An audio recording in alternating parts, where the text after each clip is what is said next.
Hello to Xander and Timmer and Galley, AFK for Pizza, Untimely Void, and any other lurkers or early arrivers. Welcome back, welcome back. Thank you very much for excitedly awaiting my stream or asking where I was or just generally being interested and keen to spend some time with me. I appreciate that, thank you. Galley, thanks for the yo triple digits. Oh, yo. Galley, thank you very much, mate. Appreciate it. Thanks for the 100-month subs. And Map of SD, who gifted some subs while I was offline earlier. Appreciate it. And Narinthel, who subbed yesterday while I was offline as well. I'd appreciate someone who just rocks up on your day off to sub and then heads on their way. How about that? Last day before I vanish for a week due to the holiday. Yeah, I imagine it's similar for a lot of people. I hope you have a great time, Xander. I will be heading away for a few days, but not just yet. Not tomorrow, not the next day, the day after that. So I'll be away. So in 3 days, I'll be away for 3 or 4 days. I'll be back for a little bit for New Year's, and then New Year's Day, I'm actually going on another trip for a few more days, and I'll be away until like 5th or 6th of January. Yeah, gonna be off for a little bit over Christmas and New Year's, but I'll actually be here for New Year's Eve, Australia at least. Maybe not for New Year's Eve in some other countries, but that's kind of cool though. I like that. Maybe we can do a New Year's Eve countdown stream or something. Haven't done that in a long time. Hello, g'day Ziggy D. Yeah, good to see you folks. Good to see ya. Apologize for my erraticness over the past couple days. I wasn't here yesterday. I have been hard at work. I've been hard at work making content. I'm so torn. Like I just want to stream constantly and play so much Path of Exile. I want to make videos. I want to write articles. I want to do all the things. I want to spend time with my family. This morning I did just that. Some presents arrived for the household that I got. So some stuff from IKEA. So we opened those and built some things and did a little bit of a house Christmas since we'll be away for Christmas. Xander, mate, thank you very much for the 10 gift subs. Happy holidays to you too, mate. Thank you. I don't have anything for you except the gift of my presence. That's why they call it a presence, after all, right? Thanks for the 10 gift subs, mate. This is very generous. Wait, what the? Excuse me? Excuse me. I've been standing here for ages, and then, like, just after a very long time, some crawlers rock up. Thanks. Thanks so much, mate. And Carrie Joseph, thank you for the sub as well. I appreciate you. Thank you very much. Hope you're doing well, both of you. All right. I think we're good to go. So, I have been a busy boy. Is my YouTube thing dashboard working? Let me do a refresh. See how that goes. Yes. Connect stream to go live. I'm pretty sure I have. Okay, there it goes. Wonderful. Wonderful. All right. So I've been busy. I've been working hard. You know how we took like a week to get to Endgame? When I say we, I mean me. Apart from being a massive skill issue, that was due to my intense note taking, which has finally paid dividends. I mean, it was very fun in the first place. I really enjoyed seeing just the sheer amount of detail and things that they have stuffed into the campaign, and I'm so excited for 6 acts of that. Once they add 3 more acts and expand upon that stuff, it's going to be the best campaign. Like, I'd never really thought about the campaign being such an exciting part of it, but this game is going to have the best action RPG campaign. I'm very excited about that. I have to be up at 3 AM to catch my flight. That is, I like doing flights kind of early, but that's pretty early. That's pretty early. I have a question about warrior totems and if the passives in the tree that increase AoE range actually increase shockwave totem slam rage. I don't know off the top of my head for that one. I would assume so, but you're right to ask because totems often do things where they use their own weapon and minions scale off their own stats. Do totems count as a minion in this? I feel like they actually do, right?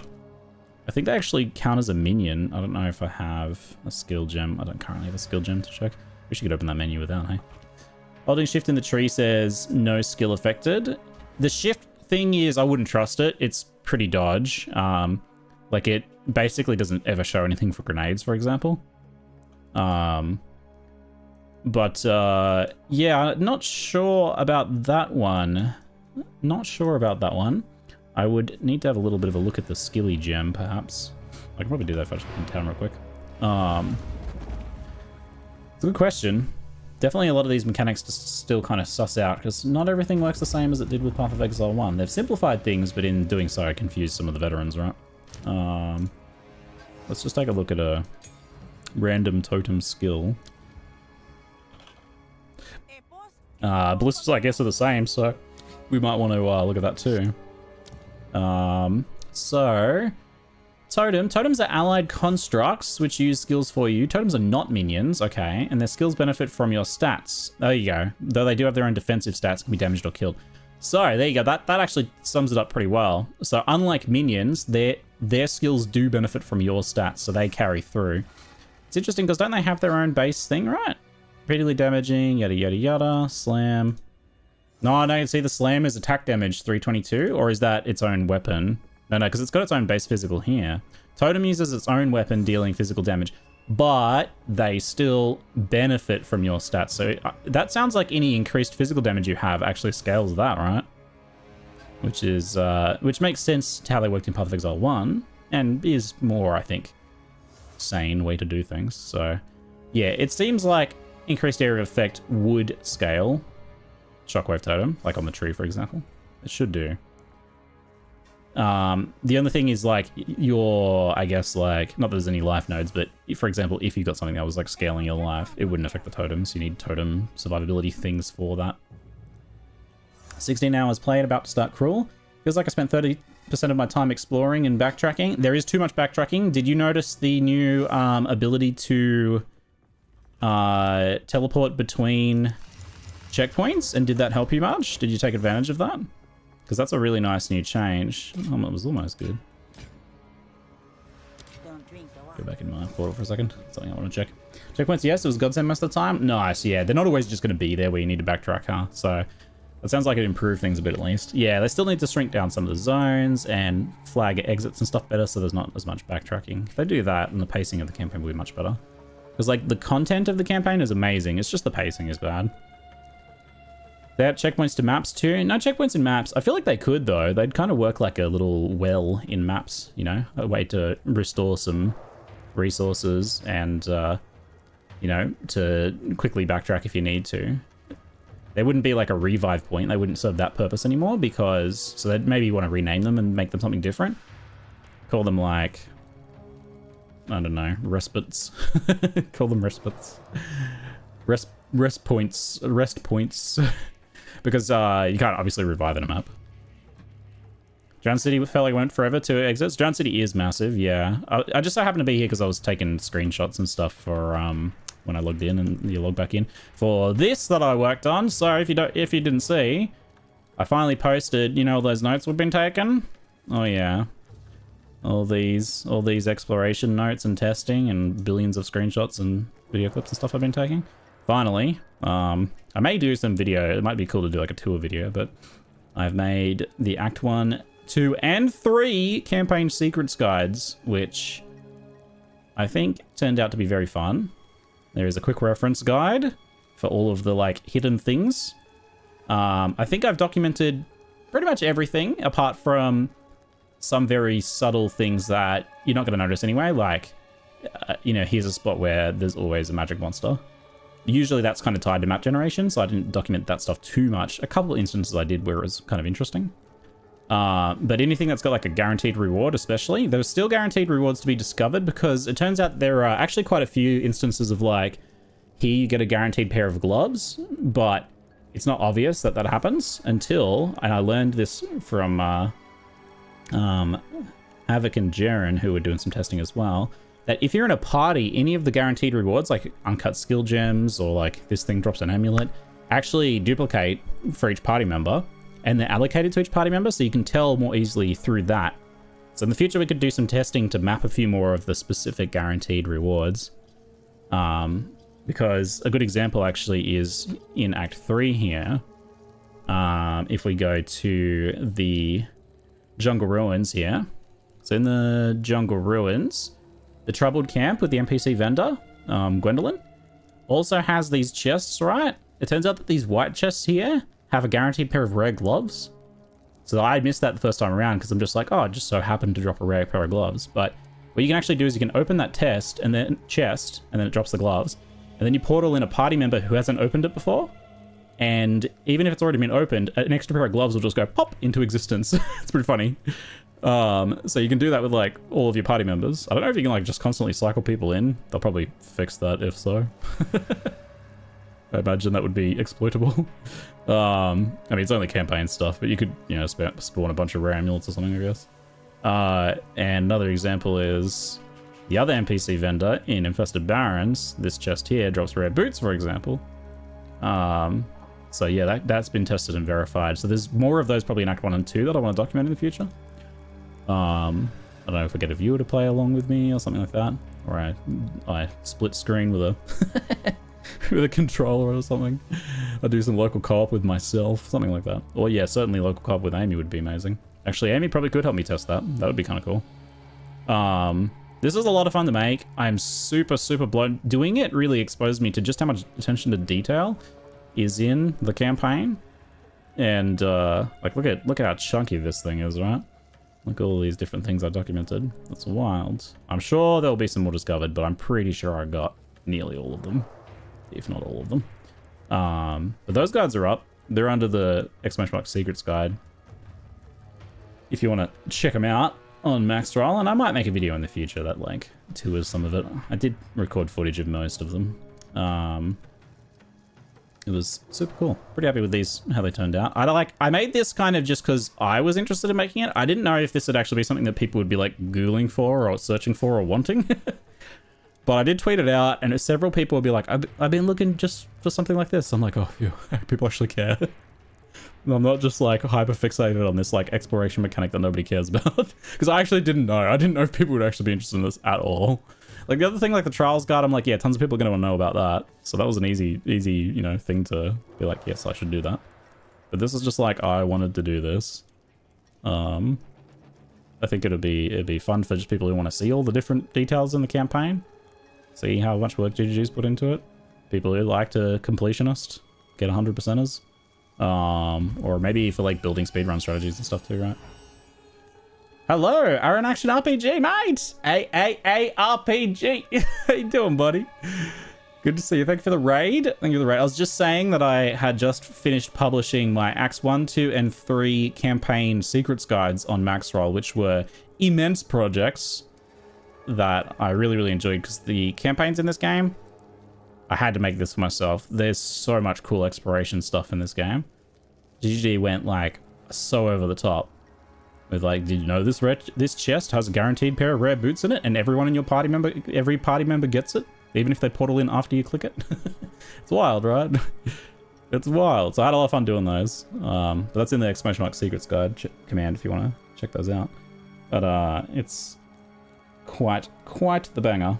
Why is my YouTube stream just not working?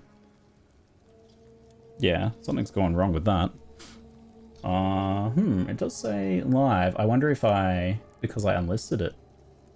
Visibility unlisted. Let me see if I go to my channel. Does it show that I'm live? Let me see. I've been trying to do the YouTube live streaming thing, but it's been It doesn't even say I'm live anywhere. What the heck? Huh? Visibility unlisted. Well, that's annoying. That didn't happen last time though, I thought. That explains why no one on YouTube has said anything.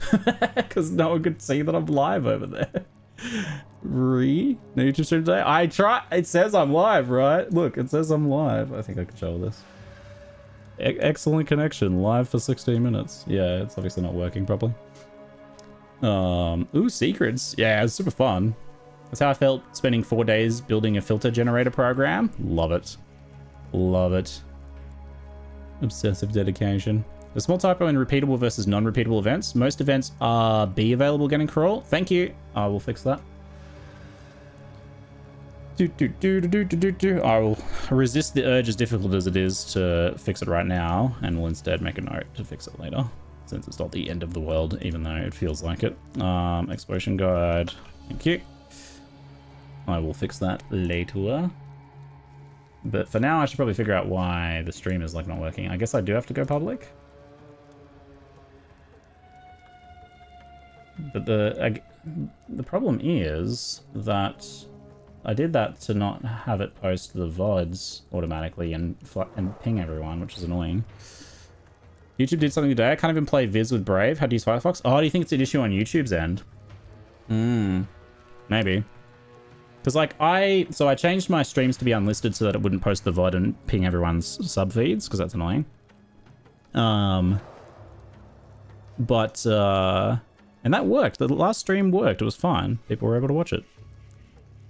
Okay, now it's working that I clicked public. Oh, hi YouTube. Yeah, I don't know what the deal is with that. I don't know if I like turn it unlisted now or something. I don't know. We'll see. We'll see what happens. We'll see what happens with that. Anywho. So I just so happened to be here because I was taking screenies and stuff for the guide. But I wanted to actually test something. I was just curious about like, so if you go in here and did I already clear this? So it stays cleared? Oh yeah, so they've already kind of accounted for this. I was just wondering if like the beetle exploits would work for zones like this. It seems like they probably fixed them all at once. Or maybe the beetle was an exception anyway and it wasn't supposed to be doing that. So for those not in the know, there was the 9th treasure of Keth in Act 2, a special rare beetle, where you could detonate its corpse and then reset the checkpoint, like this. And then you could just kill it again. It was like right on the checkpoint, so you just keep doing it. Hi, Nether Mage. I see you on YouTube. I was wondering if you could like clear the room, kill the guaranteed rares and champs, and then just like go back to the checkpoint. But it seems like they've thought of that. I think in order to do the rooms again, you have to actually fully reset the zone, which is interesting because it means it's not tied to the instance, but it's a separate kind of flag that's checked on or off. I saw someone change it to unlisted at the very end of their live stream. Yeah, maybe that's what I have to do. It's so annoying that it is so difficult to just not ruin your YouTube channel with live streams. Like, I don't understand. I understand why they don't make it a bit easier. Zedbox, thanks for the sub, mate. Appreciate it, buddy. Thank you very much. All right, you're doing that disenchanting thing, aren't you? All right, so we're on our Voltaic Grenadier action. And I'm excited to do a bit more endgaming action because I've been too busy documenting the campaign and not progressing at all. So I'd like to, which like, I don't know, I've gotten some currency while doing that because the campaign still drops currency even when you're over leveled, it turns out. But I want to actually do some endgame. And, you know, work on getting my 4th Ascendancy and stuff like that. Try some of the Trials of Chaos, see how bad those are, see if I can add to those guides. Learn some more things for myself. Get some fat loots. I don't necessarily want to like do all the endgame stuff right now, but definitely push much deeper than I am though. Oh yeah, slash hideout. Sinpox and Reefer, thanks for the subs. Appreciate it, mates. Thank you. Woo, woo, woo, woo, woo. Amy is baking pavlovas all day today for Christmas. Apparently Tully's had enough. Might be some TV time for Tully or something, games. Second and 4th boss was actually too bad, except for mana issues and my DPS was trash. I'm surprised that it like went well for you then if those issues were happening.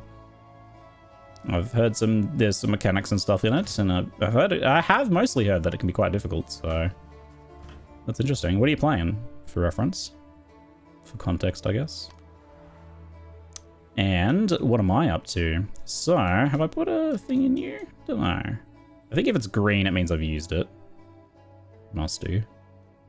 So, grenades are boring? You're boring, you reckon? Damn. Oh, everyone's got different tastes. Well, I feel like throwing things that do gigantic explosions and stun locking and electrocuting everything is cool. I feel like whatever you play for, whatever people play first is just like, oh, that's boring. That's played out. that's existed for 2 weeks.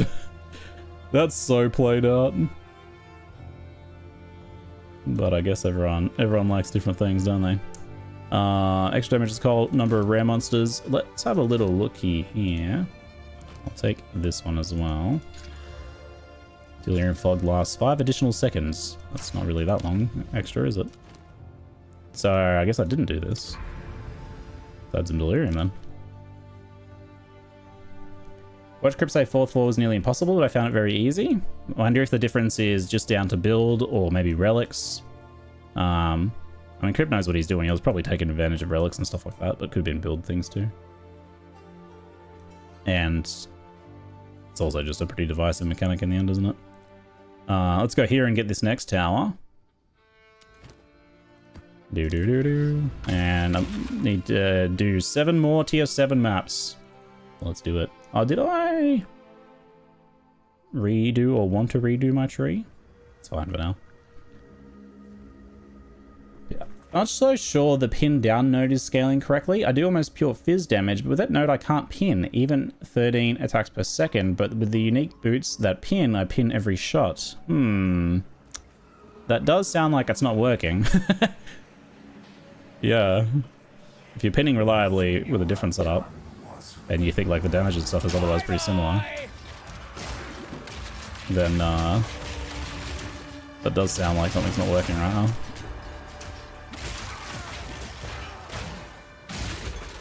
See ya, buddy. Alright, we've got to be switched on because campaign was starting to get a little, endgame was starting to get a little spicy. The scale pin chance does not give a source of pin. Ah, that might be what you're missing then. Do you actually have pin enabled on the attack that you're using and trying to scale with that? Because yeah, that's a thing on the tree. A lot of things are actually scaling and not giving you the mechanic. This is really difficult because A, this thing will not stop tracking me. Oh my god. Okay, and B, see those little holes in the map? They get filled with a delirium fog and you can't see them. I kept getting stuck on them. Oh my god, not a good start today. Not a good start. Let's try a little easy start here and maybe I'll just go around. Get a tower from the bottom. The hackers? Those sun priests are killers? Yeah, their tracking is like dead on, right? So unless you're right on top of them, you can't escape the beam. And Scorching Ray, I assume it is, probably has a build-up mechanic, right? Ouch. Damn. Yeah, the delirium, they added some like cool effects to the delirium, but the fog is like at 100% thickness all the time, right? It looks like. Instead of that kind of like scaling up or whatever it had before.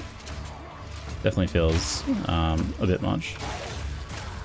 I like the little like mirrory broken reality stuff that it has going on now though. That's kind of cool.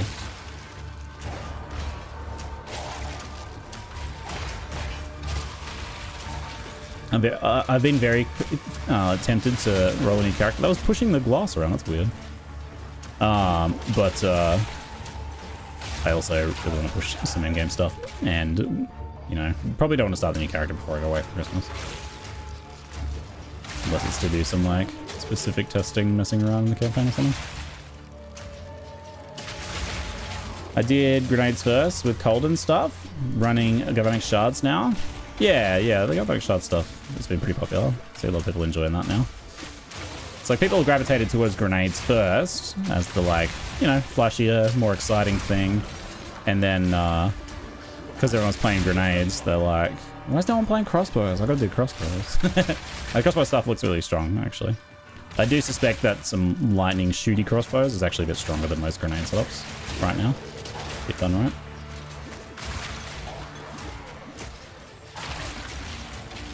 I really have to pay attention because, like, it's so hard to tell these things. These, like, different holes and stuff. Focus mode, engage.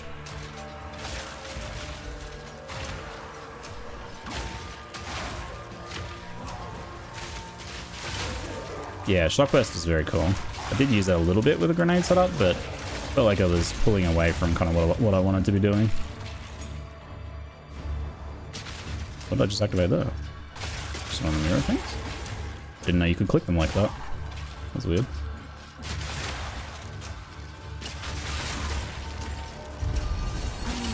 Doing those sun priests there. Gilded Fire, thank you very much for the sub, mate. Appreciate it. I just realized now traps is now grenades. Well, we definitely made traps into grenades. That was always the joke in PoE, right? It was like, these traps are literally just grenades. Because we would make it so that they would either detonate instantly or like chain reaction detonate, so that it basically felt like throwing a grenade. So yeah, they cut out the middleman and actually made them into grenades.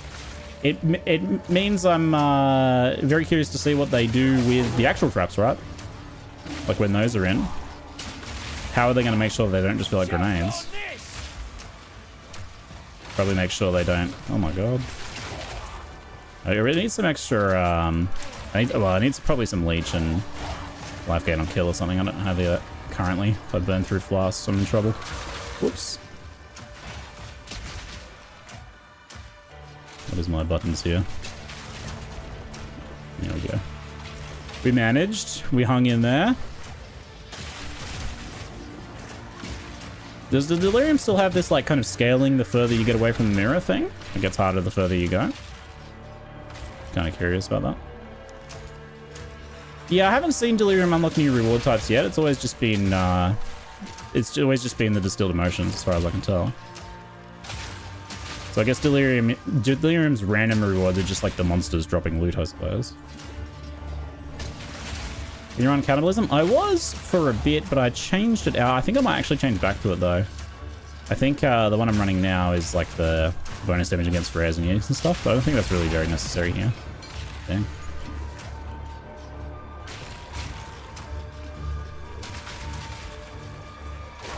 Guy's jumping right on me there.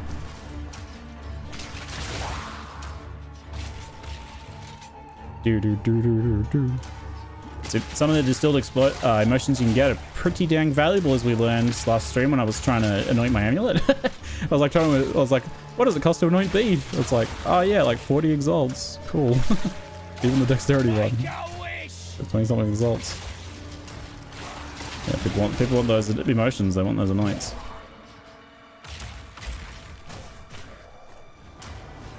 Man, they really. I don't know about the design of these like things that they pop out of, right? They do it right when you get on top of them and they push you. Like they seem really pushy. So I get like pushed into a wall and stuck on a wall and stuff. Has anyone else had that issue? It seems a little weird. See if I can get another one and we'll see if it happens again. It's happened a couple times there though. This one here. Yeah, they run you over. Yeah, they should not. Their pushiness value is probably set wrong, I'd say. That should not be like... The other time you should get pushed around like that is when a specific ability does it, you know, like a charging bull or whatever. It skewers you on its horns and then pushes you into a wall. That is like a rare thing that can occur with specific monsters. It's kind of cool. But just like monsters just walking into you and pushing you around and is weird. I think it's probably something to do with the fact that they're kind of like spawning right on top of you and need to create space for them to exist. So they kind of shoot you up the side. Nice.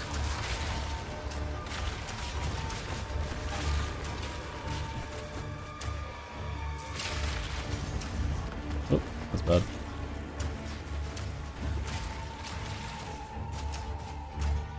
You done?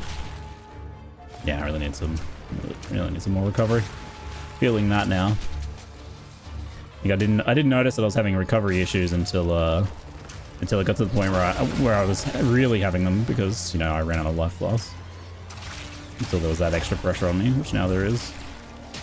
I actually noticed like how slow the flask recovery is now when I'm in this situation. Whereas before I felt like I never ran out of flasks. But sometimes these deliriums just last forever, right? It's kind of weird. Yeah, look at him, they jump right on you and just push. Yeah, I think I'm gonna have to stop the cannibalism or something, eh? Need that recovery.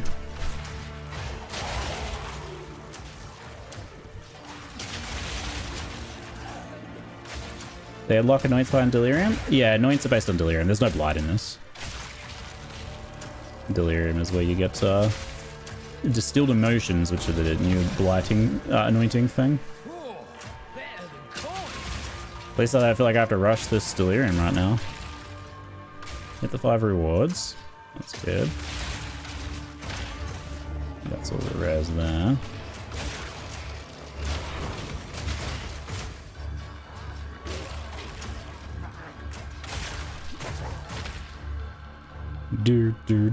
Actually, why am I... Oh, my buff isn't on because I turned it off when I was taking screenshots.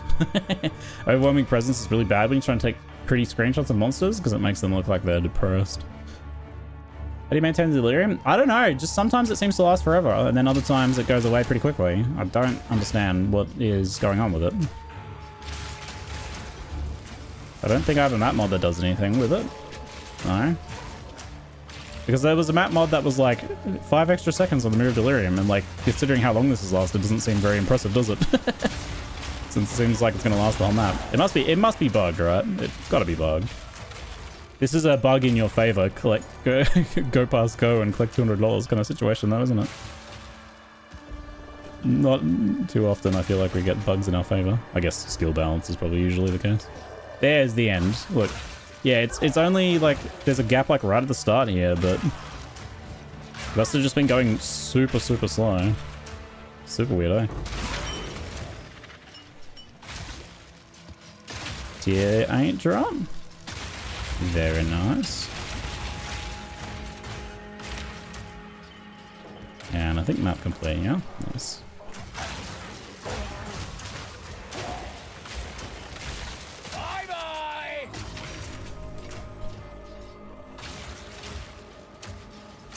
Delirium locks in after a certain amount of time spent killing mobs in it, seems. Oh, so that might actually be an intended thing then. Like if you keep up with the delirium enough, kill enough stuff, it actually... It won't go away until you're done, effectively. That would explain why there was like a bit of a gap at the start. But... that it hadn't seemed to have kept moving though. Hey Cass, how you doing? How you doing? We are pushing some actual endgame. I'm trying to like actually play some Path of Exile 2 because I've been getting very distracted by making content for Path of Exile 2. Which I very much been enjoying. For me, that's like the other half of the game, right? My being mentally engaged in the game and making content about it is really exciting for me too. But I need and want to play more. So we're trying to get stuck in with that a bit more. Scribed ultimatum, 72 there. Not too much on those booties. Time is of the essence. Delirium precursor tablet. You come over here.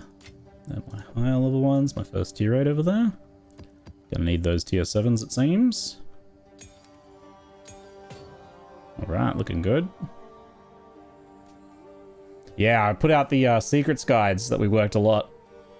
Are you making a guide for a non-grenade merc? Not currently, no. In the future maybe, but not currently.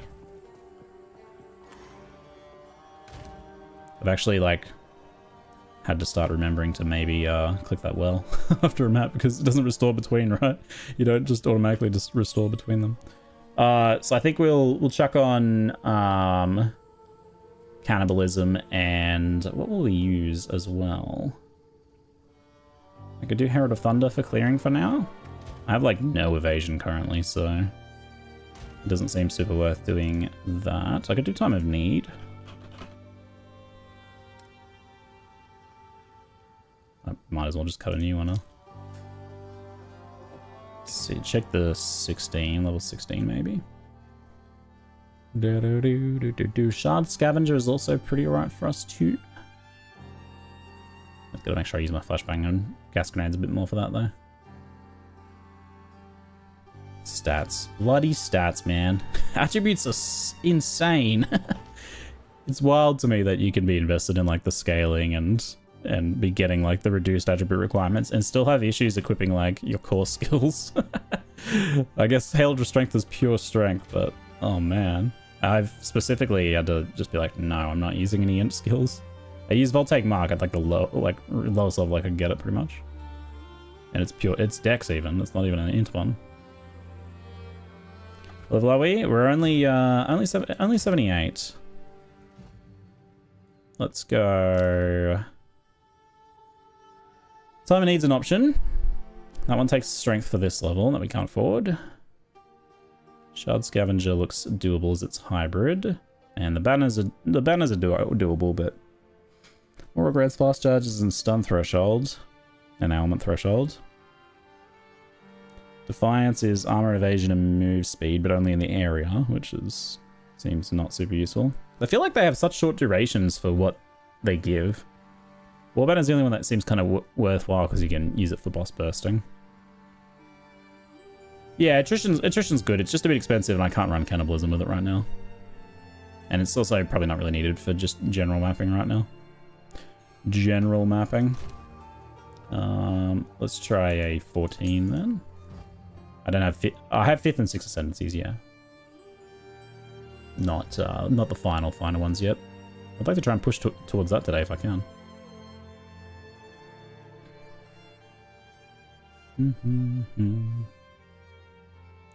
So Berserk isn't an activatable thing, huh? While active, strengthens your rage. Well, it means activatable, but you don't like press a button for it. Strengthens your rage and grants you life leech based on your rage, but causes you to lose life while raging. So as your rage stacks go up, and it gives you increased rage effect as well, you gain a leech, but you lose life. That's cool. It's an interesting redesign for rage. I found 5 to 6 harder than 7 to 8. Interesting. I wonder if you're just like, you were over-prepared by the time you got to 7 to 8, whereas 5 to 6 was not so much the case. Me or banners feel really mad this time around? Yeah, I agree, for sure. I have not felt compelled to use banners, which is a shame because they're kind of like mercenaries thing. They should definitely be a bit more interesting, I think. Like I said, I think the only one that's kind of worth using is War Banner for bursting down bosses. And I don't know, maybe you'll see people using Defiance Banner to like deal with difficult boss phases or something. Maybe I can see maybe using it for the final boss of the Sanctum or something. I don't know.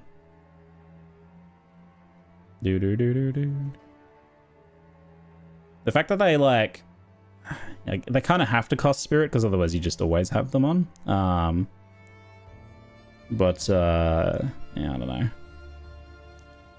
Not sure about that one.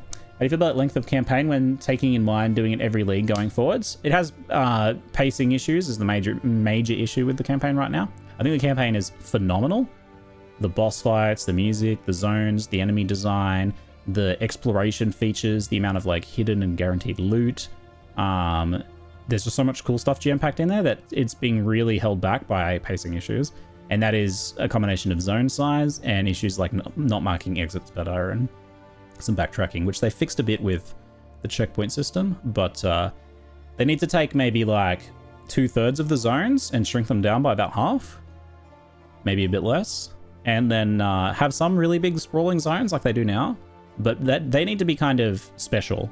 They need to not be all of them. Right now, every zone is a giant sprawling zone pretty much, and that just kind of kills the pacing. Like even the really exciting zones need to be kind of short because you want that excitement, that momentum to last, and they're like 30-40% too long right now. So if they fix the pacing issues, I think it'll be a phenomenal, really exciting, fun campaign to play through regularly. Because yeah, it takes too long and not in a fun way, you know. I'm all here for a long, challenging campaign, but it needs to have good pacing. You can have long and have good pacing, right? Like Lord of the Rings. Well, maybe not the book. I don't know if the book has good pacing, but you know, the films. Lord of the Rings films. I hate to say, as much as I love the extended editions, the cinematic ones definitely have better pacing, but oh, I need the 14. Other way around. Rocky 5 plus Rocky 7 equals Rocky 12. Adrian's Revenge. I'm trying to learn the Roman numerals. What was I going to do? Guess I'll do Time of Need for now for some comfy mapping. Time of Need and Cannibalism. Let's go. Cannibal. Some sort of, not quite a man, not quite an animal. What is it? I can't remember. Sorry, my brain is just rotted.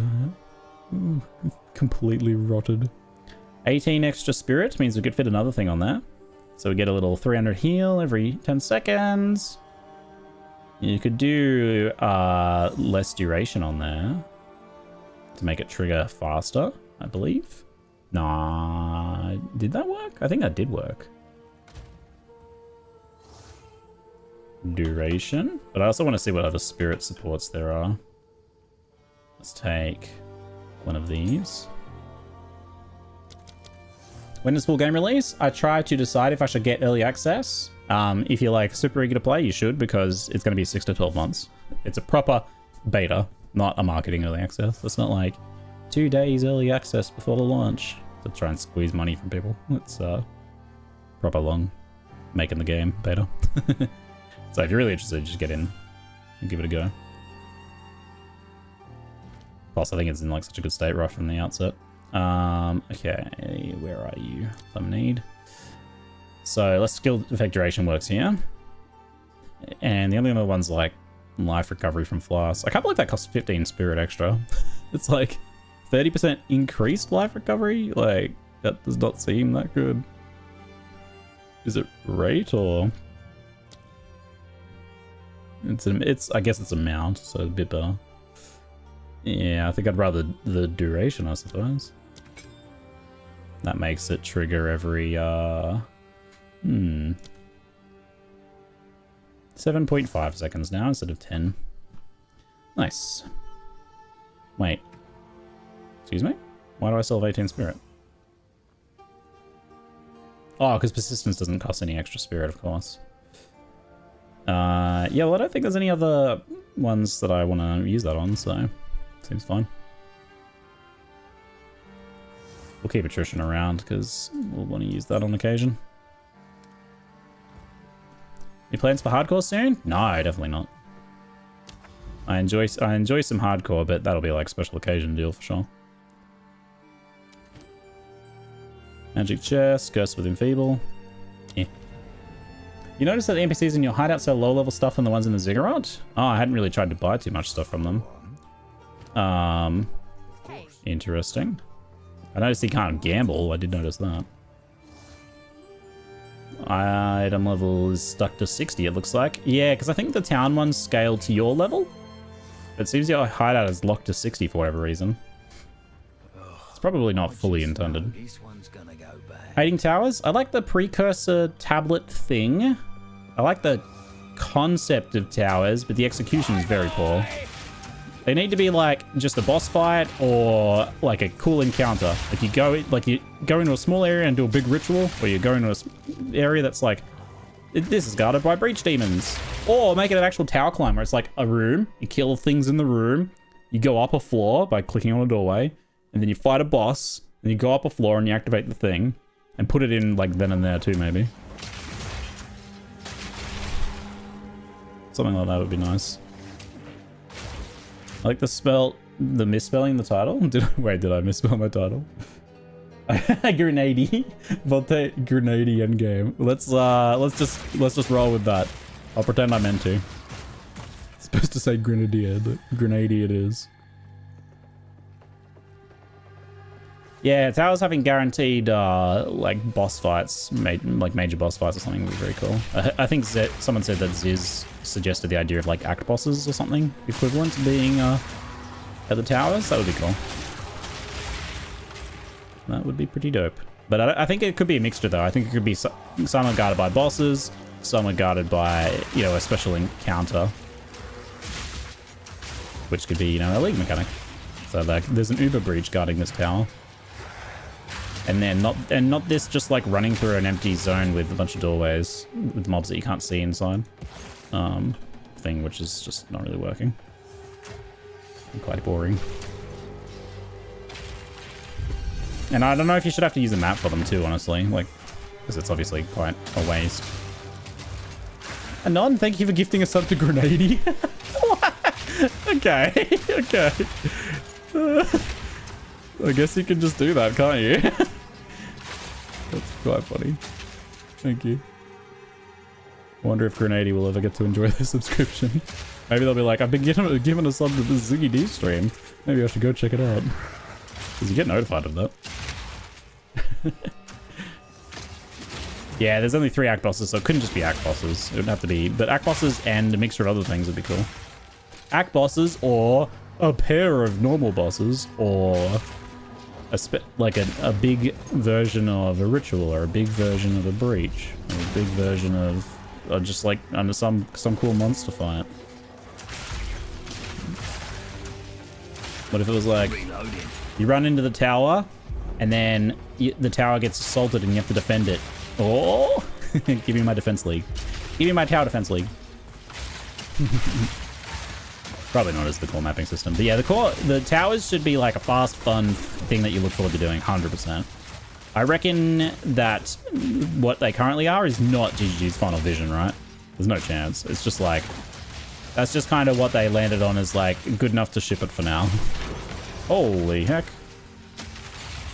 It's brunching. Better than coin. Better than coin in it.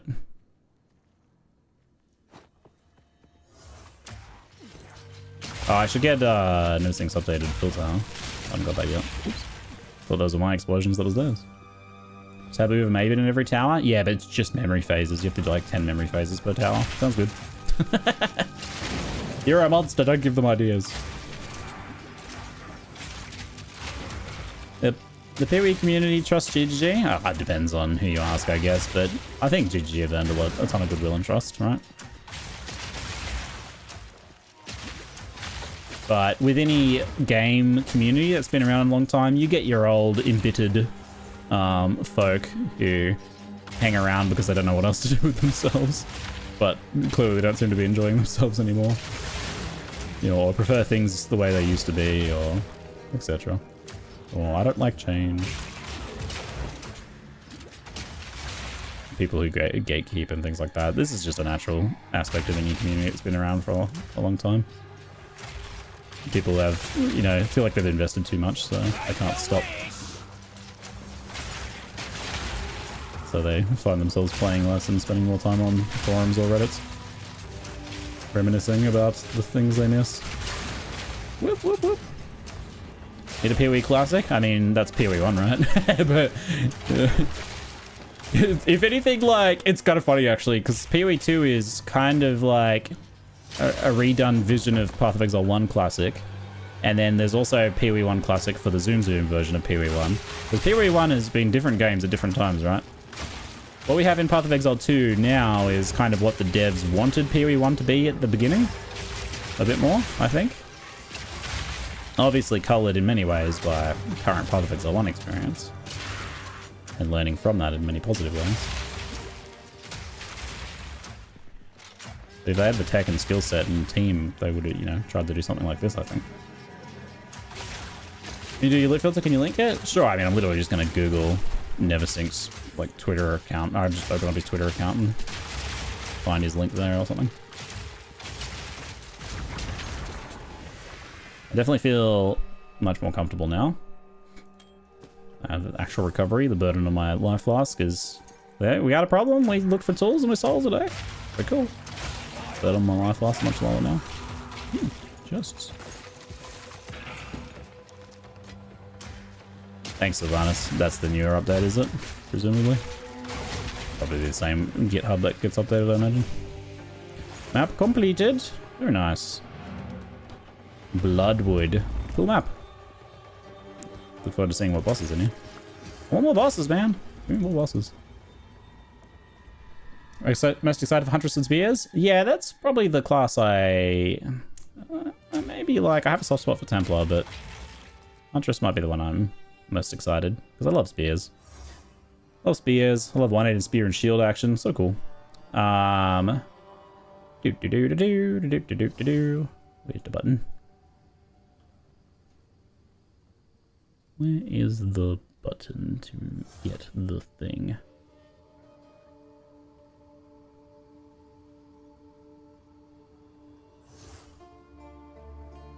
Gotta learn my way around a GitHub a bit better. Right side under releases. Aha. Oh, so you click this one. Source code zip. Looks good. Then I open my filter, which the easiest way to do this one is just to go to game and click the filter folder one here. Neversink's light filter, just replace. Might have to just reload it. Just make sure. Looks good. And this does hide some things, but I think it only hides like really low-end bases in higher level maps. It probably doesn't hide much at all. There was probably a changelog there, actually. You can probably see what is being hidden. It does not hide items during the campaign. Only highlights valuable drops. In the endgame, hides absolutely out-leveled campaign gear. Anything with sockets, quality, etc. still gets shown, of course. So yeah, it's just like the gentlest possible filtering now, which is the right approach because we can't easily customize it. Alright, hopefully that's a few less loot labels getting in our way. I disabled the loot labels because they got in my way. Pearl ring with stuff that doesn't make sense on a pearl ring. Seems about right. Life and life regen. Okay, life roll, but pretty low life regen roll makes me not want to regal it. Increased charges, gain, and duration. I need to ensure I have a good one of these. I got mana, life, charges gained, 62, duration 5 instead of 4 seconds. I think I rate that over the life gain. Trade can have those ones. Nice. I mean, I have a lot of regals. Go on. Energy shield and life? Meh. Alright, what do we got here? I think we have Precursor Tower next, which... penetration's pretty bad. We'll chuck it in there. We don't have to deal with too much of it then, I suppose. Think about building around without Scattershot. The less attack speed drags down overall play speed. Yeah, I mean, Scattershot's very powerful. You should use it, but you should think about where you use it. You may not want to use it on the skill you're spamming all the time. Your clear skill. You might want to use it on a skill that dumps out, you know, a ton of explosives when you want burst damage, for example. Why is my gas grenade only got 2 sockets? What? They changed it over and never linked it back up. Interesting.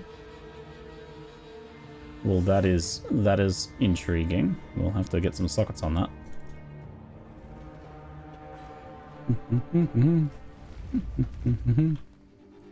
I dropped everything's first filter into ChatGPT and had it build me one to hide armor evasion bases and low-level items. It worked great. That's actually pretty cool. Like, it's kind of wild, right? That it is able to do that in a way that worked alright. You would still want to check it carefully to make sure it wasn't hiding stuff you didn't want, but that's kind of wild. Yeah, I'm impressed. Sport gems.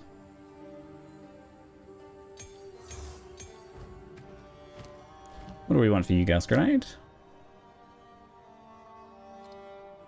So we can do...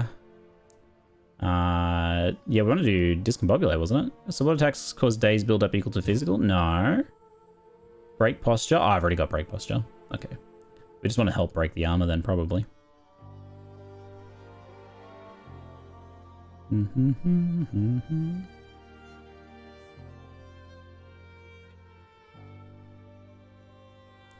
Elemental focus. Cannot inflict elemental ailments. More elemental damage. Doesn't really help. Instead, only do the explosions, which we don't care about too much.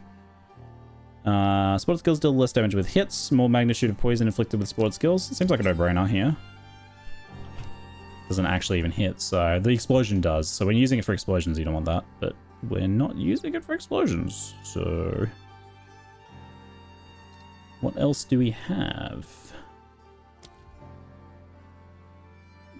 Targets can be affected by +1 poisons from sported skills, less poison duration. So that means faster armor breaks, right?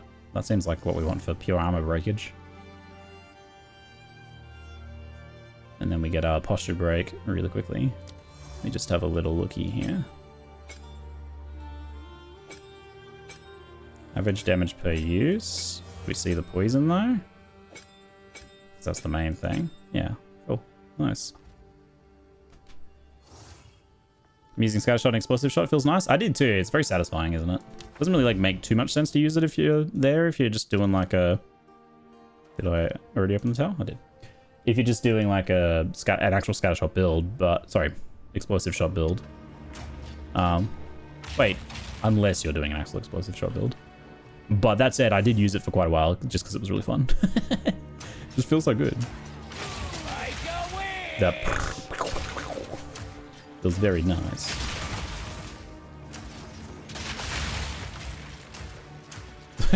When you only have the 2 grenades, because I changed to this crossbow that dropped right last stream. I ended up changing to this one. But hilariously now that means I have 2 grenades. So when I try and shoot it through the door, it just does that. Oh my god, hilarious. This thing was such a damage upgrade over my last one that it was worth the loss of the extra grenade, because it was like twice as much damage or something over my act 3 crawl crossbow that I crafted.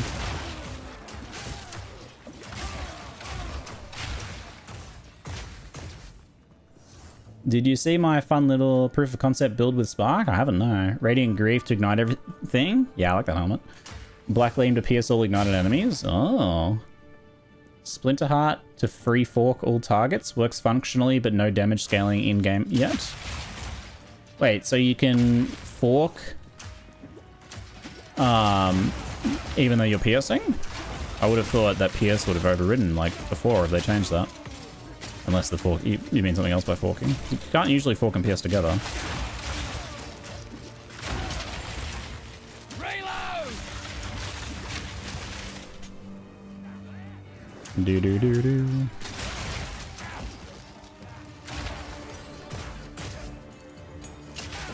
It's worded oddly on the unique. Oh, okay, so it's kind of like a special case. Got it. Fork only applies when PS is exhausted. Yeah, which if you've got like guaranteed full PS, that's not going to happen, is it? But it sounds like this is an exception case. Ooh. Playing a shooter build, I use scatter shot plus second wind on explosive grenade to soften and break up grooves. Nice, I feel like it's working out pretty well. If you're playing a shooty build, you still like scale a lot of the same damage ultimately. You just won't have like probably the grenade specific nodes. Invest them into stuff that works more for the crossbow shots.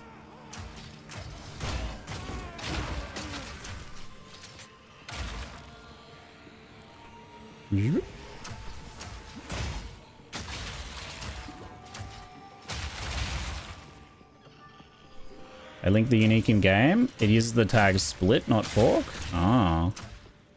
Yeah, okay. Where are you, Ghost? It's not this. Cease! Cease! I want to look at an item. Oh, yeah. Splinter Heart. Projectiles split towards 2 targets. Projectiles that split fire at a number of targets within 4 meters by splitting into multiple projectiles the first time they hit an enemy. Yeah, that sounds like that works with PS just fine. The only condition is that it has to hit. And PS doesn't have that specific interaction with split. So yeah, it's not actually fork, then is the answer. Fork probably still doesn't work with PS, but split is a different thing. I mean, a fork I think might use the split terminology or something. I don't know, maybe not. But that's like Spectral Shield Throw does that. There you go. Do. Whee. Up we go. It's so weird that there's not like a fight or something up here. A little strange.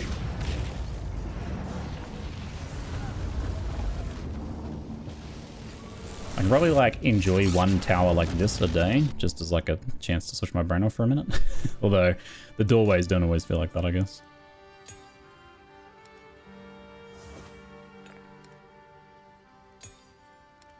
We got this one, 7 additional Bramble Pack monsters. I need a precursor tablet, which we have here. 5% increased reward progress, bonus quantity. Nice. Big gap here with no towers, unfortunately. Sulfuric Caverns. Do we see anything cool? Map's a little stacked up. Breach, Delirium, and Ritual. Is it even missing anything? So this is the 4th one, right? What is it? I mean, it's got this thing, which does, like, Beyond. Is there even another mechanic? Question mark? Oh, yeah, look, Expedition. Of course, my favorite. My favorite. Of course. Alright, I should take a break before we do this next one, though. Am I the only one that likes the towers? Yes, you're the only one. I mean, that's the answer to that question is never yes, but I am curious why. Why do you like the towers? Is it just the cool zones? Because I agree with that. They're cool zones, but it could be, you know, it could be a boss fight. It could be just like a cool combat encounter. It could be not like an empty zone that just feels like it's wasting your map, where you get stuck on doorways. With like a weird ending with nothing at the end. It's kind of strange to me. But just got see in the rooms easier. Yeah, you can't see into the rooms until you're like are in there, which is a lot of surprises coming your way. I actually put the higher tier maps in the towers right now, just because it's a quick completion on the Atlas completion quest, right? All right, I'll be right back.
Hello, welcome back, folks. I was trying something with a high velocity shot in a diode crossbow and grenades on a bombardier. Yeah, that's probably the most convincing reason to maybe do like a double crossbow setup, huh? I used the weapon points to build fire in one and armor break in the other. Yeah, cool. I want to do something like that, but it means you need to have like two crossbows that are nearly as good as each other, right? That's a little tricky to do. Potentially a bit easier to justify if they're like different weapon categories, I guess.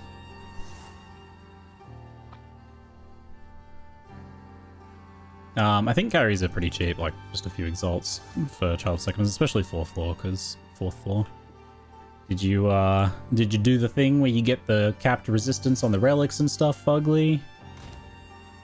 Because that makes a huge difference if you haven't looked into that at all. You might already know that and still be struggling and, I don't know, playing a warrior or something. Ladies and gentlemen, Witch Hunter? Witch Hunter, yeah. I'm level 80 Witch Hunter myself and kind of sad I didn't go Gemling since the Witch Hunter Ascendancies are kind of meh. What? I feel the other way around, man.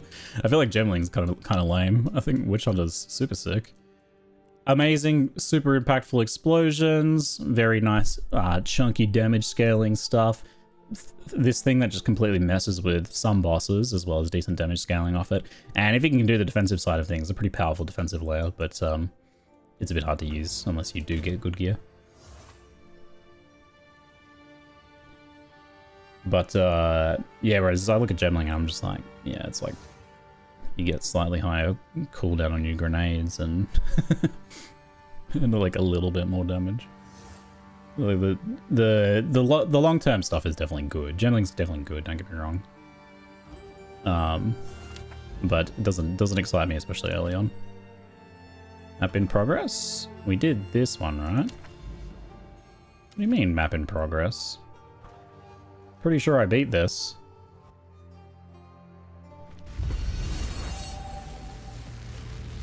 Yes.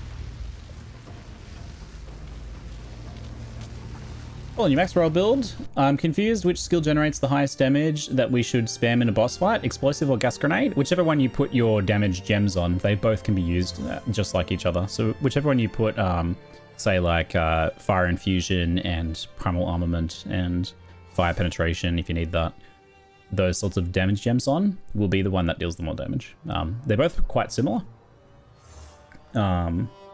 I preferred explosive grenade, but some people prefer gas. Ultimately, they do kind of the same thing. I just prefer the feeling of explosive grenade. Sometimes it feels like with gas grenade, you need to shoot twice to detonate it, because you shoot once to pop the grenades and once again to pop the gas. It's not always an issue, but it's pretty minor. But some people like gas. Gas does do slightly more damage in theory. If your portals are still open, it says that? Oh, well then, but I need to put did I already put the precursor in? I must have, I think I did that right away, that's why. Okay. It's fine. Just getting confused. Getting confused. Thoughts on converting evade to armor node? Iron reflexes is definitely good if you then kind of take advantage of armor scaling, maybe go into the Marauder start area, but I feel inclined to favor evasion a bit more. And at low amounts, armor feels pretty negligible. This is a very cool zone. Oh my god. This one was it like this is obviously based on the Titans area, but I don't remember like the lava and stuff like that in that zone. So sick. That's very cool. Oh yeah.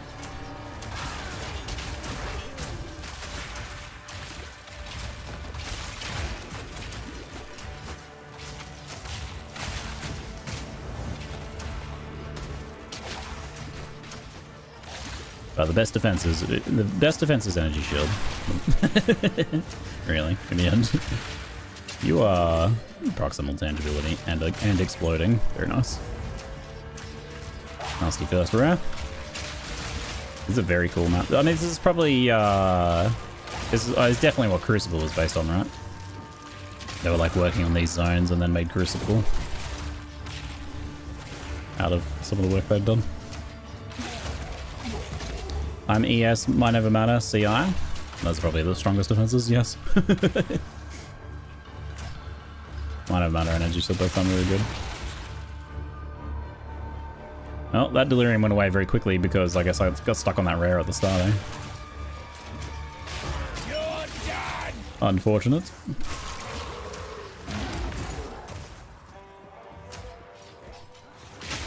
Yeah, block, actually, I did mention block. Block is kind of like a, I don't know, I'd call it like a secondary layer defense, I suppose. But it sounds really good too. People have been saying good things about the block action. That gave me a solid walloping.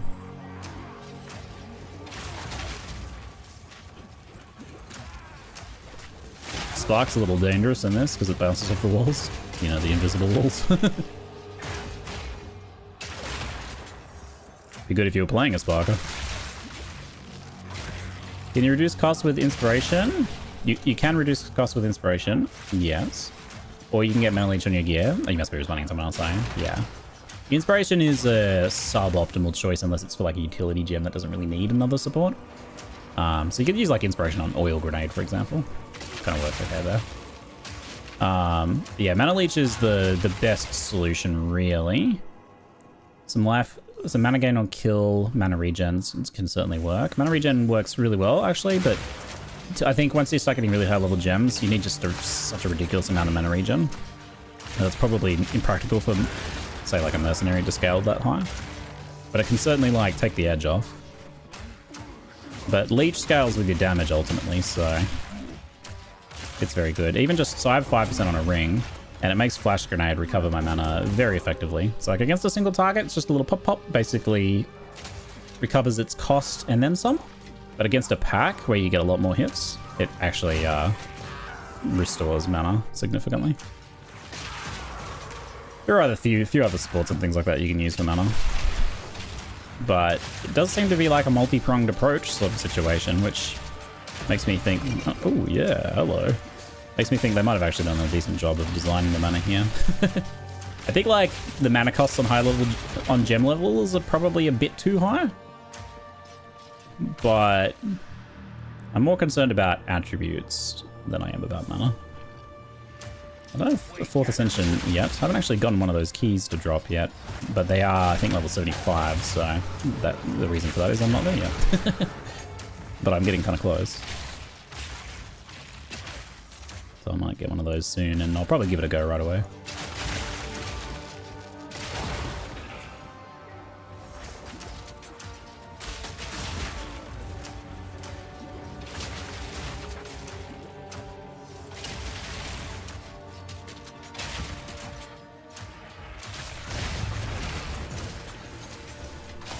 Spicy.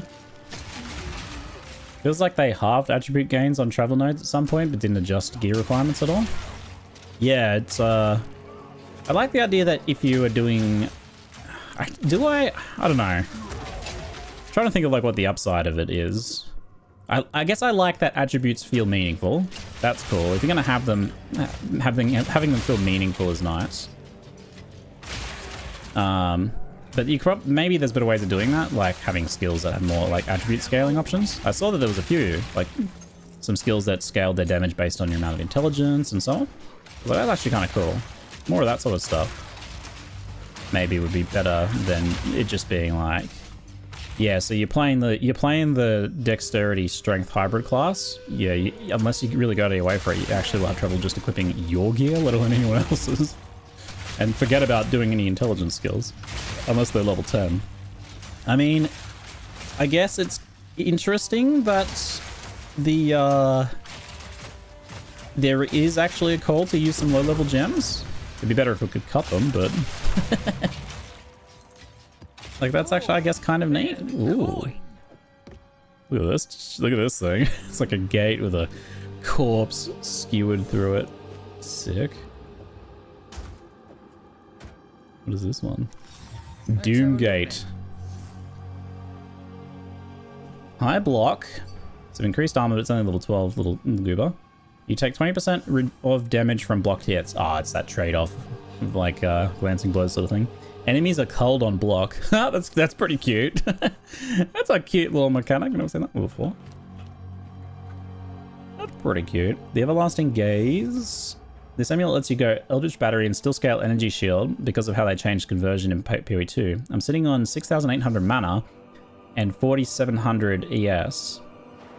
Gain 29% of maximum mana as extra Energy Shield. So that would have made it so that it just turned back into mana before in PoE1, but in PoE2 you can only convert once, right? So you're like converting and then this happens after the fact, so it's adding the Energy Shield back on top. Actually crazy. I wonder if they like foreseen that. Surely they did, right? Actually, sounds really good. Oh my god. The thing expensive. I like the strain, but I think it's a bit too much. It might just be that that's the case, that like maybe I kind of like the system, the attributes, but it does feel a bit much. I liked it kind of during the campaign, and more recently though I've been finding it frustrating. where like every time I change one little thing, I'm stuck on attributes. Plus, hold on. Plus 6 fire with 97 spell. High mana. You got full prefixes already because it's hybrid. Missing a suffix. Might be worth an exalt. Almost vended it. Good. Thank God for that buyback, huh? Oh my god. Helmet's kind of good too. Needs some resistances, but if it rolled them.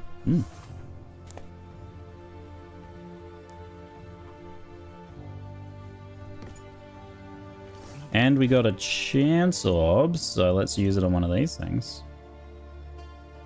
Go on then. Go the other emerald. Death Rush. Leech 5% of physical attack damage as life. You gain onslaught for 4 seconds on kill. Accuracy and evasion. Zoom zoom, huh? What's onslaught do now? Same thing? 20% skill speed and 10% movement speed. It's a bit less move speed, but that's cool. Yo, so that's my third chance. The first two deleted them. The third one actually rolled something. I am a little curious. I feel like that could be worth something, eh? Hold on, I've got to... Here we go. Death Rush actually looks quite good. Why are you like this? I don't know the prices of anything because I haven't been looking. Death Rush is maybe a divine, but you gotta check the non-divine listings. Buyouts in Exalted, please. 20 Exalt, 30 Exalt, 40 Exalt. It looks like it is about a divine then. Sick. What are the roll ranges? Just the evasion accuracy, which probably don't matter that much. Well, that's a pretty lit ring.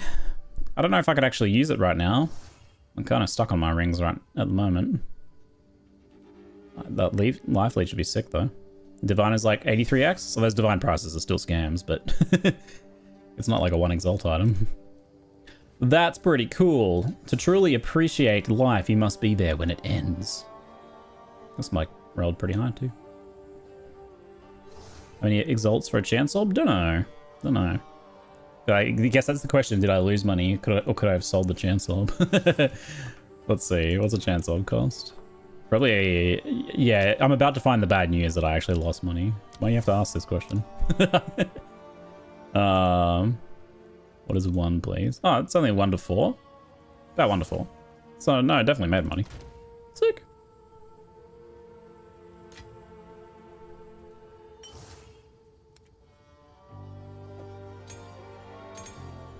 Big profit, yeah.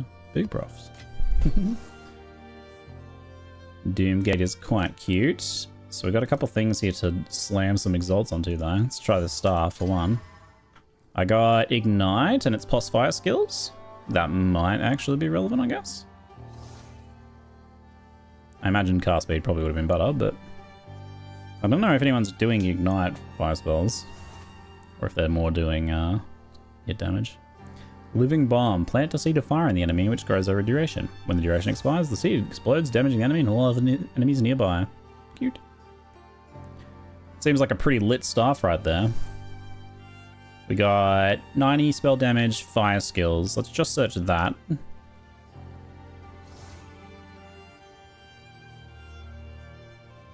Why can't you dual scepters? I think because they like counted as like an offhand or something, aren't they? They basically take the shield slot.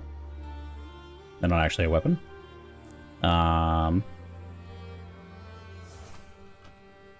Stuff. Spell damage. This might be a little tricky because there's not the pseudo fire spell, huh? Plus to all fire spell skills 6. Try that though. So you get a plus 6, 90 spell damage. Staff pretty cheap. And these rolled with kind of somewhat similar things. This one's got Ignite. Oh, looks like it's kind of pretty cheap. I wonder at what point they start getting valuable then. Maybe if you get extra fire damage on top, you might need that.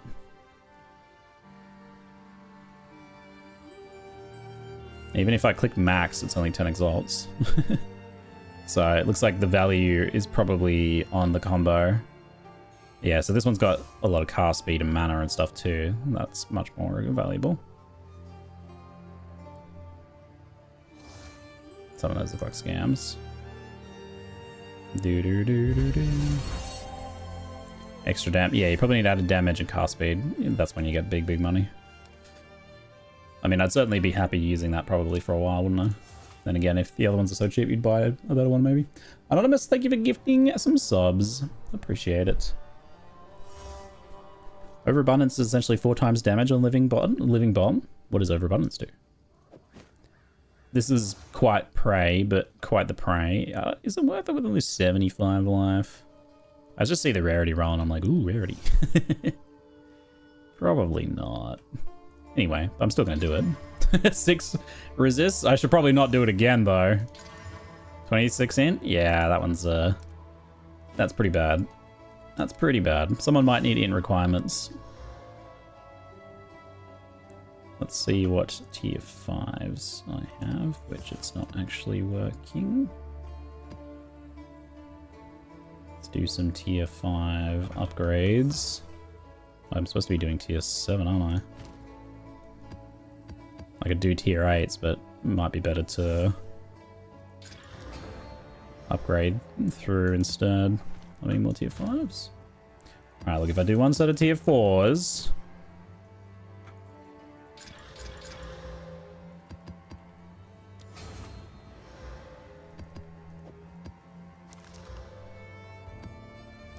Another one here.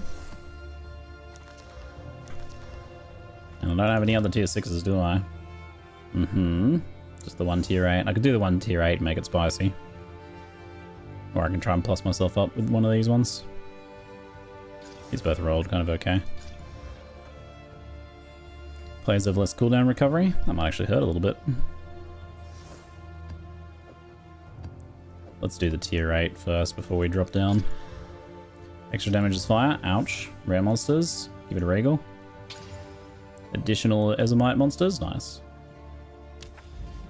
Okay, what do we got here? We got this huge map here. Oh, wait, what? Is I still in the forge? Hi, Oncoming Storm. How you going, mate? Did I not notice you? What happened? Oncoming Storm. Oh, I did miss you. Wait, did I miss your 100-month sub? Oh, I didn't finish. I came back to sell loot. I remember now. Oncoming Storm, thank you so much for the triple-digit sub, mate. Appreciate you being with me for 100 years. Here's to the next 100. Mate, that is incredible. Thank you for the support over the nearly decade. 9 years or something. My math is correct. Wild, mate. Thank you. Sorry I missed you. Don't know if my notification sounds aren't loud enough, or maybe the sound effect, I'm just not hearing it. Whoop. You kept on resist? Yeah, it's not chaos. You can manage that. Oh my god, those sun priests are ridiculous, man! They should either have like a really short range or not quite so fast tracking, right? You literally cannot escape them. I feel a bit unfair. Voltaic Grenadier costs so much mana while leveling. Sometimes I wonder if I should really use it or not. Yeah, I mean, if you don't feel like it's having much of a place for you, then don't. I used it as a supplemental skill and quite liked it. And occasionally I swapped to it as a main skill to deal with like some fire-resistant bosses before I had ways of dealing with that. And I quite liked it for that. It was pretty decent at electrocuting when I first got it. But I long-term stopped using it. I only more recently swapped to it as a main skill.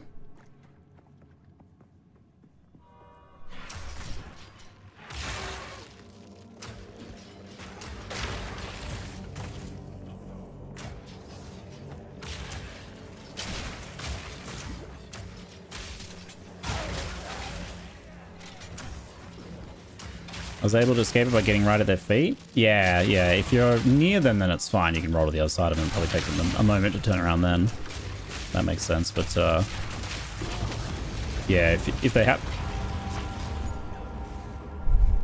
What even was that one? some death effects going on there, I guess. I imagine the breaches are not very good on this map layout.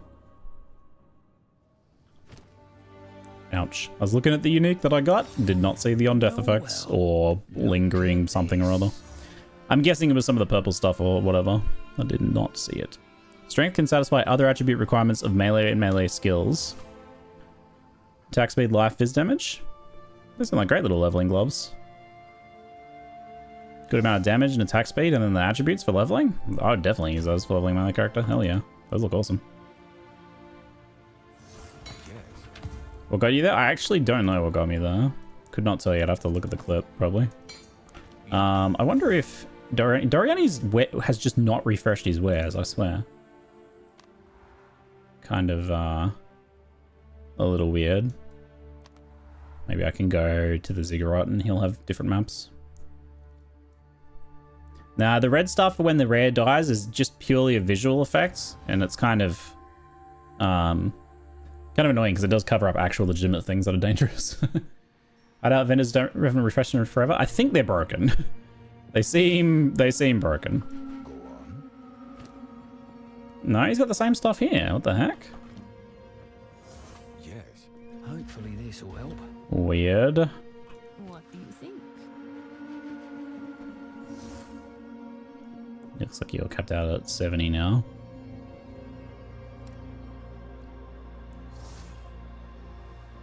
I think they're supposed to be resetting in here too, but do not seem to be.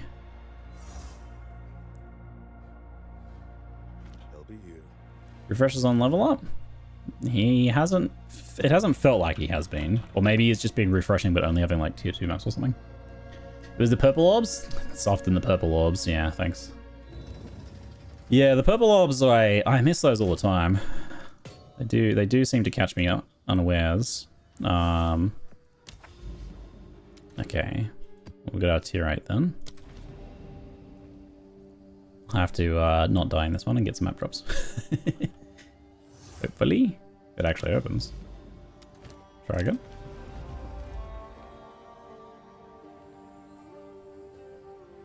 Here it goes. Just gotta be patient. Tweedle tweedle. Gonna try 3 floor sanctum again. Wish me luck. You got this, Kiwi girl. Good luck. He never sells high tier maps? Well, when I had him originally, like I had him right at the start, he sold tier 5s and stuff. And then he has not sold anything but tier 1s and 2s since then, so I don't know what the deal is with that. Maybe I just got uber lucky the first time around, eh? Oh my god. What is going on? Stuttering.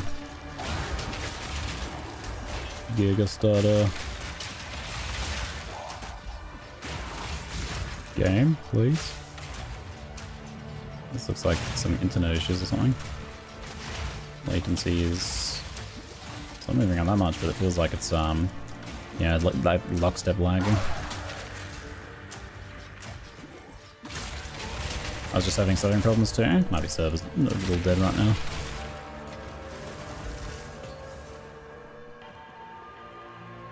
It feels like my move speed is like changing, you know, is being varied.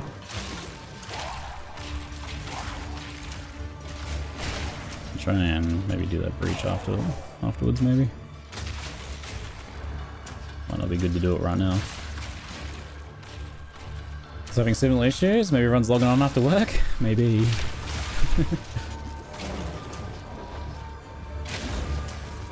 Oh gosh, it's so bad.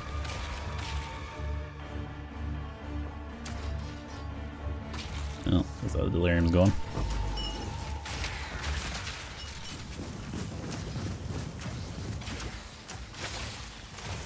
Guess we'll try and do the breach, and I'll just spam my grenade skills and cross my fingers.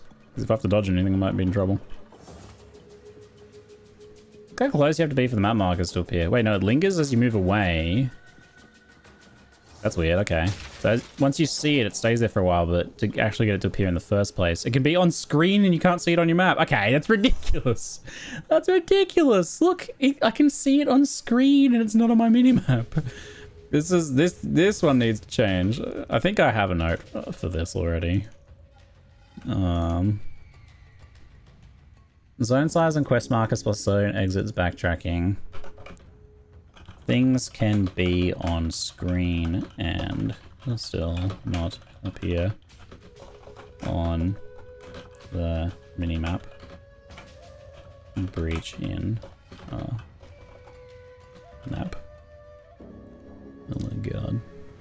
Yeah, let me Let me take a screenshot of this one.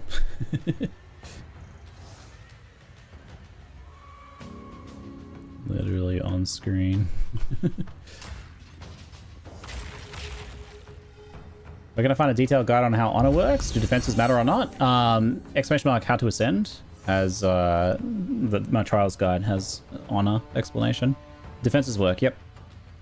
Your life and energy shield are converted into honor. Mana as well, I believe, if you have Mind of a Matter. And your evasion, armor, all that works. It works really well, actually, as well.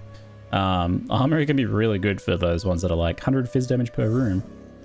If you have honor resistance, it goes down to 25, and then your armor is mitigating like half that or something. So you only take like 12 damage per room instead. Which ends up being nothing with honor scaling. Silver Canopus, thank you very much for giving the subs, mate. Appreciate it. Whee. Alright. Oops. Oops. Buttons.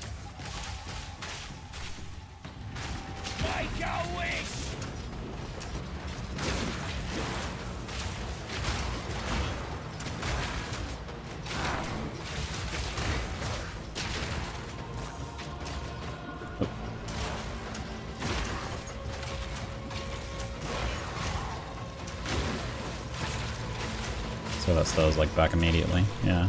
So this must be like an actual performance issue or something then. Something in this map's causing massive stuttering. Look at the like spikes over there. I've had like mostly flawless performance. When I get issues like this, I'm like, what's going on? Something must be really broken, right? I've done breaches too that were fine. Like breach is really fun though. Mostly fun. But something about this map, it seems. I don't understand why honor exists. I mean, I can tell you the reason. Honor exists because it makes the mechanic play differently to the core game by making it so that you cannot easily recover in moment-to-moment gameplay your health, that new health bar, the honor system. That means that you must make strategic decisions as you move throughout the dungeon. So if you, for example, are on low honor, you can't just be like, oh, I'll just heal from the next pack because I'll use my flask or I'll leech or whatever. You don't have to make any strategic decisions if that's the case. But with the honor system being harder to recover, you have to think, oh, okay, maybe I won't take that good reward in that room and instead I'll go to this other room that can heal me. So it adds like strategic decision making that otherwise wouldn't be there, and then distinguishes it from the game. I think it's a brilliant system, but I don't necessarily think it's a good system to have for the Trial of Ascendancy. I think it would be amazing if it was just a feature in the game, but not the way you ascended. That said, it does work way better once you actually learn how it works and get relics. Because it's kind of balanced around having good relics.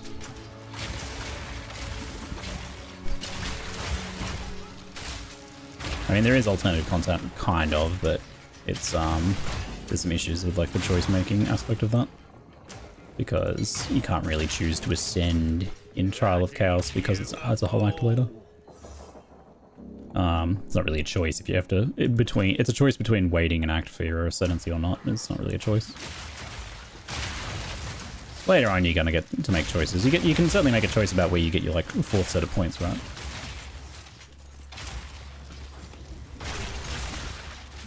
It seems like Sekima's is probably better though.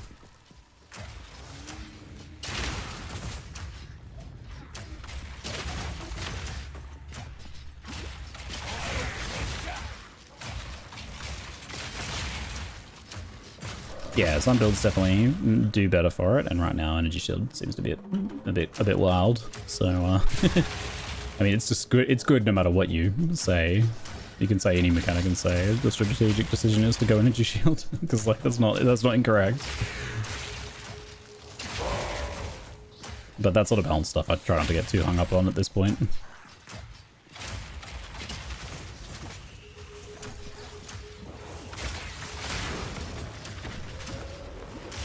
If anything, it makes me want to like not play that sort of stuff because I feel like I'd be getting a bit more of an unrealistic experience. Whoop. Yeah, to do your final set of Ascendancy points, they have to be level 75 plus, and they'll say number of trials 4 for the Trial of Sekima's. For Chaos, it has to be number of trials 10, and you need 3 fragments so that you can fight the pinnacle boss.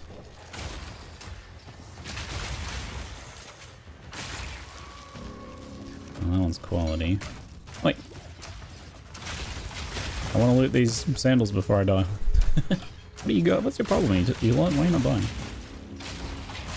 You being resurrected? Oh, they are being resurrected. Is the rare around here somewhere, or what's going on?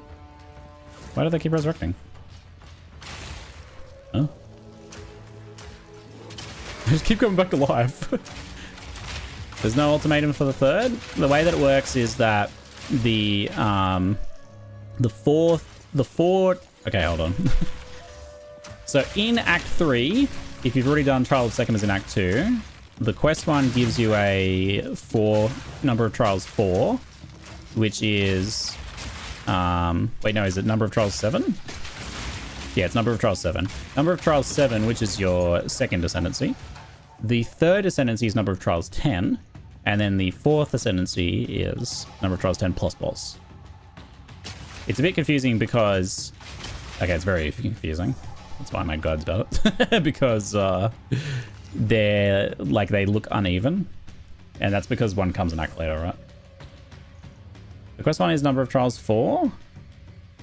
But it works for Ascendancy, though, for your second set of points. Not sure why. Yes. Yeah, so this Act 2, yeah, so the Act 3 is number of trials 4, and it works for your second set of points. And then third is 7, and then fourth is 10 plus boss. No, wait. Third is not 7. Third has to be 10. Yeah, that is weird. It is weird, isn't it? I mean, I'm struggling to remember, but I literally do just have this written out because it is so nonsensical that it's much easier to actually read it. Here. Passives 1.2, and I simplified this because otherwise it's even more confusing. It's like, do it in Act 2. And do the trial in Act 3 for 3 and 4. 5 and 6, you can either do Sekhmet with 3 floors or Chaos with 10 floors, and then 75 plus. But yeah, you'll see that you notice this. So this is the part that gets really confusing as well. You notice the Inscribed Ultimatum to get 3 points is level 75 plus. And then the Jin Barrier is 60 plus. And that's because I guess the devs considered 3 floors of the Sekhmet to be as hard as the 75 plus ultimatums. So, and then there's this like extra step. So you just get the boss if you do a 4-floor Jin Barrier or like Sekhmet. You don't have to like go through some extra hoops where you have to collect fragments or whatever. You can just go and do it as long as it's 75 plus. But for the Inscribed Ultimatums, you have to like do them and collect the fragments and to unlock the boss. So there's like an extra step there. It is weird. It is weird that there's not like a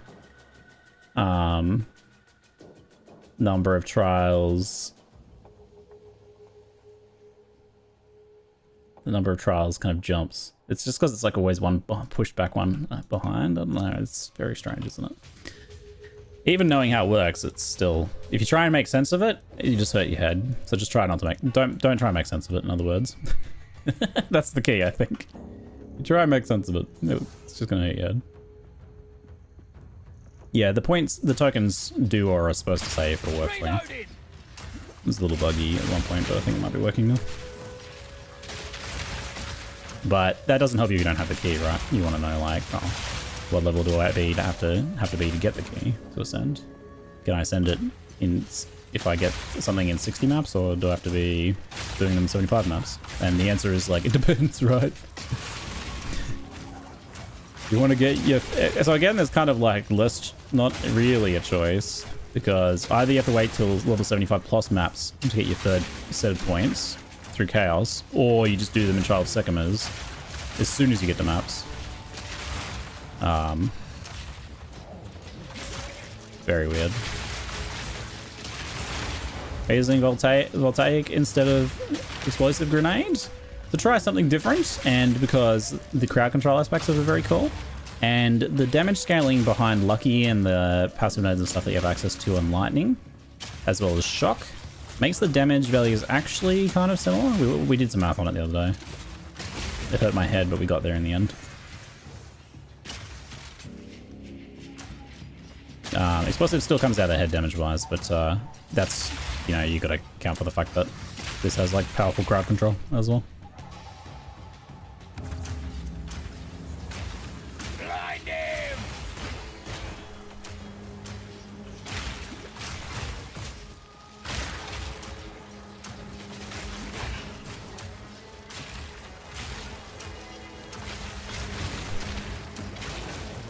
The Shock and Awe Grenadier has alternates between electrocuting and stunning the enemies so that they can never do a thing. It's pretty fun. Pretty fun. So should I farm maps and do Trials of Chaos level 75 twice to get my 3rd and 4th Ascendancy? No, you won't get your 4th until much later. You might get your 4th when you're doing like 215 maps or something. If you go that route, you can probably get your 4th earlier if you go Trial of Sekimus, because you can defeat Trial of Sekimus through mechanics or luck. Trial of Chaos, you kinda, I mean, there is an aspect of luck with the modifiers you get. If you get bad ones, you're screwed, obviously, but you do have to, I think, hit like a higher build threshold. You can't just mechanics it. This is why they're stuck in the tree. So probably the guy that was reviving things earlier was like in one of the trees. Nice. Where are they? All the way down there. I'll get these two first. Is scaling crit? No, because specifically lightning has a non-critical damages lucky node as well that we have. So we're incentivized to scale outside of crit.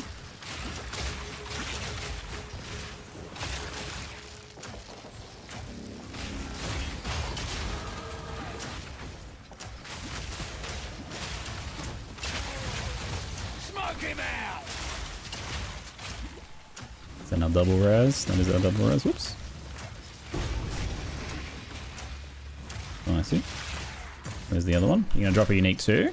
A lot of the time when I've had a double one that dropped a unique, the other one did as well, but maybe that's just luck. Beautiful. That thing looks fancy. What are you in here for? Get out of here. Bloody beautiful. Have to hunt down more rituals and stuff too.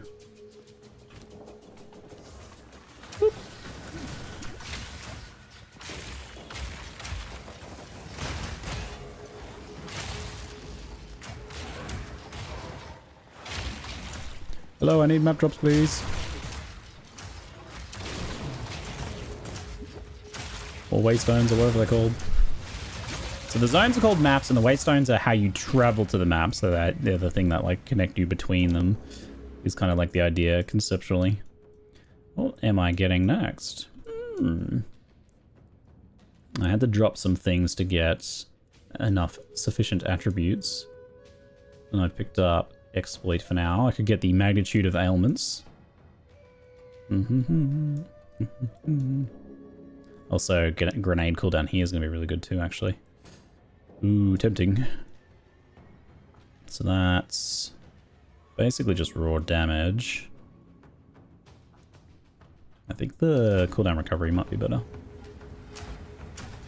Voltaic is does have a lower charge count than explosives, so a little bit more cooldown is helpful on it.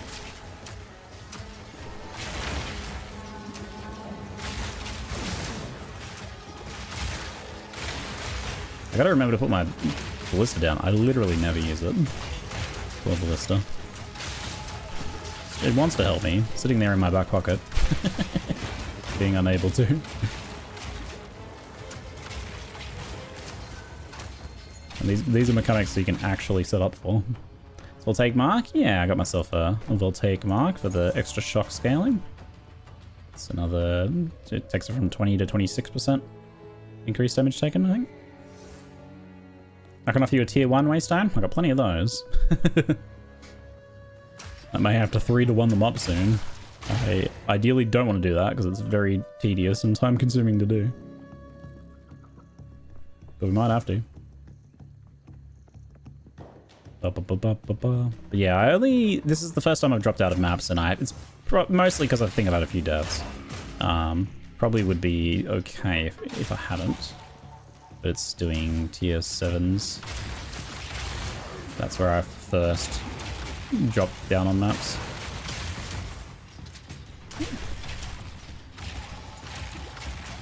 So I'm now obligated to read about the one portal per one death per map. Which I think in the current balance of Endgame is a mistake, but maybe long term could work out if they get it right.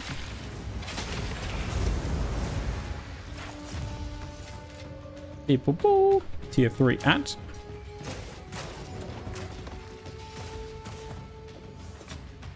Tier 3 hat. Bit of life and int. Then moderate rarity roll. Is it stacked life, is it? Yeah, it's actually could have been a bit higher. Full prefixes. Could roll resist. Would be pretty alright if it rolled resist. Might be worth a gamble. Let's try. Critical hit chance. Don't know about crit chance on a hat. Guess that's potentially a thing. Meh. Hello, Anonymous Gifter. Thank you very much for gifting some subs. And Lucranex, thank you for gifting some subs as well, mates. Appreciate it. Are you juicing the towers? That's how I started to say maps. I'm using the towers and crafting them, yes.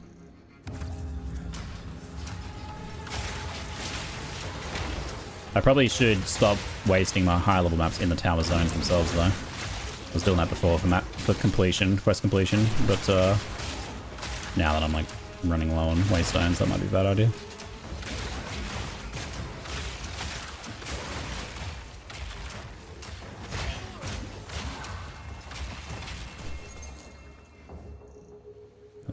Nothing's about to explode. Just checking. Another exalt for this one. What happened? Oh, I got rarity. Oh, 36 rarity. Okay.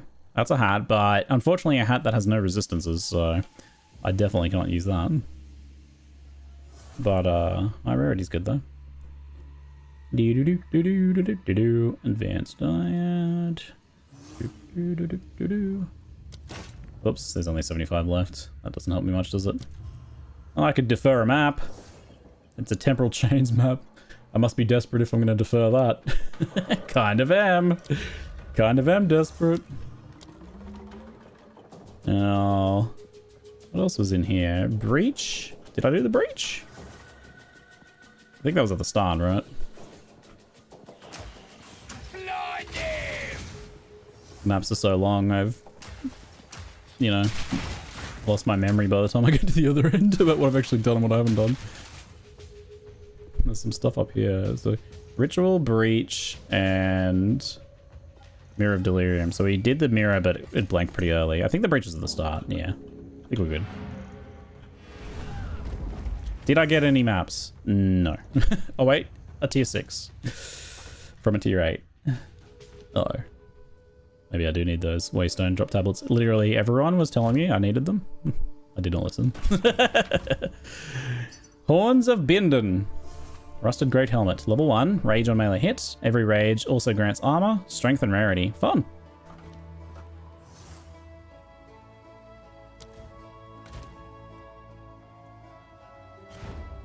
Fancy looking shield, isn't it? Wonderful physical thorns. Love it.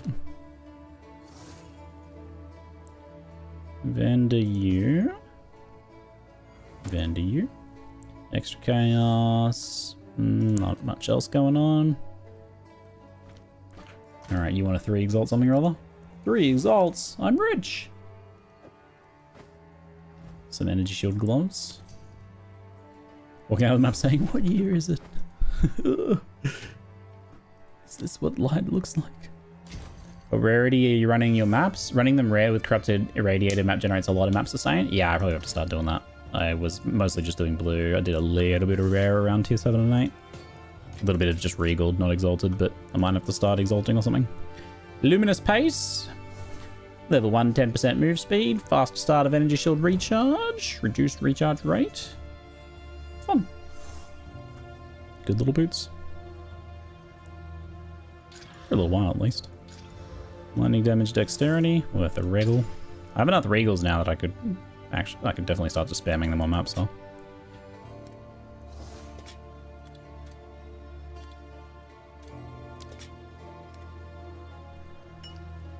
Tier 6 Waystone will have to be next. What is Um, it? Go. and you need salvaging. And you need crafting to see if you roll any good. 38% charges, amount recovered. Oh. No, current one wins out. Wait, what? Transcendent. Oh, current one's transcendent. Oh, damn. Okay, no, this one does win out. Did not realize I was on a not on an ultimate there.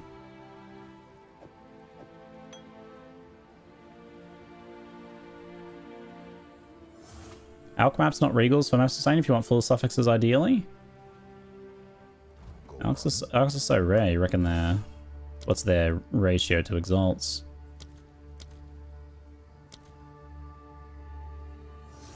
Two to 1.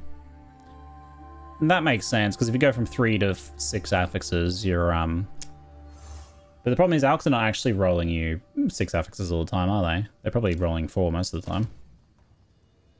They roll 4 like 50% of the time and something like that, right? Probably makes sense to start alching at some point though.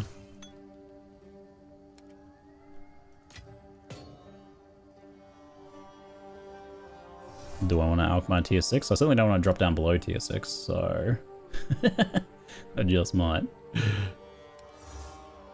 Does Varling +1? Let's see what happens. It did roll 4 modifiers, yep. It's just a very text-heavy 4 modifiers. What do we got? Less life recovery? At least it's not mana. Rare chests, monsters, magic monsters, yada yada. I'm gonna... So if we roll... If it's got like 3 suffixes, it's got 2. So it's 50-50 as to whether we would exalt a prefix. I'm not gonna do that. I want to see what the Val does to me. +1. There we go. It's kept the same mods, interestingly. Imperial 1, if you like +1, it would change the mods because it would be a new item, but I guess that's not the case here. The Waystone tier can just go up. Hooray! Tier 7. Saved. And do I have a juicier one here? Maybe this one with the +1, right? That might be nice.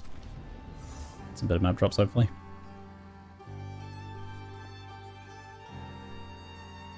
Alex can only roll 4 now? Wait, do they actually only roll 4? So you're getting... You are always getting 2 affixes instead of like 1 from a regal. I didn't actually compare regal price though. Interesting. So Alex are always 4 now, are they? In Alex description? I did not even notice that. Little detail there. Oops, I overlooked that one.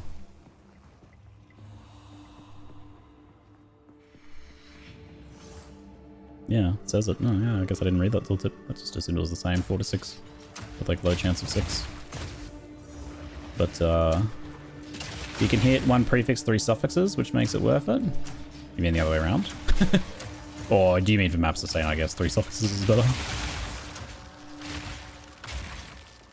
But obviously a lot harder as well.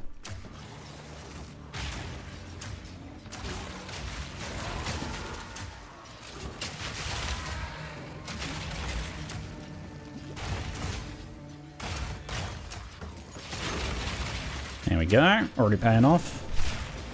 Tier 8 drop, very good. Yeah, I have to start taking my map craftage a little bit more seriously, huh? Makes sense. I figured it would be somewhere around mid-tier that we'd have to do that.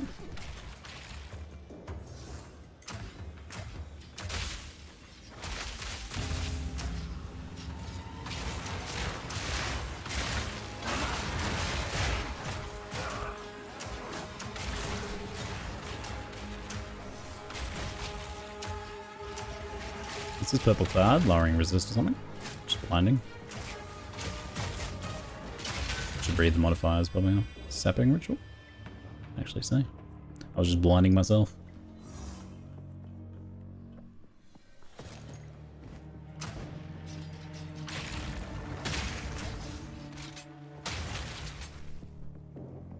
I'm swimming in tier 15s, mostly running blue or regal maps, but I pull my Atlas tree into map sustain. Looks like you got a choice. You can kind of go, you can go that route or you can go the other route, I suppose, huh? Is that a hybrid? pretty low hybrid roll though. Do you know if chests are affected by rarity now? I don't know. Path of Exile 1 they weren't. I would be inclined to think that they aren't, but I actually don't know. And PoE 2 is constantly surprising with these sorts of things, so I'm not going to say one way or the other on that one. I would expect not.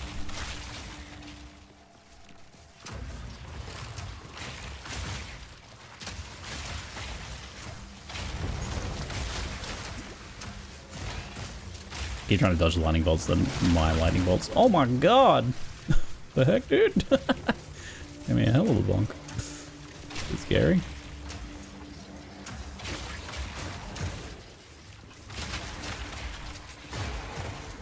The lightning storm's so intense looking. At least it's like hard to miss it when it is hostile. Ouch. Oh, I'm being barraged.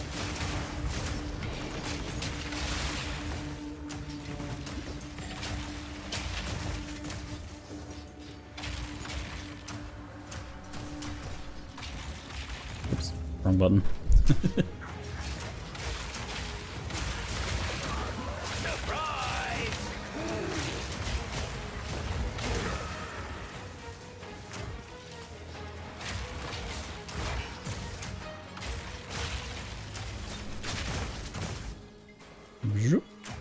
Yeah, zone rarity absolutely would affect stuff in chests, but rarity on gear, probably not.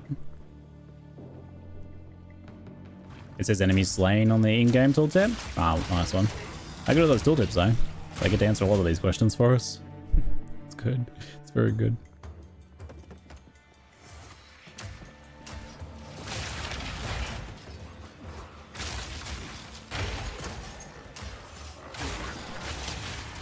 It's pretty wild how like chests are actually a map modifier now. I don't know if they're a good one, but they're a one. It feels very 10 years ago in Path of Exile 1. It was like area is a maze, area contains resplendent chests, things like that. Which they moved away from after a while. If you have low tier maps, you can 3-to-1. Yep. Yeah, but 3-to-1ing tier 1 maps up to tier 8 maps is mathematically many clicks of the bench that I do not want to do.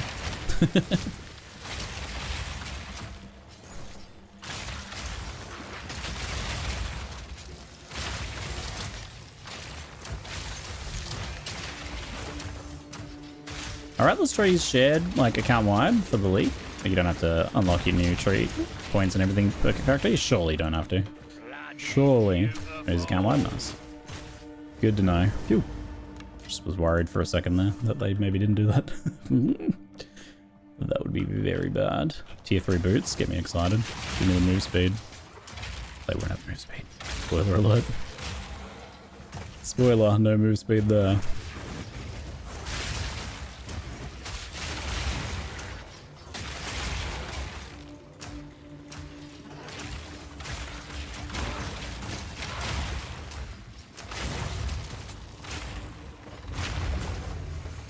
Gold amulet. Don't mind if I do.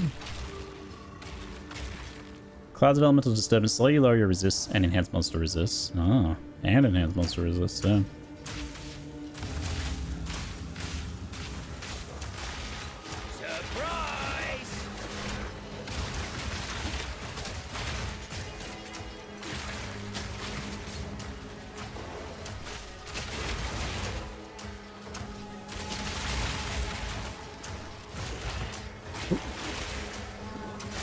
Positioning.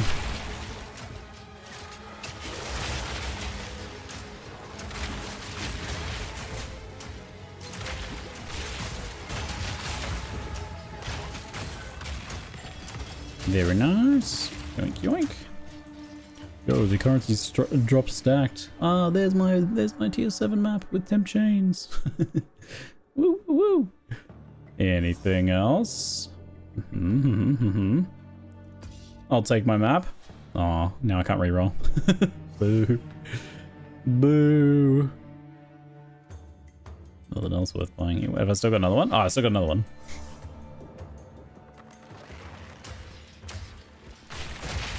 Wait for the extra one. Hey, Perfect Crimson, how you doing, mate? Whoop.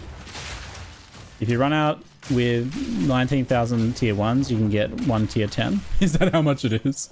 19,638 tier 1s gives you one tier 10 map. This is, back in the day, we had a league called, God, what was it even called? With the amulets chat. What was the amulet league called? Talisman League. Talisman League. Yep. So Talisman was kind of like a little ritual-esque. You'd do a little bit of a fight and you'd get these talisman drops. And then there was these like ritual sites or something you could place the talismans in to upgrade them through the different tiers of talismans, which were just different like unique amulet implicits. And people started doing the math and seeing how many like you actually had to upgrade to do it. And it was like, you know, you had to do hundreds of upgrades or thousands of upgrades to reach like certain tiers of talismans.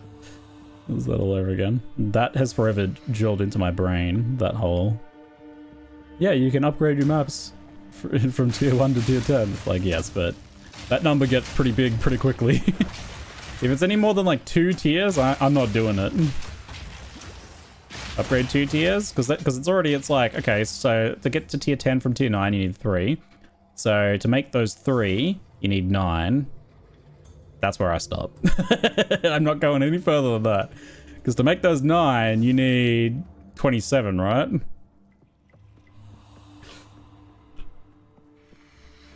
Nine times 3. Yeah. And I'm not doing 27 plus the 9 plus the 3.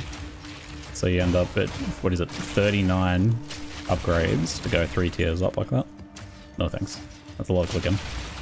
And I can't just chuck them all in a vendor with control click either. I have to like click them into this little bench one by one. How much L rune for a Zod rune? Yeah. How does bleed work in this game? I've been using bleed with rapid shot, but saw something like it's the damage that applies the bleed. Yep. They're generally explained in game on the tooltips. Bleed should be in here somewhere. Bleeding. Bleeding is an element that deals physical damage over time, lasts 5 seconds by default. Damage from bleeding bypasses energy shield. That's new, which is interesting, isn't it? Bleeding deals an extra 100% damage while target is moving, or if it's aggravated. Physical damage from hits contributes to bleed magnitude. Magnitude of a buff or debuff are the values of the stats it applies to the target. A buff or debuff with higher magnitudes is more powerful. Modifiers to magnitude of buffs or debuffs come from whoever applies it, and are multiplicative with modifiers to the effect of the buff or debuff has on the target. Alright, all that is to say that bigger hit equal bigger magnitude, but also you can scale magnitude. So you can get like nodes that say bleed magnitude. Some of these probably do. Bleed duration, bleed chance, magnitude of bleed. So that's basically a multiplier for your bleed damage, I believe, right? Only damage dealt to life will contribute to bleeding. It's interesting how like bleed bypasses energy shield, but you can only apply it if you actually get through the energy shield in the first place. So that rarely seems like it would be helpful on monsters. Damage does not contribute to bleeding chance. So it cannot be inflicted without an explicit source of bleed chance. Because it's a magnitude based one. So you have to have, it's a bit like how old PoE elements work, where it's like, your only chance to bleed is this 5%, just a 5% round chance. So you need source of bleed. What else? Base magnitude of bleed physical is physical damage per second equal to 15% of the physical damage of the hit that inflicted it. There you go. So whatever damage you're dealing 100 damage, it'll be 15% of that. So 15 damage. And then I think that's dealt over a certain amount of time, right? Damage over time and lasts 5 seconds. Is that 15 damage per second, or is it 15 damage over 5 seconds? Surely it's per second. Per second? Okay, yeah. So 15 damage percent damage per second and lasts 5 seconds. So all in all you get, what, 70, 75 or whatever? But then it's doubled while moving. Extra 100% damage while the target is moving. So yeah, it does double that. So 30% effectively while they're moving. Any bleed magnitude effectively scales this number up. So 10% increased magnitude would mean this is 16.5% of the damage dealt instead. Which would then double if moving or aggravated. This is calculated using the final damage dealt by the hit, but not any modifiers on the target that affect how much damage they will take from the hit. So that, to me, sounds like shock doesn't work, but shock probably still applies to the damage over time anyway. It's just to stop double dipping. But I don't know how armor works for that. Because I don't think armor is a how much damage they'll take from the hit modifier. It is, but I think armor does actually do something against bleeds to make that initial hit lower, but I'm not actually sure based on that wording. It's kind of weird. So I'm not sure how enemy armor works, like whether you want to be stripping on bleed builds or not. I imagine you want to be, but not actually 100% sure on that one. Kind of sounds like it doesn't anymore. Modifiers, armor affects damage taken, not the hit, I thought. Well, we could pull up the armor thing here and see what it says about armor. We're going down a rabbit hole now. Armor reduces physical damage from hits. Damage reduction is proportional to the size of the hit, and more effective at reducing smaller hits. Yeah, not enough info really to work off there. Because like it reduces damage from the hit, but it's still unclear as to whether. Yeah, so it obviously doesn't affect the bleed. Modifiers and debuffs that affect enemies' ability to mitigate damage such as shock. Oh, there's more explanation here. If only we could read. Can affect the damage the enemy takes from bleeding, but any such modifiers that specifically apply to hit damage, such as armor break, do not affect bleeding damage. They don't affect bleeding damage of the bleed itself, but do they affect the initial bleed calculation? That's what I'm trying to figure out. It sounds like no, but I actually feel like it does. Just the wording could give more info on that. Because it mitigates the initial hit. Yeah, but it does say this part, which is a bit confusing, all right? But not any modifiers on the target that affect how much damage they will take from the hit, which any reasonable person would consider armor to affect how much damage you take from a hit, right? So I think this could be a little clearer, maybe.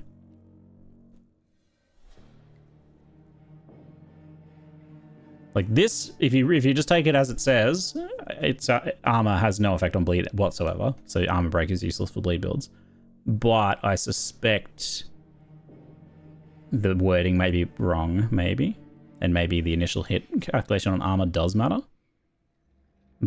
And so here's my thinking, right? So armor couldn't double dip because it doesn't affect the damage over time, so it's fine. They can just let armor mitigate the damage, which affects the bleed calculation. Whereas shock would double dip. Shock would make them take more damage from the hit and then more damage from the bleed. So that's double dipping, which is bad. That's for many reasons. So that's my logic as to why I think maybe armor does work. But hover the armor icon in the character screen. Armor reduces both the physical damage you take from both attacks and spells, but provides no damage against other damage types. Exact damage reduction depends on damage dealt. Doesn't tell me anything related to this. I know armor doesn't work for dots, but does it work for the initial calculation of the dot?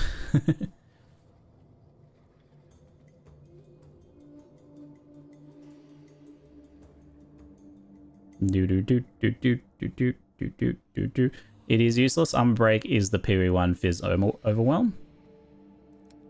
Well, I mean, it's a bit different, but everything, it's kind of irrelevant what it is in PoE1 because it's all different here, right?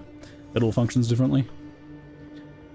Yeah, the tooltip certainly suggests that armor doesn't work, so we should probably operate based on what the tooltip says.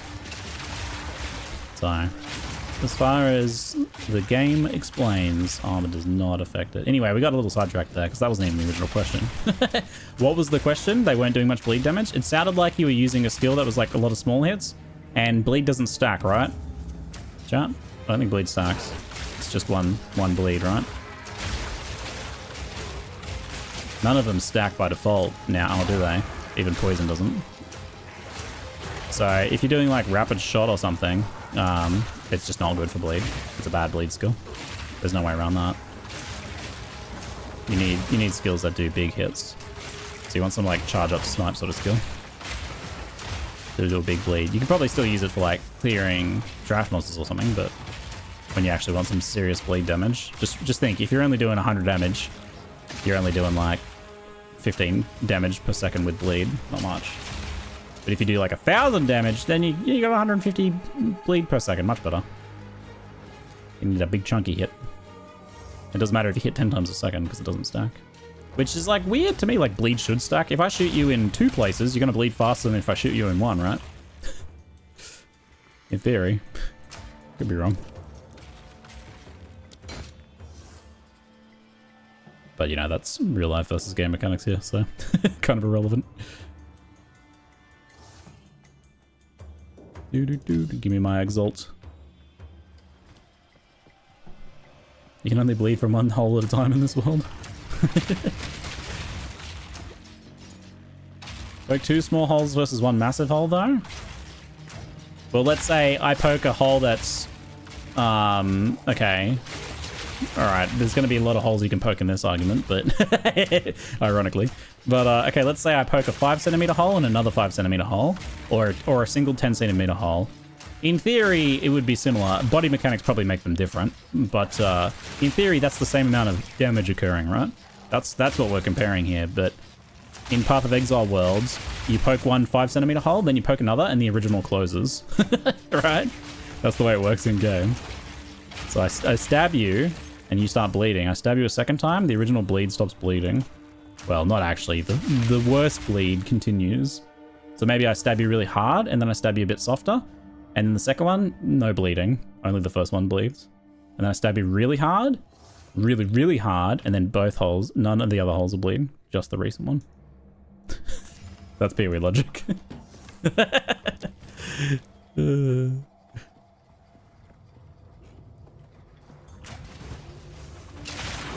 Different area though. 1 10cm hole would be way more area than 2 point. Yeah, okay, all right. Don't bring math into this. Technically, Ziggy, you didn't do yourself the surrogate calculations. I forgot to calculate by pi radius of pi. No. Radius of pi. Oh. Stop stabbing me, please. Ziggy has been reported. Stream has been disabled. For consistent and repeated threats. Bloody beautiful. Bloody beautiful, ain't it, love? Gimme, gimme. Sweet as bruv. Alright. We done here? Looks fairly done. These little goobers only get up when you go near them, though. Ziggy the whole expert. So if you get shot in the heart, you're not too late. Shot through the heart! Wait, why did that come into my mind just now? I swear you were doing like a Bon Jovi reference or something. I don't think you actually were, but that's what came to my head for some reason. T-Ray Waystone there. I got very confused. That's just my brain though, isn't it? What do you got, buddy? Oh, okay. Possible belt. Possible belt is occurring. I'll have to check the rest when I get back. I'll be right back. See you in a moment.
I have a question as well for you, chat. Have you used or found a leveling unique that you thought was an absolute banger, like super fun or just really powerful?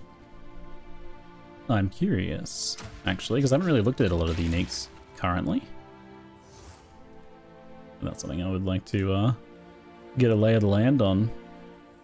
We need to do that map.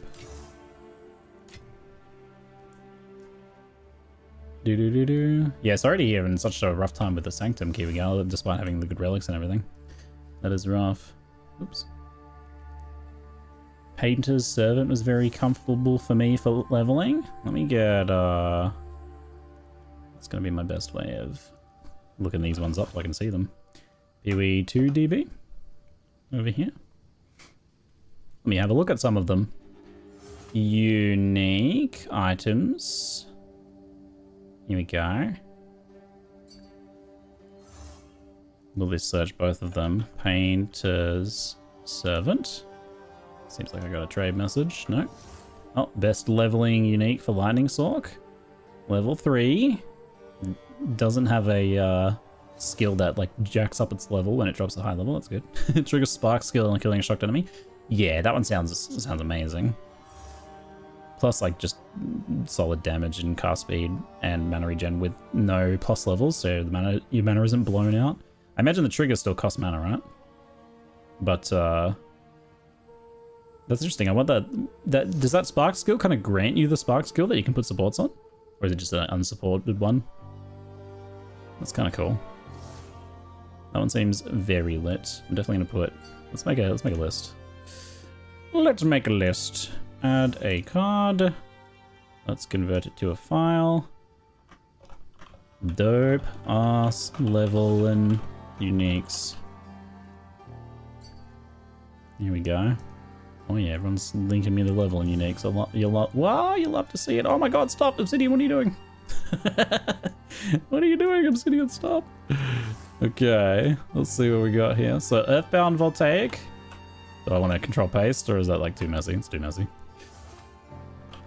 Earthbound Voltaic Staff. That one is the spark trigger.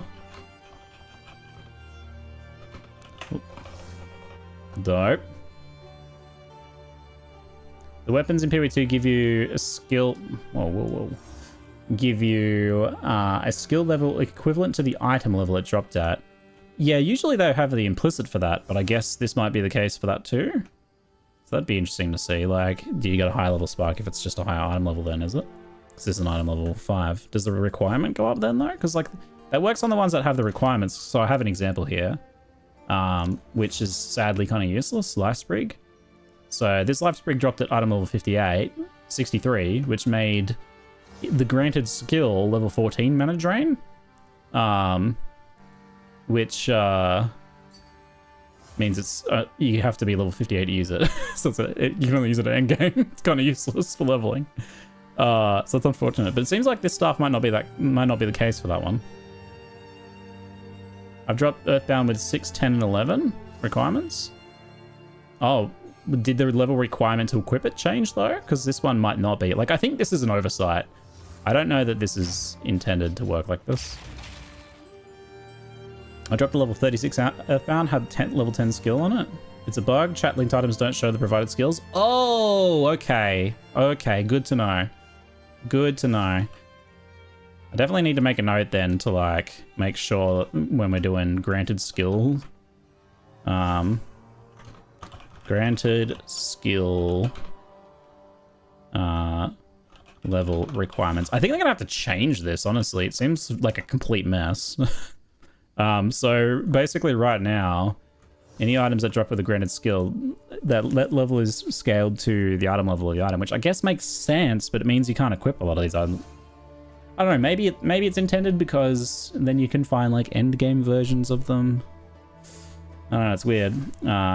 Check level requirement, granted skills, scale to item level, which boost level rec.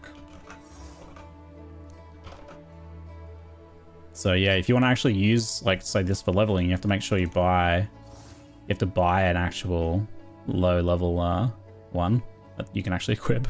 You could, it means its damage will fall off too, but you could buy a few of them, I guess, and change to them over time. I guess I avoided this in Path of Exile 1 because this always said trigger level 4 spark on kill. But this whole new skill system has messed things a bit wildly. It gives the impression they may add a way to upgrade the base of uniques like in D2. To like increase the item level of uniques or something maybe specifically. I don't know if that would cause... I don't know if that would cause many issues. It seems like something that could work. Can you reforge 3 to 1 uniques? You know, I don't know. You'd have to find 3 of the same to try it. I'm guessing probably not. Damn, no move speed on those. Is that open prefix though? I gotta exalt. What if I land it? Hold on, I'm getting distracted for a second. Bam. Nope. No move speed. Sad good. Just clear my inventory. I can't think with this inventory clutter. Those belts were showing some promise though.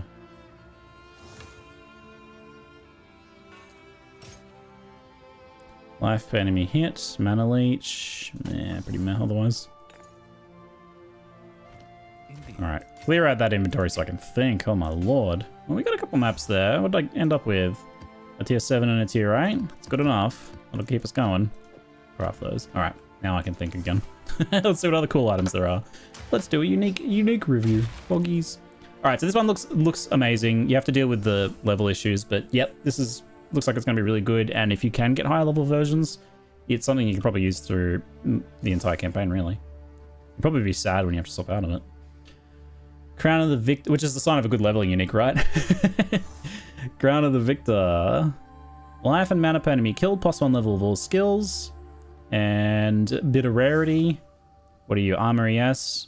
Basically no requirements. Level 5. Looks like the gold rim of this game, honestly. Not the same thing, obviously not resist, but quite the opposite. But I like what you've done with the joint though. Your corruption. I like a note on that. So that one seems like a good corruption target. Let's do a spell caster category and armor. Spell it like Path of Exile, and like I should. Even though Obsidian's it's wrong. I'm adding it to my dictionary.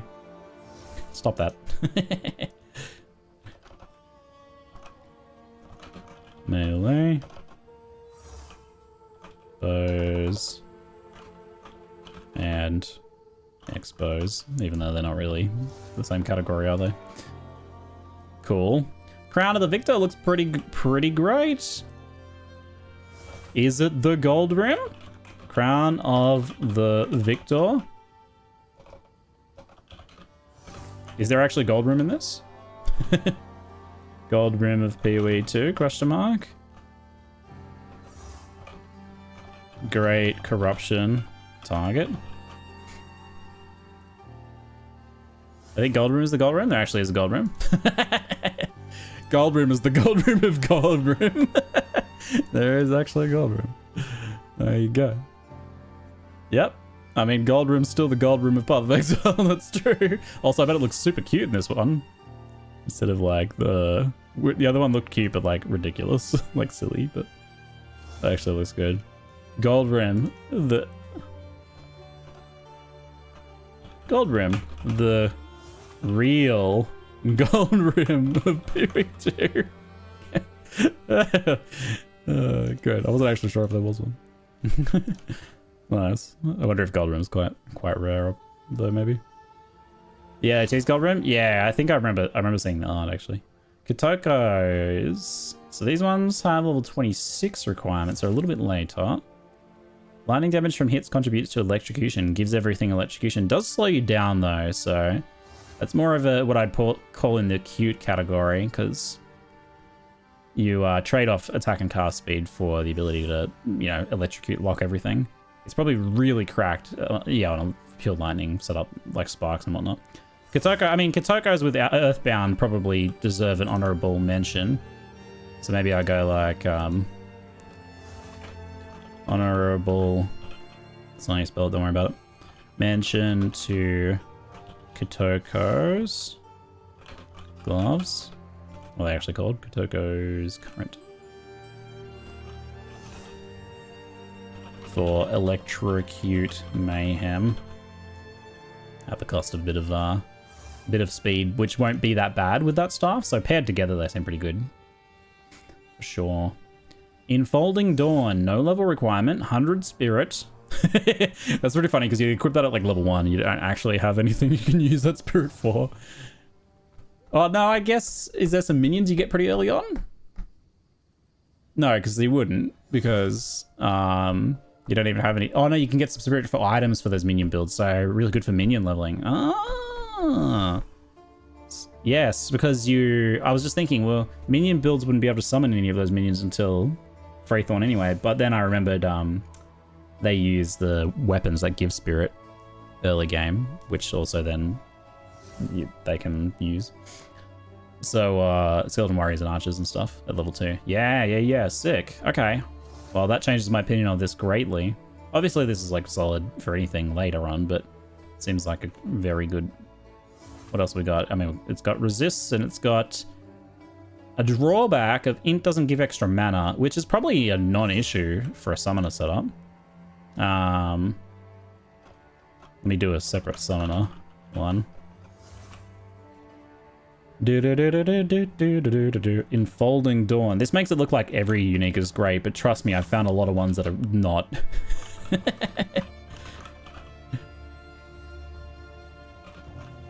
Spirit. How much can you actually use that spirit at low level? I don't know enough about summoners yet. I need to look into that.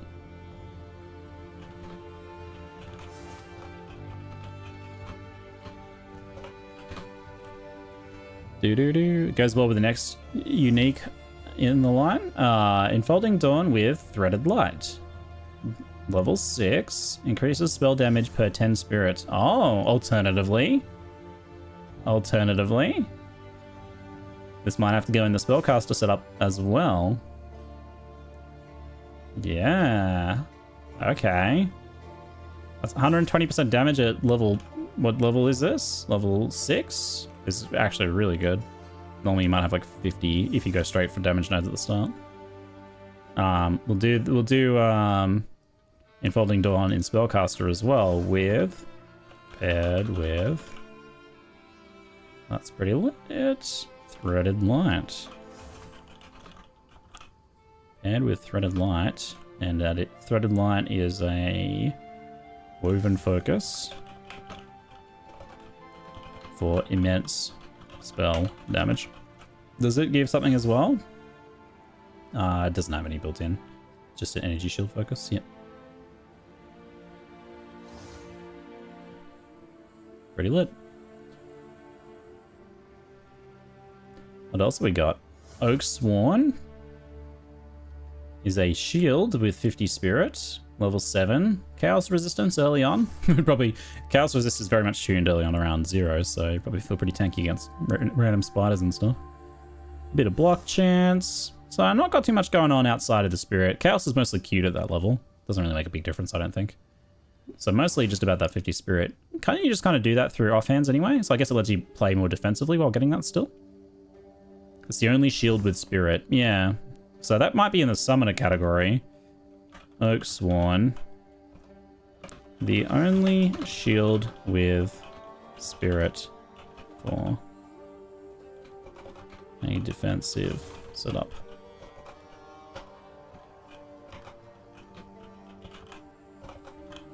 You can go Scepter plus shield as well. Yes. But you would normally trade, like to use a shield, you'd normally trade off getting the spirit that you could get in your offhand, right? Still using that shield for the spirit and chaos res. I'm at level 80. Yeah, funnily enough, it starts to become a bit better later on because of that chaos res. Seems like decent staying power. Decent staying power due to block. Like the block's pretty, block base is pretty alright. Yeah, 37, 40%. Yeah. and chaos res. Like if you actually get to scale the block as well, you might actually be able to use that long term. Well, there's a few gold rooms. Fox Shade. Oh, that was a classic from PoE. What do we got? Movement speed on full life, evasion on full life. Yeah, that's just gonna feel good to level with, right? I love your increased thorns damage. Fox Shade. Hell yeah, Fox Shade. That goes in the armor, which is the kind of category for everyone. Fox Shade makes a big comeback, a triumphant return here. You love to see it. Where are ya? Dexterity for requirements, level 1, and big old move speed. The evasion probably really cracked for a little while. Mostly the move speed though. Level 1, and nice move speed bonus. Plus great evasion very early on. The evasion falls off pretty quickly, but the other parts are pretty good. I mean, the evasion is global, so if you actually scale evasion, but like for a build not scaling evasion, you could use it for a little while, then you'd swap. But the dexterity it gives you actually lets you equip more evasion gear to go with it. My ranger use Fox Shade until maps? I could see it. It's hard to let go of that movement speed. Biggest drawback for Fox Shade is like when you stop using it, you lose it. Drawback when you have to stop. You get withdrawal. Why can I not spell? That's definitely not how you spell any of that. You get withdrawal symptoms when you have to stop. That's the biggest drawback. Revered Resin. 58 life, life flask, recovery rate, life flask gain charges. Yeah. You know, I don't have a jewelry category. And I should, because I actually know a really good one as well that I got. Revered Resin is just lots of life and flask life recovery, so huge survivability basically.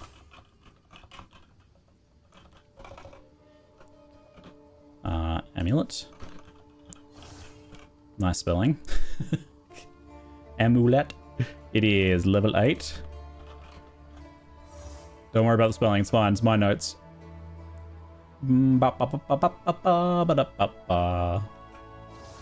Big life and flask recovery. Slash sustain.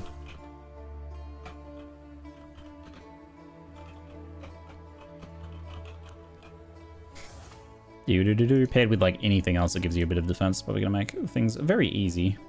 Keel Haul. Could be paired with Keel Haul as well. Keel Haul is like a mana solver for leveling. Not the easy mana solving, like complete mana solving like PoE 1 had, but it has variable rolls on the recovery rate though, doesn't it?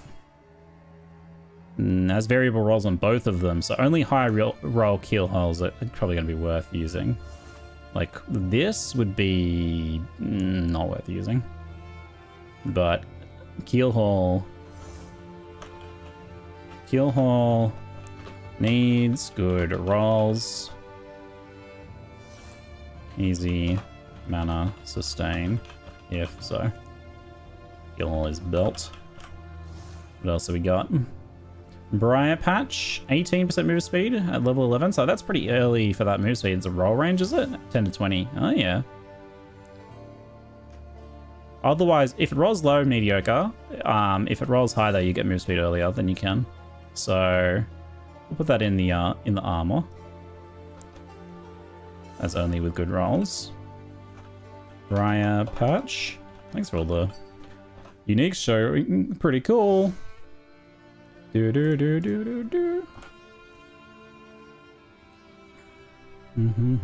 part are going to be using for this? This is obsidian. Everybody's got to find their own way in life, rodent. You got to find what is the life that you want to build and try and build it. And try and bring some joy to yourself and your family and the people around you. I'm extremely happy in those regards.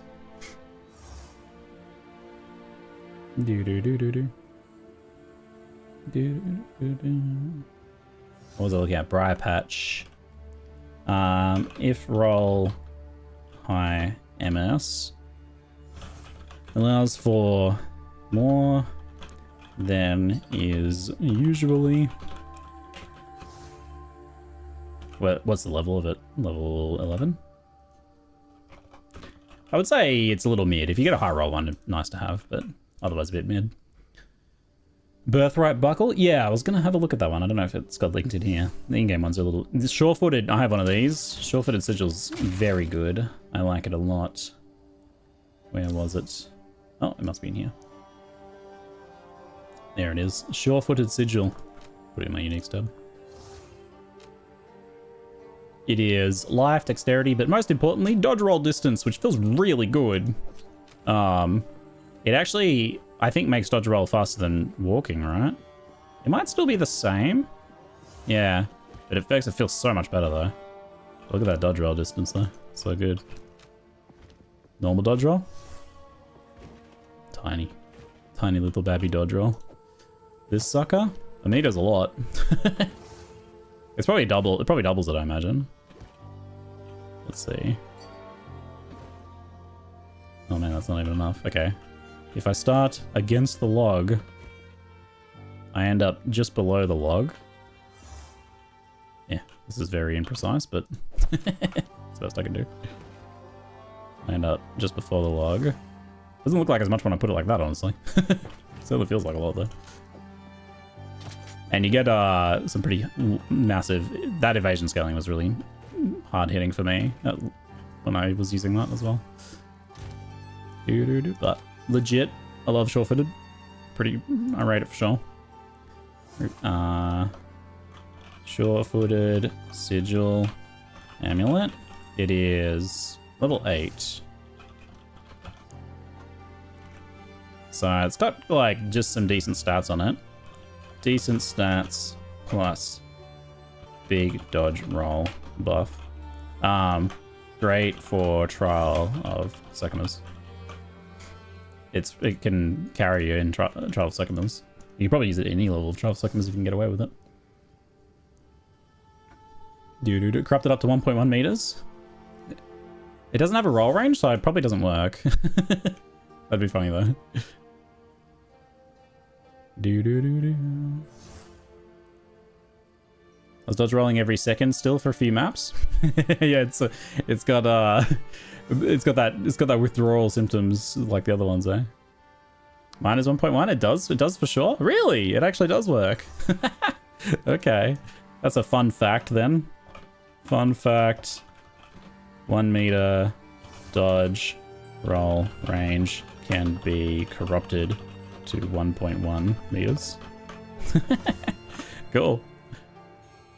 Probably see those on trade then, I suppose. That's pretty funny. It's got a 1-to-1 range and it's just hidden, I guess. Yeah, that's interesting. I wouldn't have thought it could scale. What else did we have? I found another one here that I thought was good. What was it? I mean, Ghost Ride is potentially good, but what was the one I was actually thinking of? It might have been Wandering Reliquary is decent survivability. Necromantle seems very nice for leveling minions. The faster revive and the extra protection on them probably means you just don't have to worry about them at all.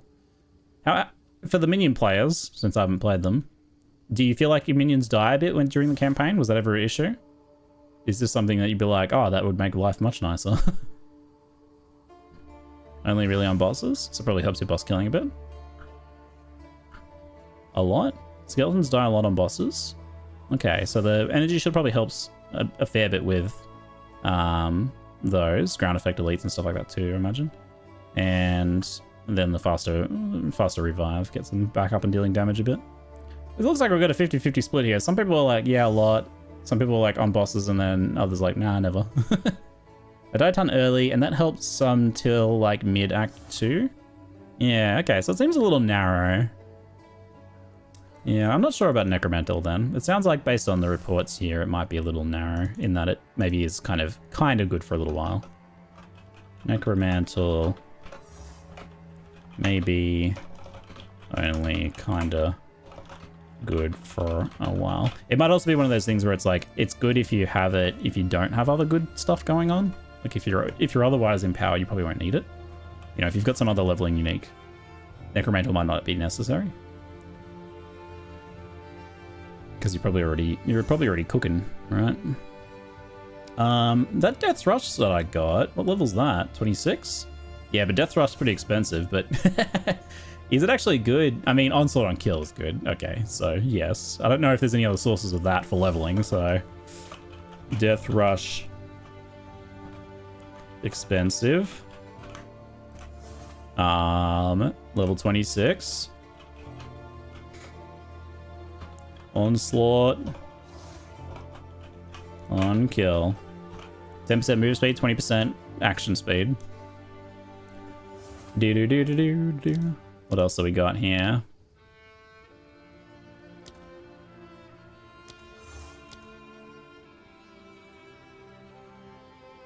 Energy generation is doubled. I mean, some of these you can do some fun leveling setups, but might focus on the more broader appeal ones first, maybe.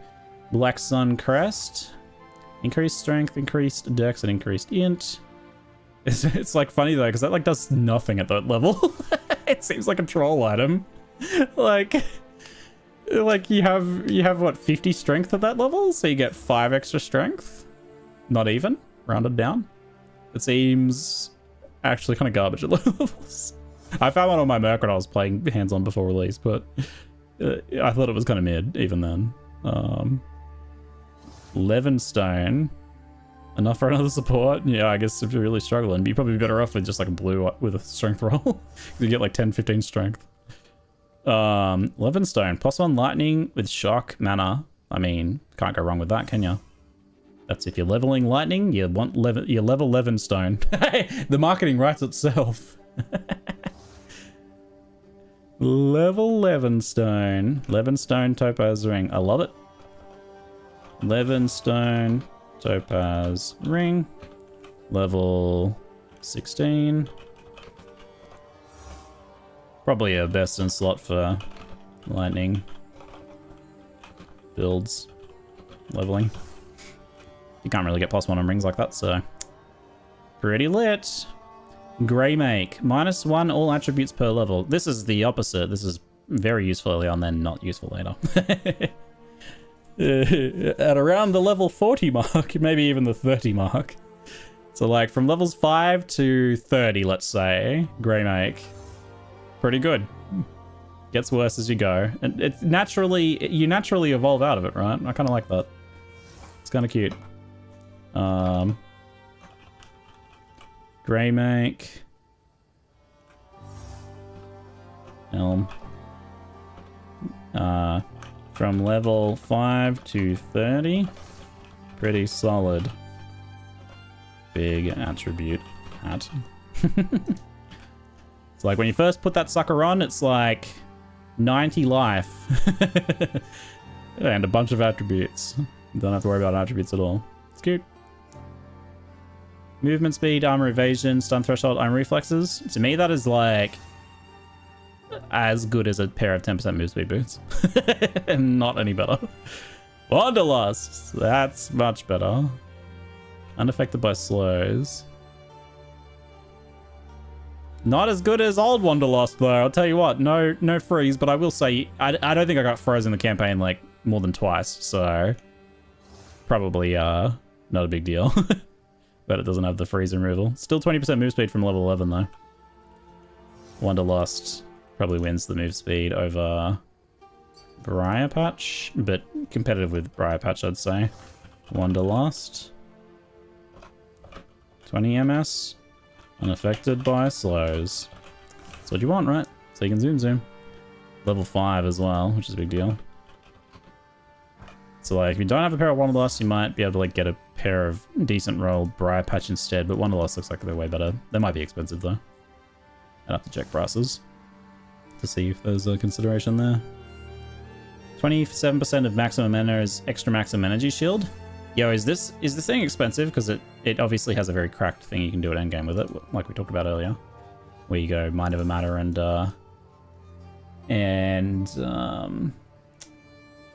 What is it? Eldritch Battering. Because it doesn't double converge. What? Double converge. Everlasting Gaze. Why do I feel like it might be expensive? Because it is. Relative Exalts.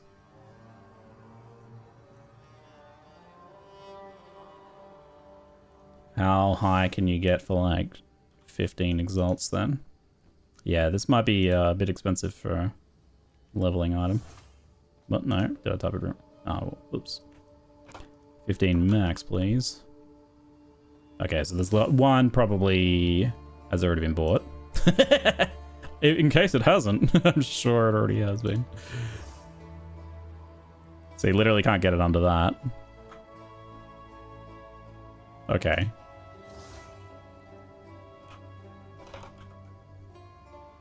Okay. What was the next price? 68.70. Okay, yep. Yeah, probably a bit expensive for leveling. And would it be worth 70 exalts for leveling? Honestly, not really. I'd probably use a different amulet for leveling. Is this worth it at endgame as a sick build thing? Yes. Probably going to get nerfed. That setup, I reckon, might get nerfed. We'll see. Belly of the Beast. Belly of the Beast is pretty low level now, huh? Life recovery from flasks is instant. You know, I actually wouldn't have enjoyed that in there while leveling. I feel like instant life flask at endgame is very good because of how fast endgame is, PoE1 style. But while leveling, I actually wanted to heal over time and wanted my flask to last longer. But I mean, it's still a higher armor evasion health chest. You're probably tanky enough that you can deal with the less mana charge of life flask efficiency. Medgies, I don't know how to rate Medgies. The strength and cold res is good, but so you get like a ton of flask charges back, but you use a lot more. So it seems really bad in bosses when you mostly need your flasks, which seems bad to me. You lose 5 life when you use a skill, 95 max energy shields. Pain attunement. Does it actually only lose life? It doesn't damage your energy shield, right? Because it's not take damage. So it can help put you on low life. Actually sounds kind of cool. Kind of thought this is more interesting now. Meginord best in slot with Pillar of the Cage. Yeah, I was actually, I think Pillar of the Cage God probably goes in melee here, huh? It might even be, can you use it in the melee? Don't know if it's also viable for spellcasting, probably not. Pillar of the Cage God. Meginords. Pillar of the Cage God makes Meginords good. I'd use it with that. Yeah, I know it gives a lot of life. But that's really not that big a deal. Well, early game, I don't think. If I found one when I was low level, I'd probably use it for a while. And that life might be enough to offset the fact that your flasks might be a bit iffy in bosses. I don't know if I'd recommend it as a big leveling item outside of a pillar setup though. But if you whack on Pillar of the Cage God early on and then that, you're probably cooking. I got Pillar here. So Pillar's level 1 and Meginord's is also level 1. Level 1, level 1. So those two paired together give you some big old weapon damage. Big old weapon damage. And I guess we probably pair with that other hat, right? What was it? The Black... No, not Black Sun. I mean, maybe eventually Black Sun, but likely... what was the other one?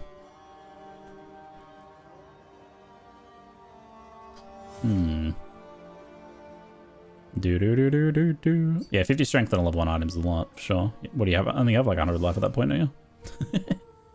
What was that hat called again? I mean, I have it in here. It's the point of my notes, right? Greymake Helm.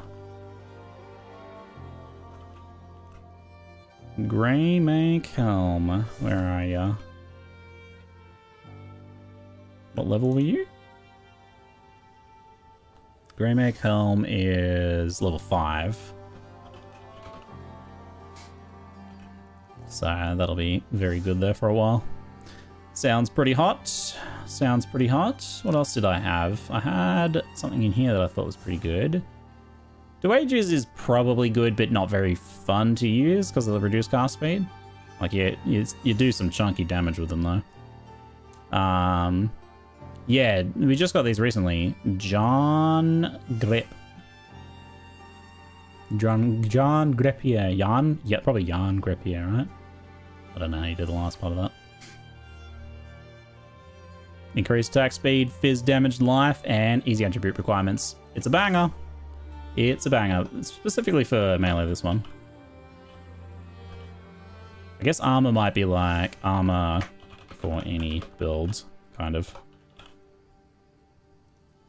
Whereas this one is gloves. Jan Grippier gauntlets. Damage, attack speed, and easy requirements. Looks like a very solid one. And level 6. Ones you can use very early, very nice.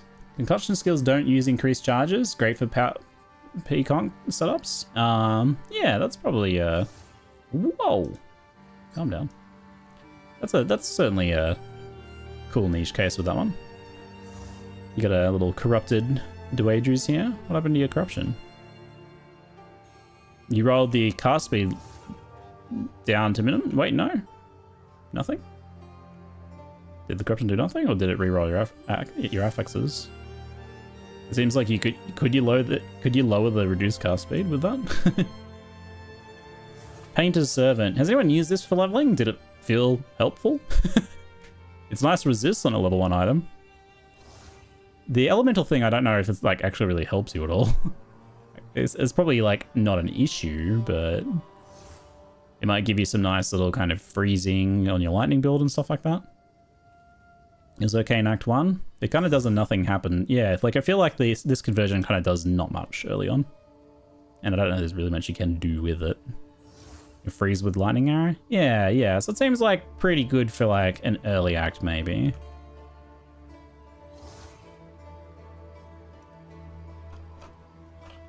Painter's Servant. Gloves. Try res is solid. Conversion is mostly cute, but lets you freeze/shock early on before scaling becomes an issue. Probably only like Act 1 to 2, I'd say. That one, I'd have to imagine. At that point, you probably want to swap over for some more traditional gloves. It's good with the Temple Bell. I use Painters up to maps with Lightning Mark. Made getting freeze very comfortable. Really good with Temple Bell. Okay. Good with Monk Bell. Painter's Servant mainly good until you get your specific elemental scaling, since conversion scaling doesn't benefit. Exactly, yeah. Something you trade off at once scaling becomes a potential issue. Fizz to attacks, crit damage, base crit is 8. I don't know that really helps much while leveling. Increase skill speed, reduce max mana, shared charges with allies, life. It's probably like, just like they are in Path of Exile 1, where you use them for a little while just because they have speed. Well, everything else seems alright.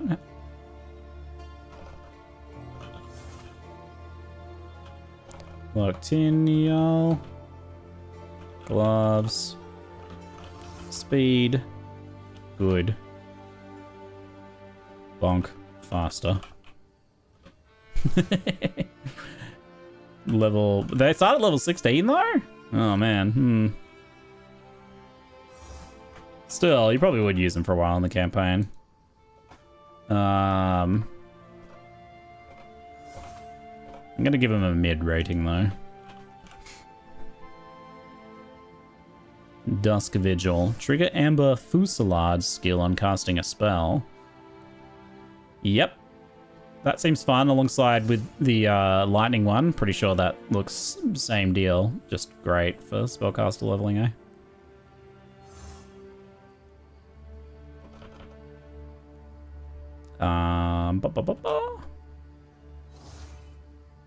Dusk Vigil.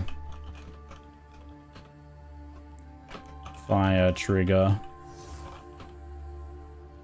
Level, I think they're like the same level, aren't they? Level 10. Forgot to check the other one. Oh yeah, Stephen Cook, how you doing, mate? Pain is, has Radiant Grief come up yet? What level is Radiant Grief, though? I have it in here. Yeah, Radiant Grief's level 16. I imagine that Ignite actually does some damage at that level. Did anyone use Radiant Grief at level 16? And was it killing stuff for you, like just Branch with Fire style? But it's very good as an enabler for either Gas Grenade or Poison Grenade, what is it, Gas Arrow, or for other on Ignite setups like, what is it? There's a support gen that does bonus damage against ignited enemies. I did unleveling it to cap, I think. Yeah, I mean, it's an in-game viable helmet. I did it for gas stuff, but not for its actual ignite. It's made the build crazy fun. Yeah, I think maybe we put it in the bow and crossbow section, honestly.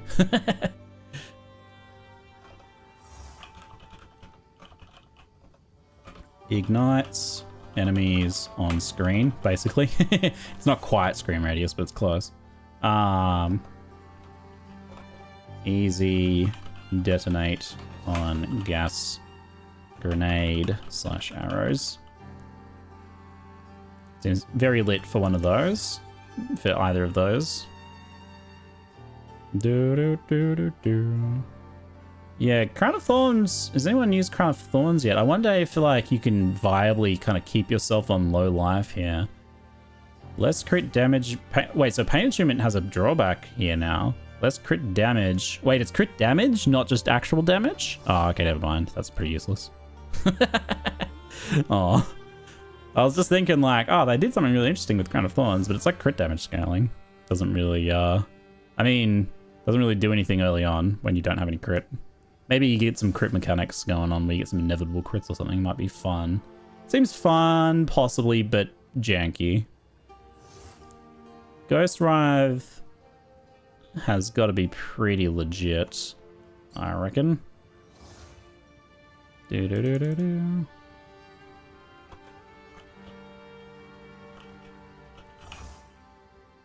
Ghost Rive starts at level 1. Nice corruption, by the way. Level as almost pure ES build. Or actually pure ES build. Presumably it works with... Does it work with Chaos Inoculation, the maximum life thing? Maybe not. I saw the teleporting temporalis thing, or a tiny clip of it at least, yeah. Painter's Servant could move to melee Temple Bell scales with early ailments affecting it, so that makes it very comfortable. It's probably like okay on any build though, but just especially good there. I wouldn't say it's like niche down into only being for melee, for monks. The Barrow Dweller. Chance to avoid death from hits, cold res. Hilarious. Hilarious. You're gonna just like forget that you're wearing that, apart from the cold res, in my opinion. I feel like the 10 fire res is almost more likely to get you killed than the avoid death will save for. Yep, it's always a chest. Imagine wearing those in hardcore, and you die, and it doesn't trigger. Do you know what though? Because it's like 50% chance to avoid deaths from hits, and you get barraged or something by like 1 damage hits when you're almost dead. It's gonna be so funny. Also, it doesn't protect you from damage over time. Also, just so funny. It's so funny. The Hog Hunt. So Hog Hunt is a level 1 mace, huh? It's got 20 base crit. You actually can level crit with this. Crit Gigabonks. Slow crit Gigabonks. With how like is this a yeah? It's super strong for low levels but falls off fast. Yeah, for sure. The damage is not going to keep up. But if you want to have fun one-shotting some bosses, I suppose, with how slow melee early game is, that might be just enough damage to make up for that fact. Hog Hunt for one-shotting things for the first act. Probably not much after that. And it's level 1, so nice. Yeah, you will one-shot everything with that for a while. So if you want to just feel uber powerful for like an act, that's a fun one to use. Probably cheap too. We did that one. Feel like I missed something. Something around here maybe. When not on full life, sacrifice 10% of mana per second to recover that much life. Damage over time bypasses your energy shields. You know, that combined with like something else that gives you some mana probably makes you pretty immortal. I don't know, I'm gonna note that one down. That's interesting. Sounds like it'd be pretty fun for just feeling rather immortal. The blacked out. It's level 11.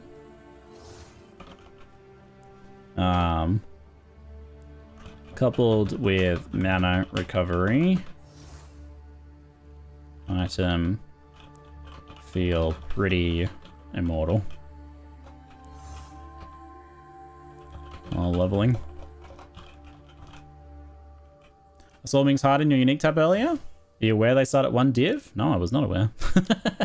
I just I don't even remember where I got when I got that, actually. I actually assumed it was probably pretty bad, given that Chaos seems rather hard to scale. Maybe I should sell it and use that cash, so I'm not about to use it anytime soon. I mean, 30% added Chaos is in theory quite strong, but obviously Livesprig has to go in spellcasters. We all know what Livesprig does. Where are you, spellcasters? Dip-a-doo. Livesprig.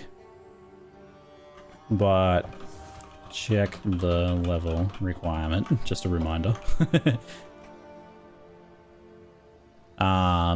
It has a fair bit of variance now though, like 1 to 3 spells.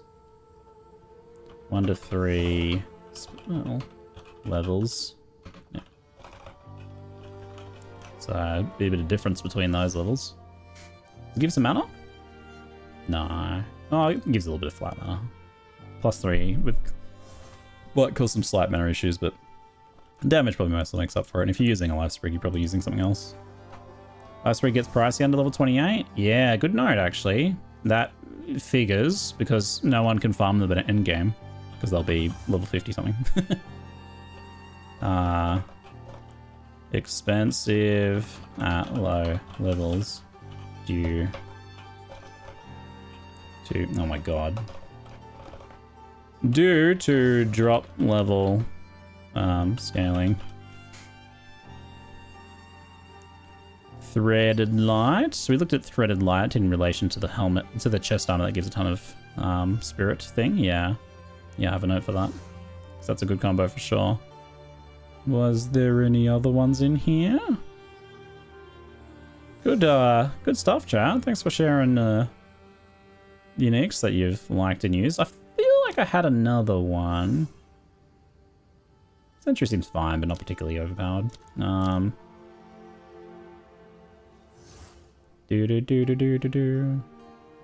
imagine.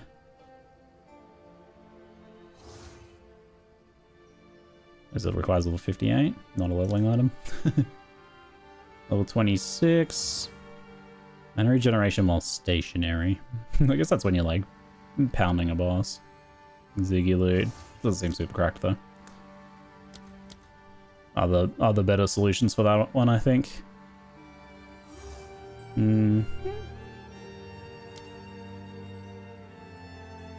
What else?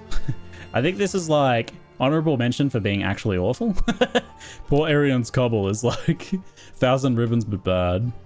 It even you have to like max roll everything and then maybe you're like, okay, now I'll use it. It's just it's so rough. Poor Arion's Cobble. Sure, there's a lot of lines of text, but if it was level 1, you might want to use it for 10 levels. Purely meme item. Yep. Let's make a note that it's a meme item.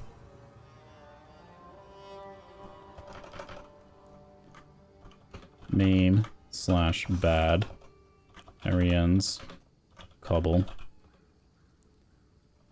Maybe with perfect rolls, you'd use it for 10 levels. Horns of Binden. Level 1. Rage on melee hit. Every rage also grants armor, strength, rarity. Seems great, honestly. Rage gives more attack damage. And that's a great way to get it early game. Horns of Binden seems legit. Purely melee.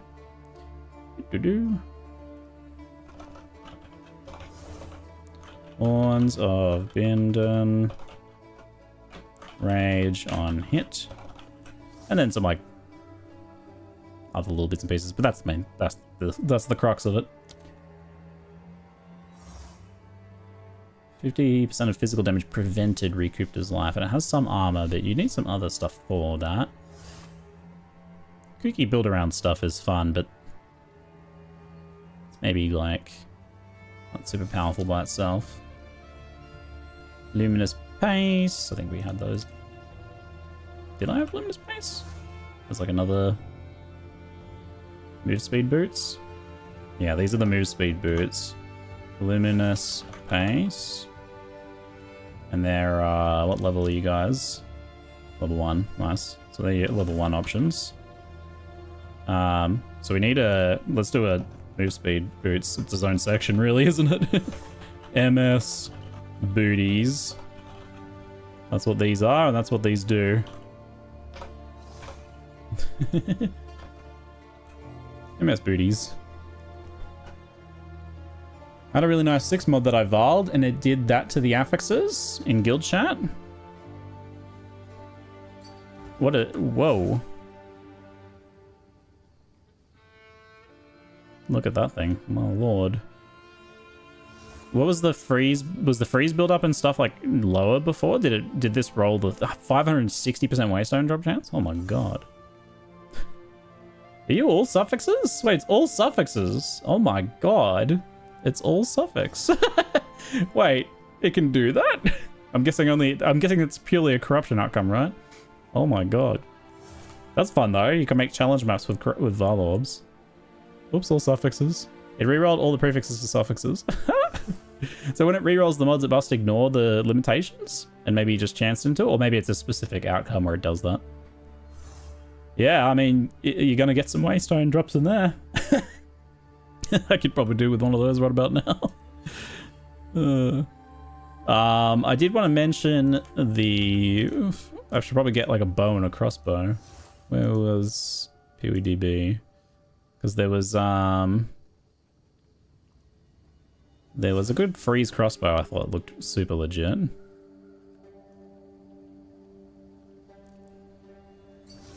What level are you guys? Level 5. You're level 1. Widow Hell's probably just all you'd use, right? You'd just level with Widow Hell the whole way. I mean, Death Harp's gotta be very fun as well. They all seem good.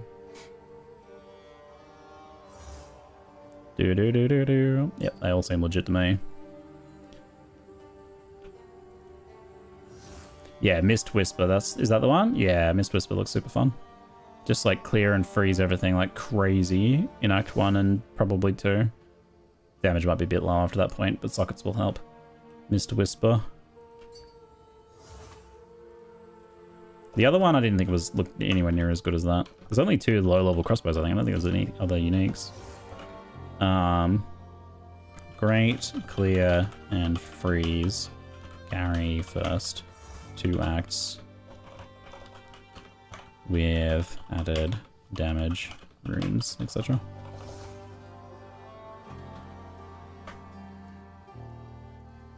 You want to make sure you have a bit of added cold damage and stuff to help. Yeah, this one I was like, I was probably just looking at it from the sense that like, I probably prefer the other one. Yeah, attack speed on this is pretty legit if you have a bunch of added damage though, I suppose. But reduced reload speed and then like really high attack speed sounds a little bit rough. Wait, but the reload time, yeah, reload time's 1.2. Yeah, I don't know. It reminds me of like, there's a Bone Path Exile 1 that's like does like extra projectiles or something like that, leveling bow, but it's got really slow attack speed, and I just could never stomach using it. You get 2 reloads. 100% chance to not consume a bolt if you've reloaded recently. Oh yeah. Well, so, okay.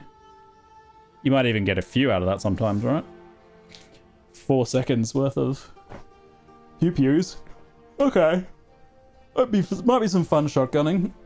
Oh, I think I rate Mist Whisper higher, though.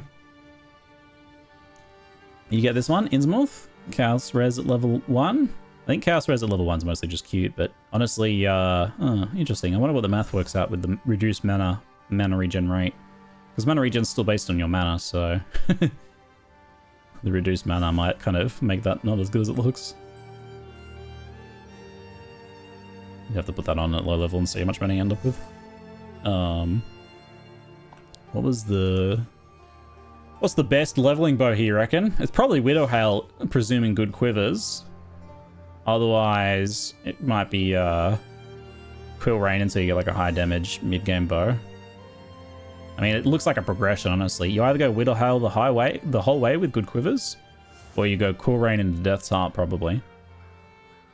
What's this one like? Projectile split, projectile speed. This is probably pretty good for a little while while you get it, and then only good for clearing after that point, but you could weapon swap with it. Weapon swapping changes things, doesn't it? So let's go like Widowhail, bows, Widowhail with good quivers, whole campaign. Probably an endgame, honestly. Or you do Cool Rain into Death's Heart, I reckon.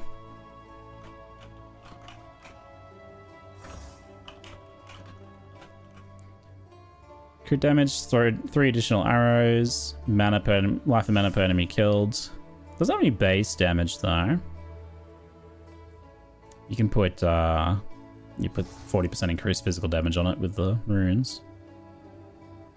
The 3 additional arrows actually works as damage depending on the skill. Need some. Well, actually, I don't know. I'm thinking of crossbow skills. I'd have to look at the actual bow skills, right? Does anyone use Death Heart? Yeah. Bows and quivers are kind of meh, to be honest, except Widowhail if you somehow have rolled quivers already. Yeah. Well, I mean, Cool Rain's gonna be good for 10 levels plus. Although, I guess the mana might be an issue with Core Rain in PoE2.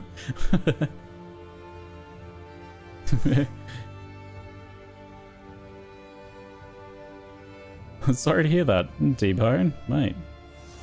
Sorry to hear that, that's rough. I don't know how you fix mana in PoE2 with 100% attack speed. Yeah. Yeah, I'm actually a little iffy on this one now. Because Death's Harp is maybe a little more build around and Core Rain is also super mana hungry. So you'd need like mana for that. It might just literally be like Widowhail with quivers. Like these are all okay. Or build around, it looks like.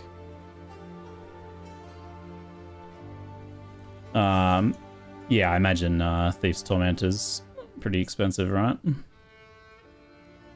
should look at some of the other uniques, jewelry and stuff like that. See if there's any cheap ones that are pretty good.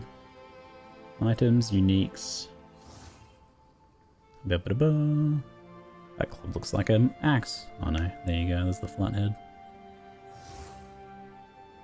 Do. Causes bleeding on hit. Bloodthorn. Bloodthorn's probably pretty good for a little while.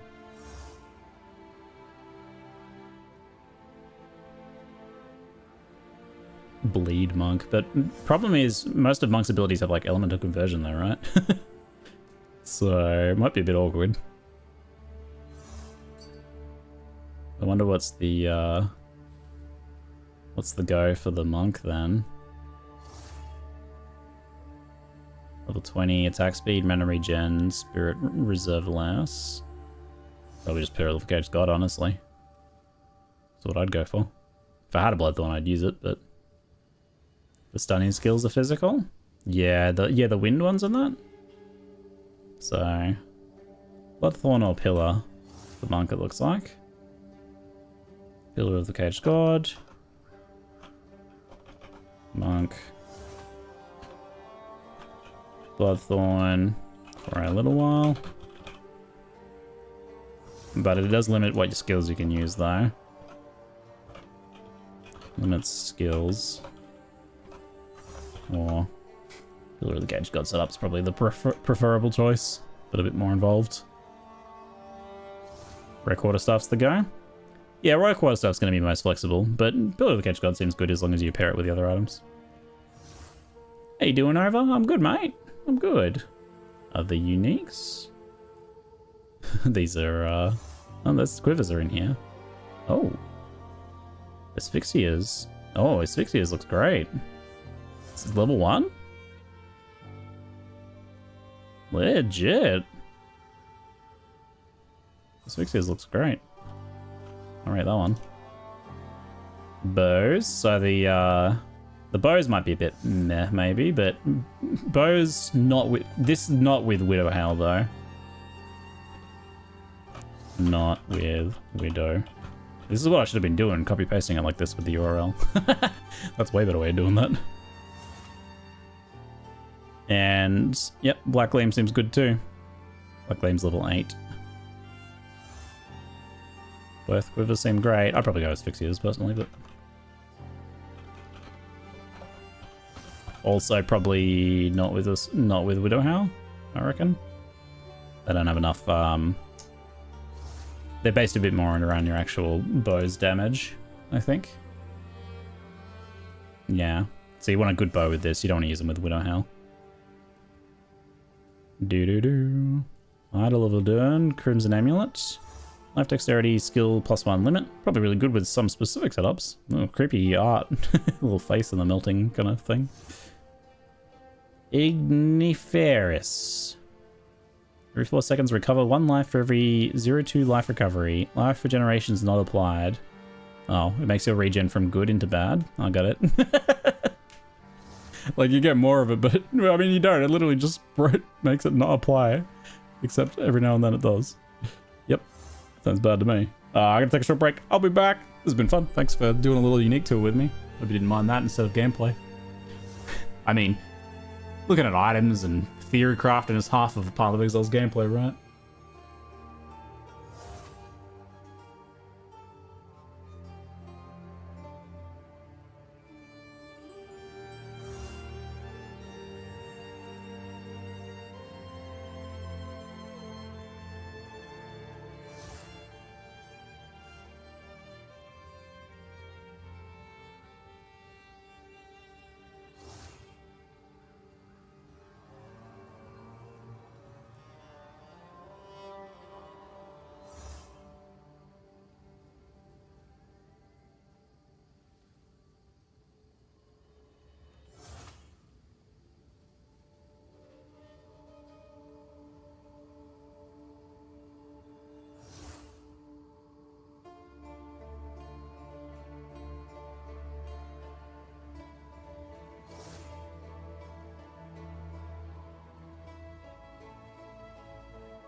Hello, hello, welcome back. Welcome back.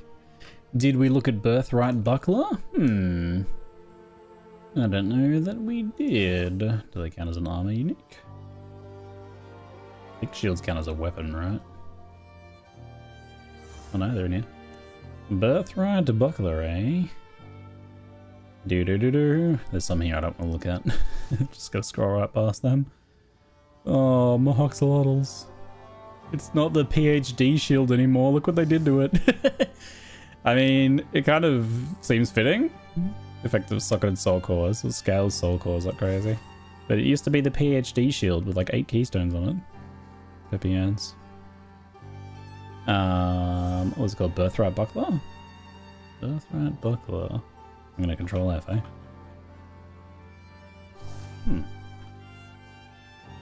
Mother? Does not appear to be in here. Birthright Buckle. Oh wait, it's not a buckler, it's a belt! It's not a shield, it's a belt! Wait, did I read it wrong? No, you typoed, okay. I'm not to blame. It's a shield, I see. No, wait, no, I mean it's basically a shield. It's a like wrestling belt or something going on here. Okay, armor, reduce last charges used, gain life lasts, while on low life apply instantly. Mana flasks on low mana recover instantly. Okay. Reduce fast charges used, increase fast charges gain. Yeah, I don't know if it probably like is impactful enough to be going out of your way to buy it as leveling unique. You'd use it if you had it. It seems, I think it's actually really good. Like if you had that effect in a normal run, you got it as a drop, it'd be great. But if you were buying some leveling uniques, I don't know whether you bother really. But it probably wins out over some of the other ones that we had, so it might be a go. Let's say strong flask stuff, huh? Strong flask stuff. Jewelry? Because we had the keel hull, which needed good rolls, but gave you good mana sustain if you did. Good flask stuff.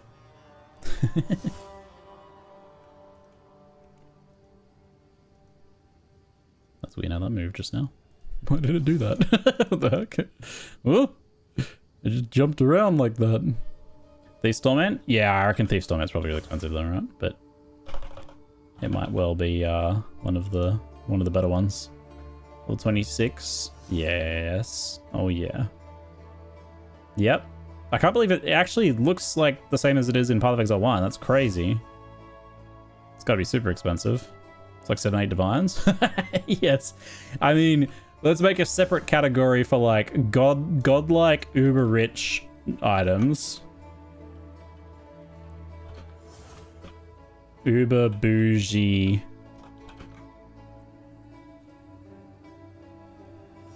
We'll just call it uber bougie. Leveling. Thieves. Torment. Unhinged ring. Giga expensive. There's no other term for it. It has to be giga. It does everything. And then some. Like, it does everything, right? Literally does everything. Doesn't even matter that your second ring's disabled. Do you know the only reason why the drawback is a problem? Because you can't use 2 of them. The drawback is actually a positive because it stops you from... It stops the ultra wealthy owner class from buying and using 2 at a time. So it's a cap on wealth inequality. A cap on wealth inequality. So that's why the drawback is actually a good thing on Thief's Torment.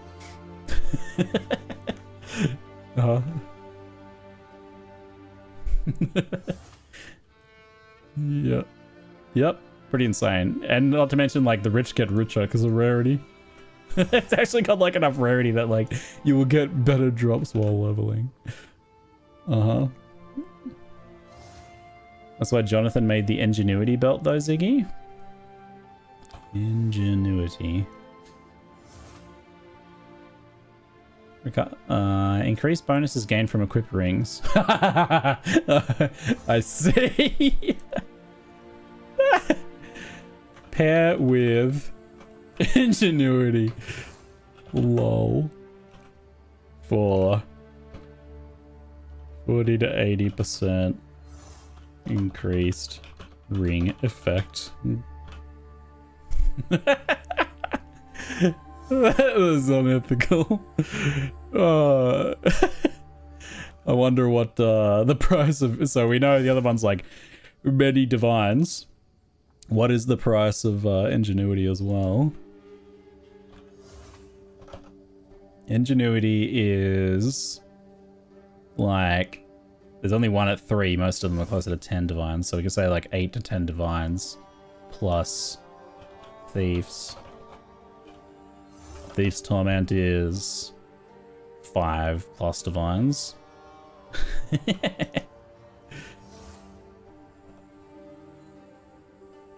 Total 5 plus... What was the other one?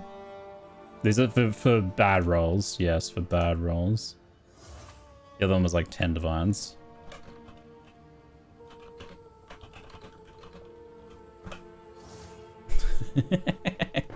Which divines are like 80 each now, so that's like 80 to 100 and... Wait, no. What is it? 120. It's like 120 plus exalts. No, wait. Not even. 1200? No, wait, huh? Hold on. Math. 80 times 15. Oh my god. It's Path of Exile 1 levels of Chaos Orbs. It actually is 1200. Okay. 1200 plus exalts. Yeah, just the normal amount of exalts that you can find while playing this game, of course. Perfect. I'm glad we have an uber bougie leveling entry now as well. For the... Yeah, no, you won't do this. Too expensive. How many more days are you going to be streaming this? Path of Exile 2? Let me do some quick math for you. So we've probably got... Where's my calculator? All right. I'll give you a rough estimate. So we've probably got about... I'm going to say probably about a year of 1 year of early access, and then maybe like about 12 years before Path of Exile 3 beta. So about 13 times. I'll probably play about 200 days a year. So we'll say about for about 13 more years, but probably in total about 22,600 days maybe. We could probably divide that, times that by the number of hours. So we'll say like we'll say like 5 hours a day, right? We'll go low. Probably about 13,000 hours at least. Yeah.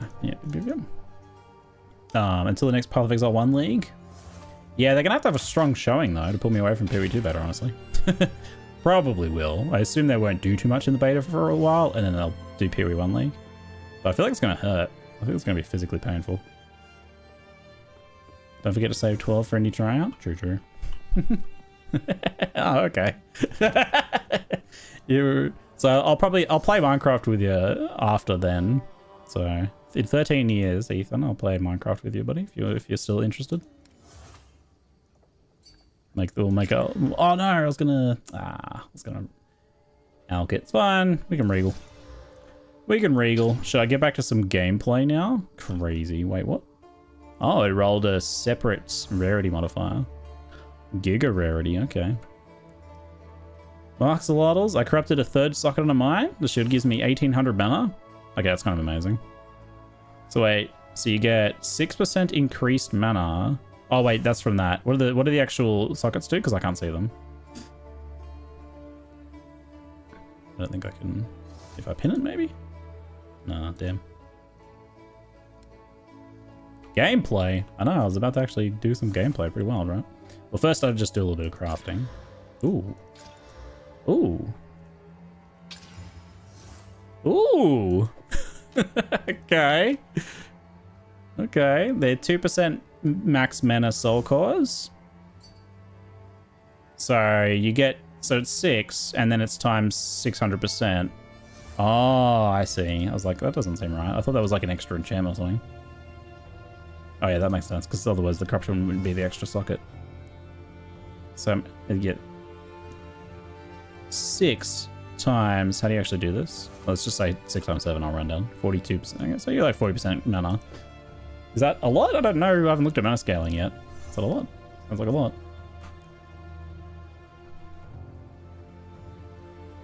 Do. 1800 extra mana. That sounds significant. This amulet looks significant, so I'm gonna have to drop some exalts on this thing. Oh my god. Oh my god. Huh? Crafting. As Jonathan intended. I'm crafting, man. You just use a transmute, then an augment, then a regal, then an exalt. Oh my god.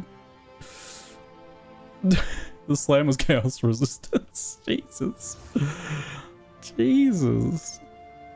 Now I just go again and get 2 rarity rolls? What do you reckon? Oh my god. That's actually really good, right? Because this is like Mind Over Matter EB or something, right? Or like, Okay, wait, what? Surely the last one, Bricks. I can't like have amazing every single mod, right? Need spirit? Oh no. Oh no, spirit's a prefix. It's still available. No, there's no way I get spirit. That's impossible. I'll get like 12 life. It's 12 life. Which will be completely useless on this. Spell damage, okay, not 12 life. Probably a little better than that. It's probably a good choice with that one. Not spirit though. Not spirit. Yeah.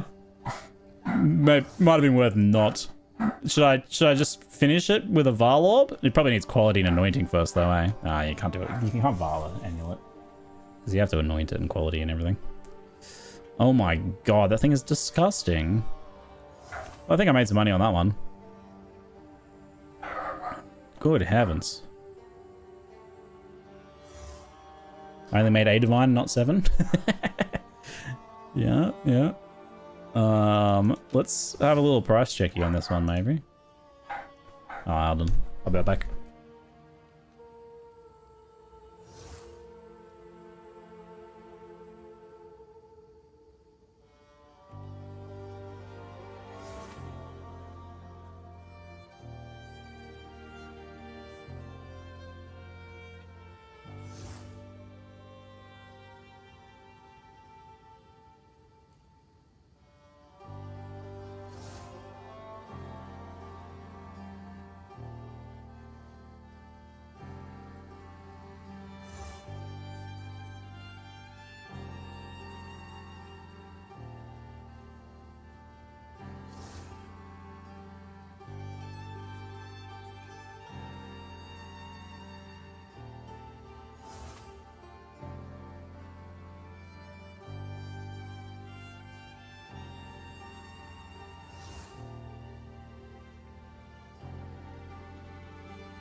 Apologies, some confused people thought this was where they needed to be, but it is not.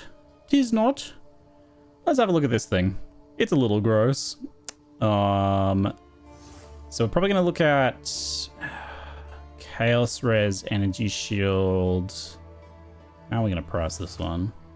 The mana is relevant there too. It all kind of is relevant, but I don't want to get too narrow. We're going to skip the spell damage and strength initially, I think. So we'll do mana. I'll do like 140 mana with mana regen. The mana regen might be one to turn off as well. Mana regeneration rate 30 something. And then energy shield, and we'll start with that.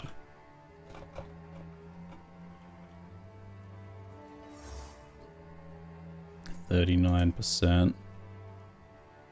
Start with those 3. This needs to be an amulet. Item category amulet, please. Oh my god. So difficult.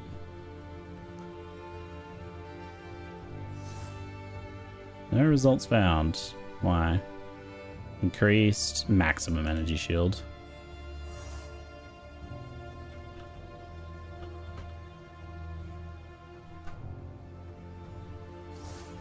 Okay. So that starts us off. Why does that not work? Oh, right. 32.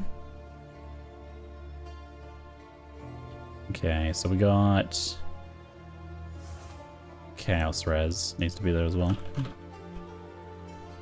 So I don't know how many of the builds that would do that combination of like mana, energy shields would need Chaos Res, or if they go CI, I don't know. So the Chaos Res may or may not be a big deal. The Chaos Res is potentially very valuable. Looks like it's the thing that maybe accelerates it. Just pushes that value up a lot.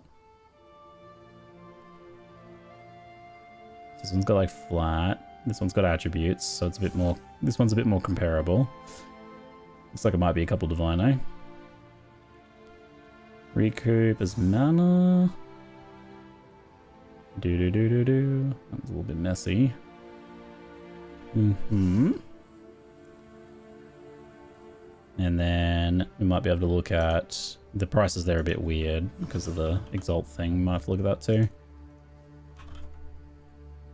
How much strength was it? 30. No search results found for 25 strength. Surprising. This might not be the wrong. This might not be the right affix then. Should be. Rarity based, but didn't roll any rarity. You had 8 before restricting to strength, I think. Oh, there was only 8 results. Was there? Oh, there's only 9 results. You're right. Yeah. What's this 25? What are these 20 and 25 ones like? This one's better if you're life hybrid. And then this one's pretty much worse in all cases. That one is AFK. Probably I would consider worse. Maybe a bit better because of the energy shield. This one looks better. It's got cast speed.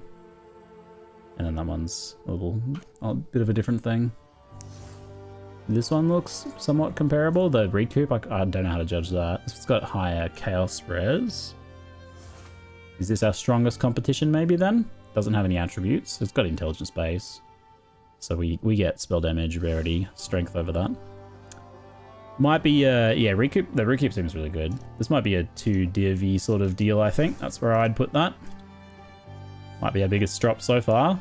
And I did it with the crafting vision. Ho ho ho. I'm guessing a 1 to 2 div. Probably 2 divs, probably too high. Probably 1 div. You reckon 3 and lower? Well, I'll go 2 then. We update the Maxroll guide for Voltaic. Oh, I won't update that guide because that was just a grenade leveling guide. That's like how to level any mercenary as a grenader. Will I make another one as Voltaic? Maybe, we'll see. We'll see if I like push it a bit further and stuff. I don't know if I'll have time before Christmas for that one. Am I going to actually do some gameplay now? No way. I have more things to craft. I got more crafting to do first. That one came to an end.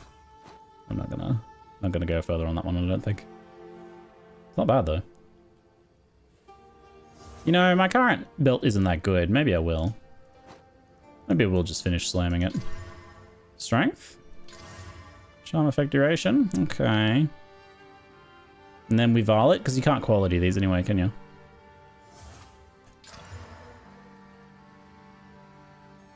What happened? Did it re-roll? FX ranges, maybe? Or nothing?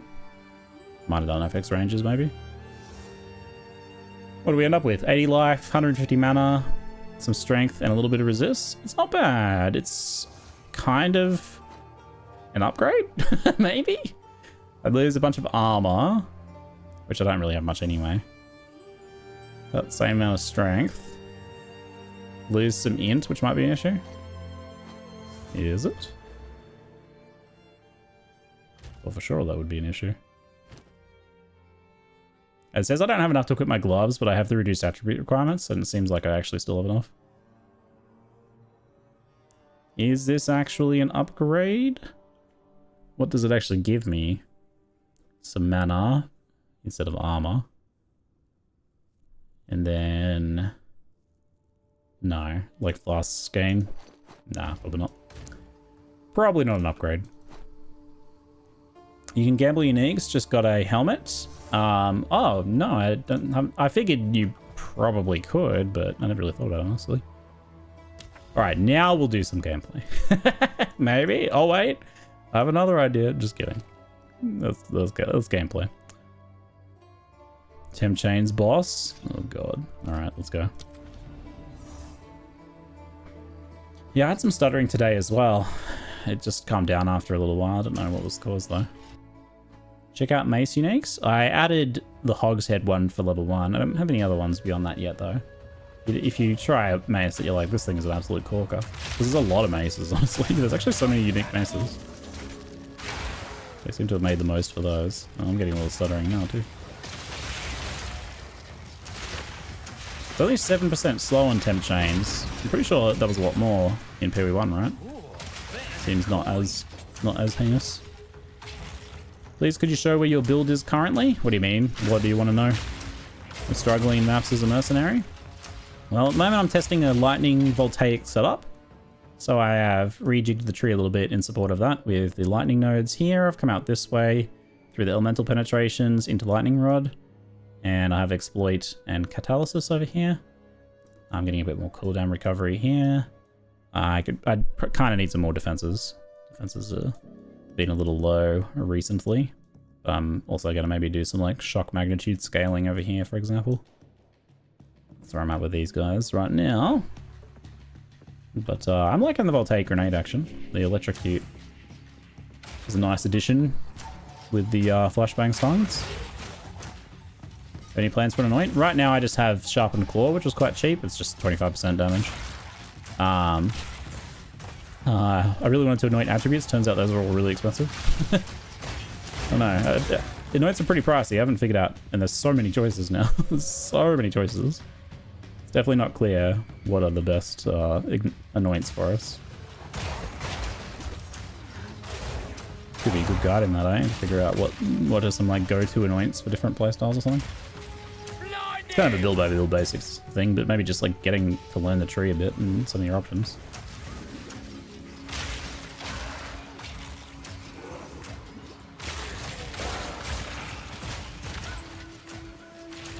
Use my anoint to fix my mana while snapping? What did you use though? Like I'm curious about that.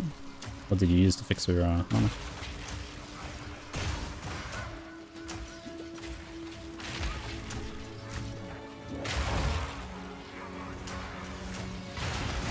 I feel like any easy mana fix anoints would probably be pretty pricey, but you might have found something that worked that wasn't. Needing a level gems and SSF is a pain. They really should change the gem cutting to allow. I think it was just pushing me. What the gem cutting to allow lower level gems for sure. I think they will. Probably just not till after Christmas. They're rightfully on holidays now, I would assume, most of them. Spirit gems are you running? It changes a little bit depending kind of what I'm doing and what I need. Right now, I'm running Overwhelming Presence with Clarity, Vitality, Precision. That pretty much stays always. I just recently swapped into Time of Need with Cannibalism because I needed some more recovery. And Fast Forward. It doesn't really need to be Time of Need. Cannibalism kind of does the job, but Time of Need's good for comfy mapping though. I was using the Culling Strike, more damage against rares and bosses, but it's not really needed in mapping. Like, you don't spend enough time fighting most rares for it to really do much. It'd be good for pinnacle bossing or whatever, I suppose, but...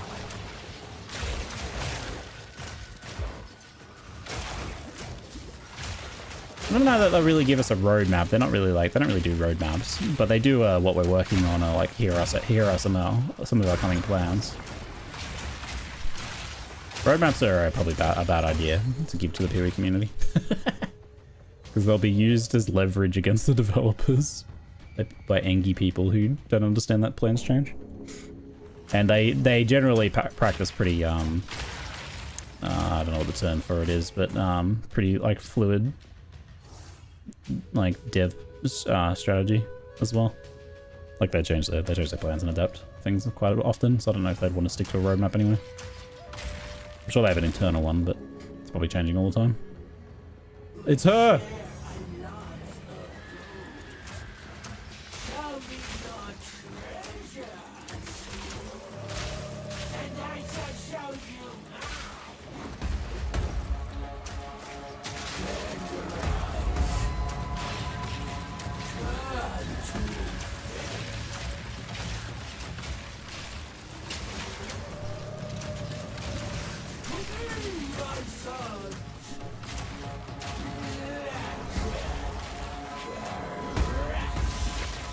Man, why can't we have bosses in every map? It's so fun. I miss bossing. The only boss I've had today so far. It's so fun. Oh yeah. More bosses, please. More bosses. I want more.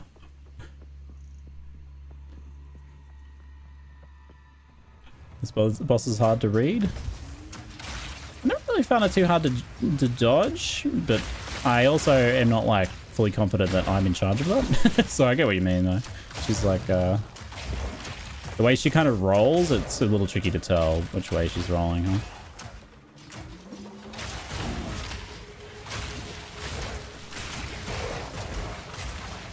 Explosive grenades is not good 5 levels? No, explosive grenades is fine. Explosive grenades is a little bit more damage than Voltaic things considered. But this has cool crowd control aspects, and I wanted to try something different as well. It's fun.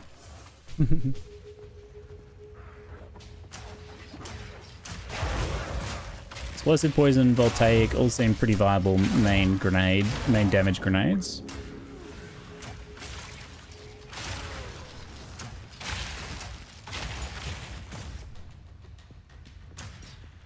Hello, Roback. How you doing, mate? Is the hitbox on her slams as well? Okay. Boss fights best part of PoE 2? Yeah, Endgame has less of them. Yeah, it's wild to go from like 1 in every zone to just none. When they said 1 in 4 maps, I was like, oh, okay, I can probably dig that. The maps ended up being way longer than expected, and it seems like less than 1 in 4 maps, so didn't quite work out like I hoped.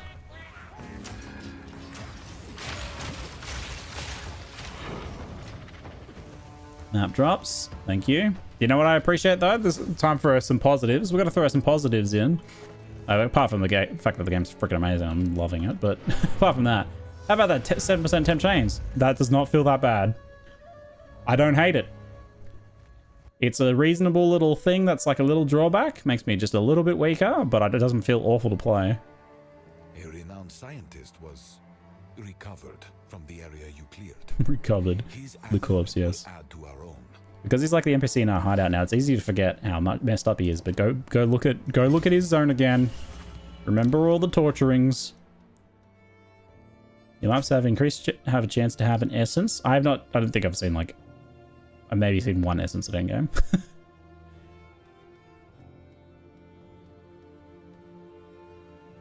Prisoners, monsters in your maps have a 15% chance to have 2 additional essences.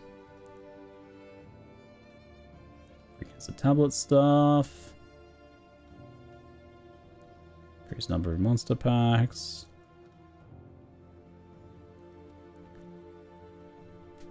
Would Wind Dancer be good Spirit Gem to run? I used Wind Dancer a long time. I just don't have good evasion gear right now, so it's no good to me. If you have good evasion gear, though. I probably need the Waystone more than the small essence chance right now. The choice seems a bit much of muchness, though.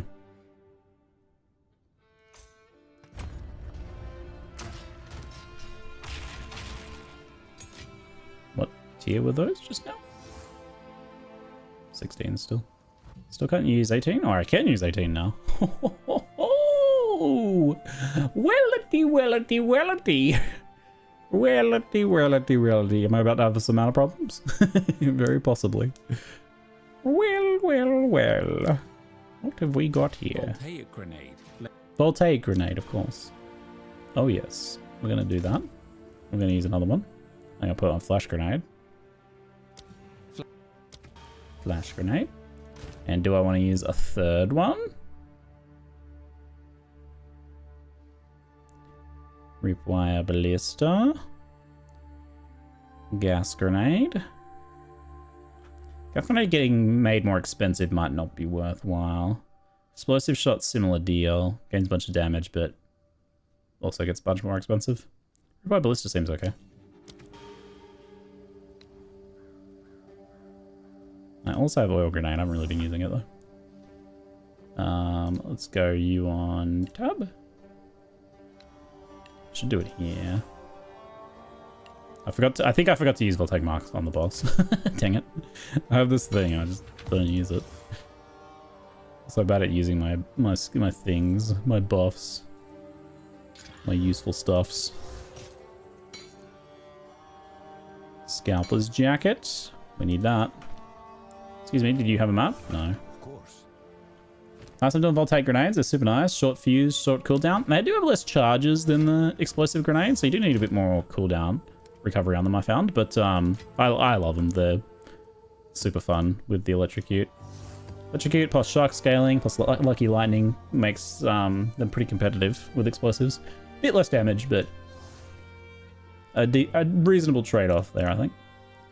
Now, I believe I actually might have another thing here, too. Oh, yeah, this thing. What's this one? This needs Exalt Slamming. We have a 137 Fears Expert Bombard, which I don't have the strength dexterity for. Google. Can't even use my main class weapons. I actually think I can equip it because I've got the reduced attributes. It's got an open suffix and an open... No? Yes, and an open prefix. Wait, does it? Yeah, it does. Oh, mate, it could roll flat Fears. Oh, my God. Please. Did I use up all my luck on that amulet earlier? Crit chance suffix. Hey, I would get life leech if I use this. That'd be pretty sweet. Come on. Hit it, hit it, hit it, hit it, hit it! Wonderful gold. Wonderful gold! Oh, no. Oh, God. I think this is too much of a damage loss for the extra grenade. Probably doesn't work out. If we go from 4.3 down to... Can't equip it because of the dexterity on my current crossbow. I can't equip my current crossbow because I don't have the dexterity from the current crossbow. Oh my God. You're shitting me. So stupid. You should be allowed to equip items when that's the case, right? Like, you should be able to use them to equip themselves. Do have any items with dexterity on them?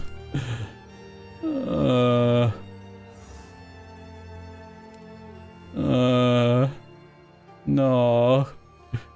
Okay, this has dexterity. Saved. I might have to keep these. I'm gonna keep these handy. I may need them.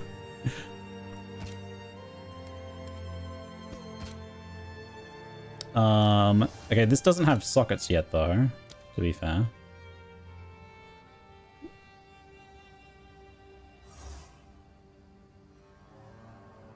think I gamble a chaos on it. Go on. What happened? I swear it did nothing. What? Huh? Did it, like, remove something and replace it with the exact same thing? Try again. It's just literally eating my currency. What? Is it broken? What the hell? Is it actually bugged? Accuracy changed? It like rolled down the fizz accuracy hybrid, did it? Life on hit went down? It rolled the life on hit lower. Okay. Oh my god, this thing's just eating my chaos orbs. Alright, it rolled a better damage, but it's lightning damage. My poor chaos orb boost. 145 down to 157. Ah, the accuracy went up. Wait, but the fizz would have changed with it as well then, because it's a hybrid roll. Ugh. Is it worth trying to save? Mate, if I hit it though, it probably would be. Go on, putting good money after bad, let's go. It turned the crit into projectile skill level, but only +1. Lowest tier. Go on, one more. And there, and now it's dead. It rolled into the lowest possible hybrid. Yep. Yep. I think that's pretty dead now. Can't really save that one now at this point.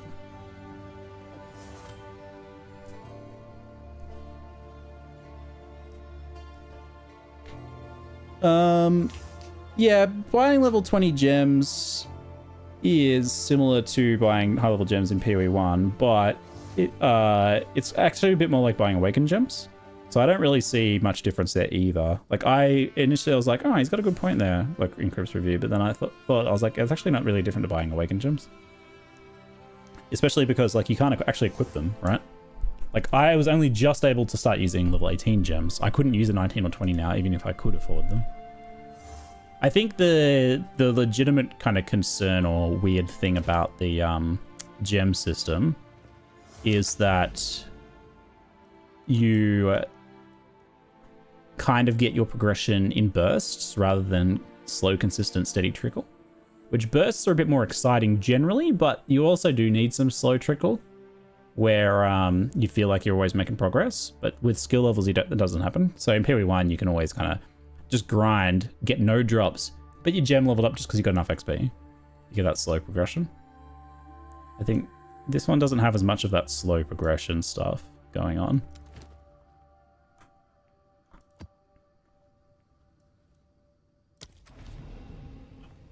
But bursts can be more exciting though. Like when you do get a, level 20 uncut gem drop, it's going to feel like really good, right? It's going to be really exciting. It's going to be a big noticeable burst of power. That will feel cool.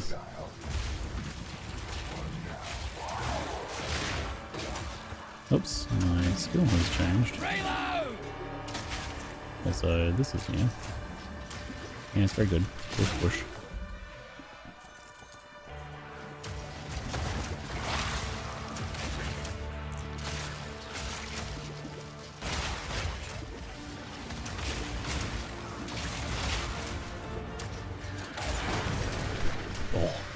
So juicy.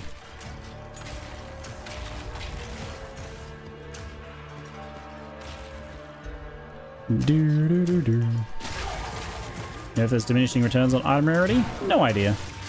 Definitely cannot tell you. People are starting to explore the effects of item rarity, and so far people seem to be saying, and I felt this like pretty early on honestly, that rarity seems really strong in this game. We know that it does more than it did for PoE 1. Rarity also kind of functions as a quantity as well, I guess. And it does more things. It affects the quality of the items with the tiering system as well. Not just getting rare items and uniques, but actually getting better rare items on average. So it does more stuff now. You're saying 100 is the soft cap? That's interesting. Imagine it would, so maybe there are some diminishing returns after that point. I would definitely like take anything people say about this stuff right now. It's a grain of salt unless there's been some like data mining or something.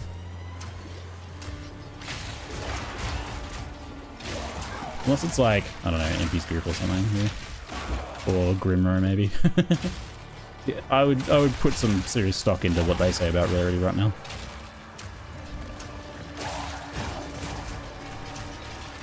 No. Hey, Michi, no killing. Chimera Pet's still happening with subs? You should see a thing. You usually get a notification when you join chat. I think the drops are still on until tomorrow or the next day. So yeah, I think you can still get your Chimera.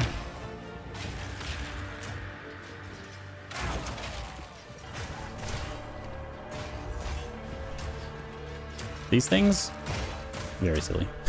Stop pushing me. Stop being a bully. Don't push me. I'm at 334 rarity. Would you say that's overkill? I mean, it's probably still the case where if you can have more of it, you're gonna get more stuff, right? And it might also be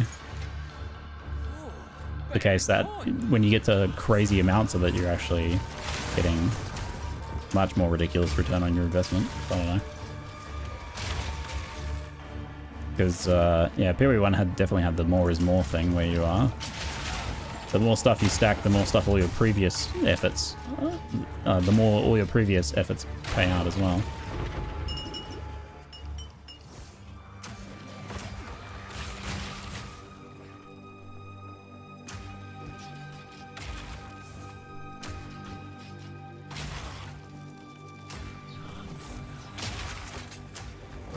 Whoop!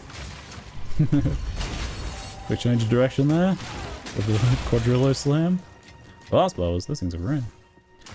Hey, go for show. Thanks for the sub. Oh, beautiful sub, baby. A beautiful subscriber, baby. Anyone tried to create any sort of machine gun build for Merc? Yeah, people doing shooties.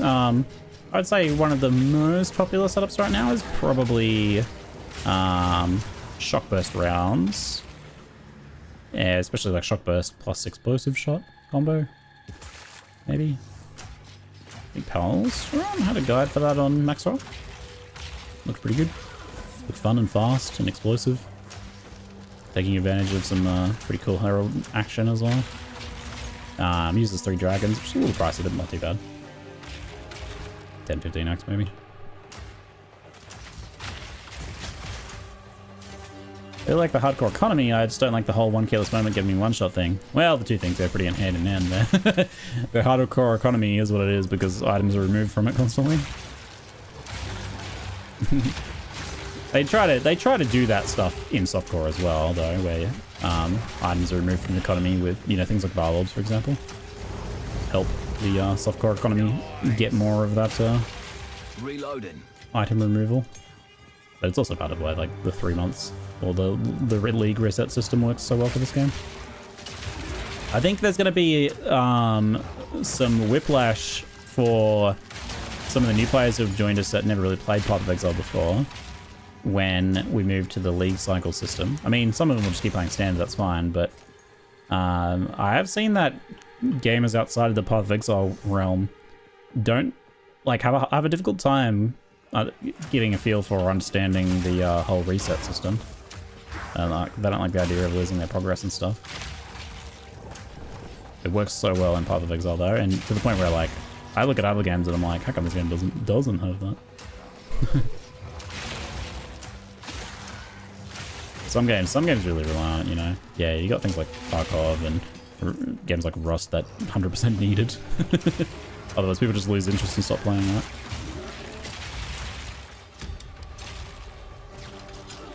Well, so far the freeze has been a not issue because, like, nothing happens by the time your freeze wears off, but that one lasted long enough that Chaos Barrage was right underneath me and almost killed me. I'm surprised that I survived, actually. Have you guys noticed that this Chaos Barrage one seems to have smoke that you can't see the Chaos Barrages through? Is that by design? Because, like, that's a little tricky to see, right? There are no freeze grenades, likely because of this idea that things like traps and artificers are supposed to be fire and lightning flavored. So they kind of want to stick with that. Like there are cold crossbow setups, but not for grenades, because they're kind of that like artifice mechanical thing. Could you... Ouch. Stop. Oh my god. Literally can't see it.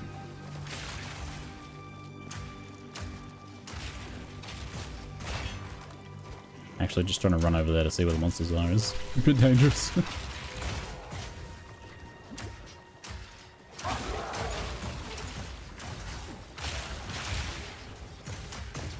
Hello? Enemies? Strongbox enemies?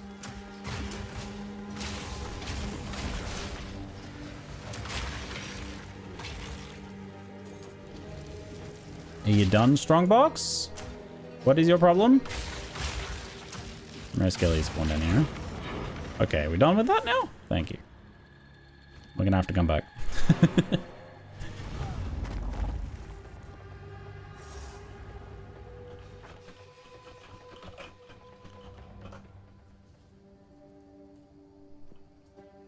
Oh, baby, dropped my first uncut skill 20. Oh, we were just talking about that. How exciting that would be.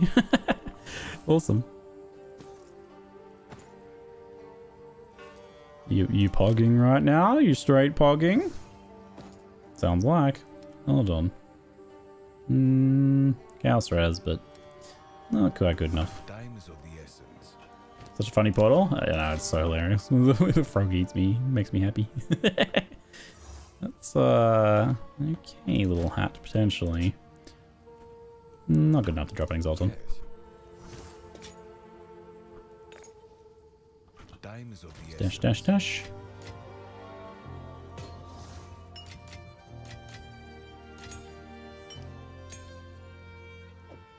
Nice stones.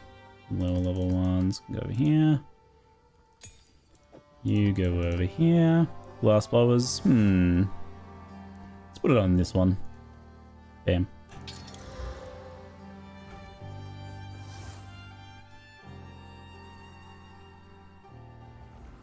Do do do do do do do. Should make a super cut video of you dying. I don't think I've ever seen you die. I've definitely had a few deaths since I reached endgame, especially mid-endgame. I had one or two earlier today. I didn't have many while leveling though. Campaign we cruised through pretty well.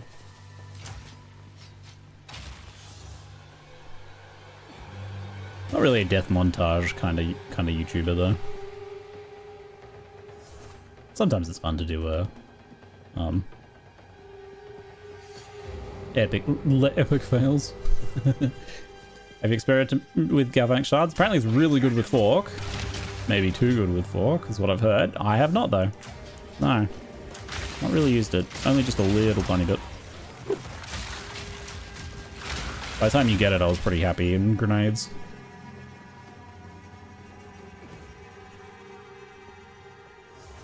What about a life montage? Well, that's a epic fails montage, right?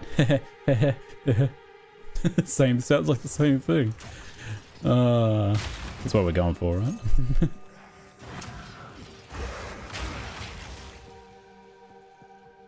Different Merc builds feel completely different, much more exciting than Warrior. That is very cool that they can feel so different though. How about this rare right at the back of the start of the map? That doesn't feel very cool. Linear map? Oh my god. Mr. Rare over there apparently. I didn't know, I just thought I was sticking to the outside of the map. Ugh.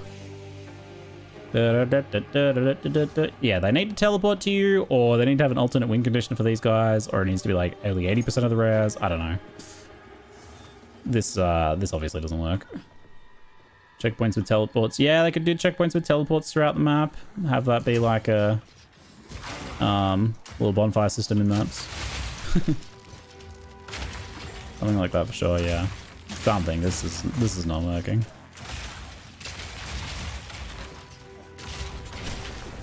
What are you doing? Is that done? No, it's actually not done. It's another one. Oh god, even further back. It's EA, just keep reminding yourself. Yeah, I think they're probably going to address this after Christmas, but it's probably not going to be a before Christmas deal at this point, even though it's only a couple days away. Merry early Christmas, chat.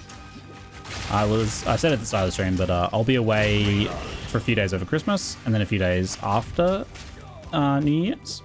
But I'll be here to do a couple streams around New Year's though, actually.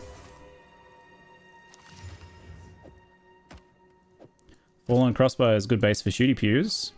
Pew pew pew. Nope, not that one though. Now we done? Now we're done.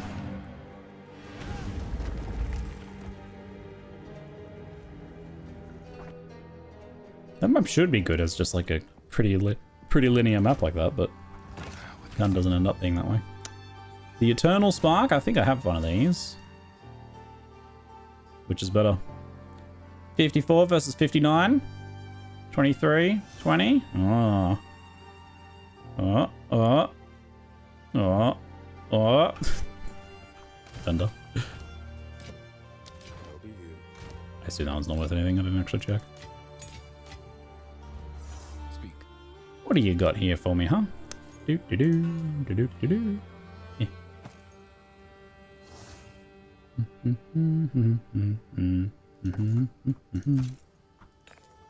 So,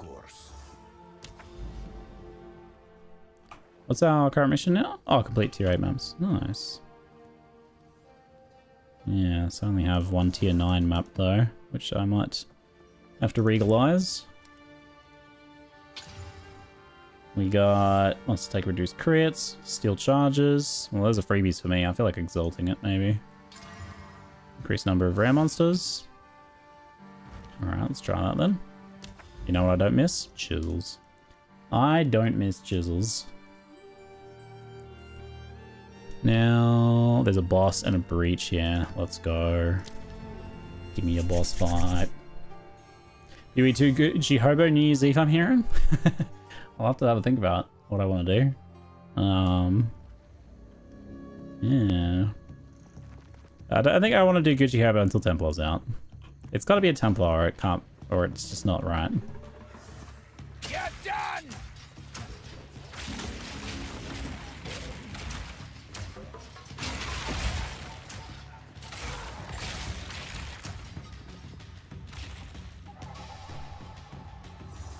They're really putting rares at the start of linear maps to train people to dislike linear maps. It's not like we can avoid them though.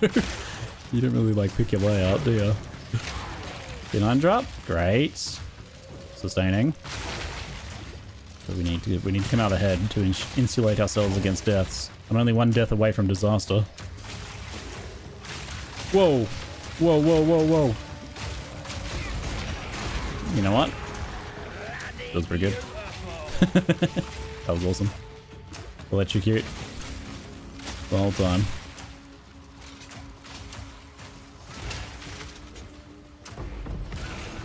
Hell yeah. The loot pops on this are pretty satisfying, but I wonder if it's just because like I'm being faked by the fake items, like the blues and stuff. Also, that hurt. Ouch. That guy popped. That would have been a bad way to die.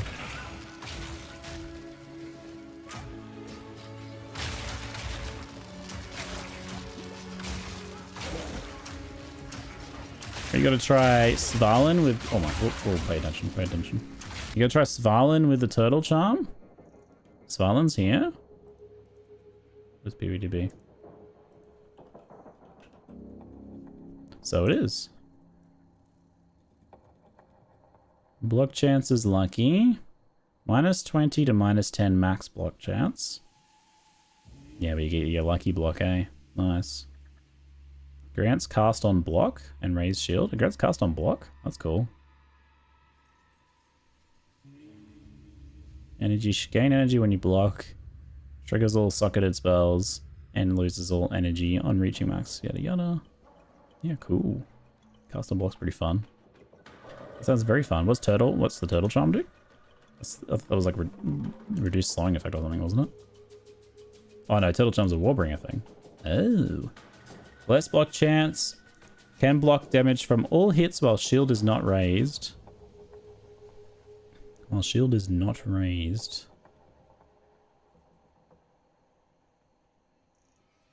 I don't get it. What's it actually do?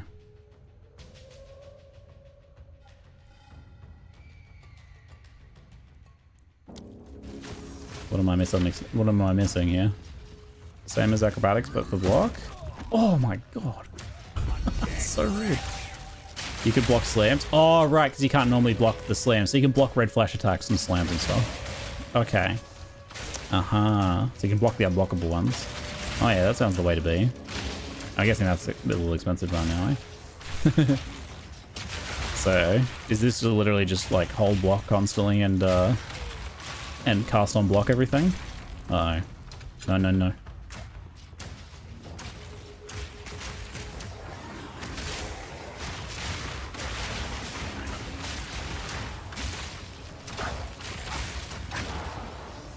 Yeah, as long as it's not a dot, it sounds like you'll be just fine, eh?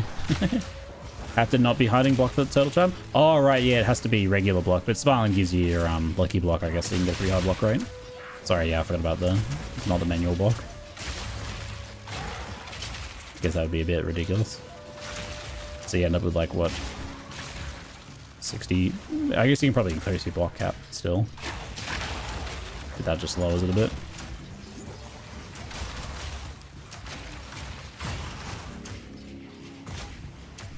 There's another strong box. Ow. Bloody volatiles. It's like, you know what players love? Volatile. Why don't we have a strong box that just spawns volatiles non-stop? Also, there's black smoke everywhere so you can't see anything. Also, strong box doesn't drop anything. Consistently terrible loot from the strong boxes. But they do spawn rares and stuff, so. I mean, I might have to remember that we can actually, like... Contains identified items. Nice.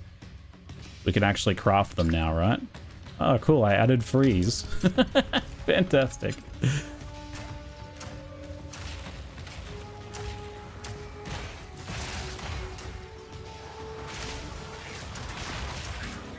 The smoke is crazy, though. Is that just like a default feature of strongboxes? It's just like so you can't see the effects that they spawn.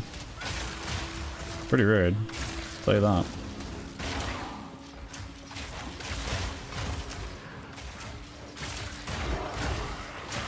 Woo!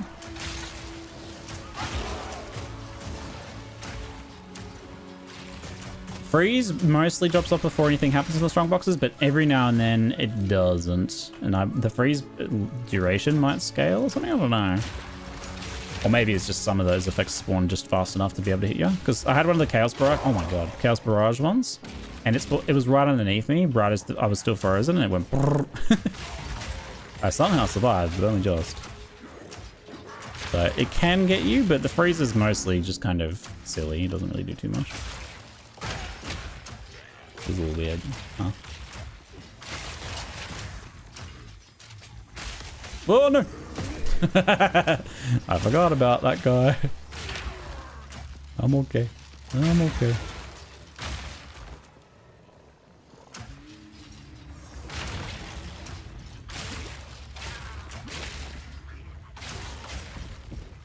Satisfying.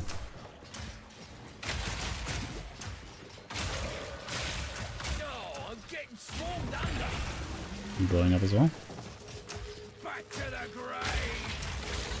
Just dropped a gold rim. Nice. Yo! Gold rim. That's the gold rim of Path of Exile 2, as I learned today. I called another helmet the gold rim of PoE 2, and then I got reminded that gold rim is also a thing here. Alright. Empty boss arena. Sad. So sad. The saddest. Oh, I want another boss fight.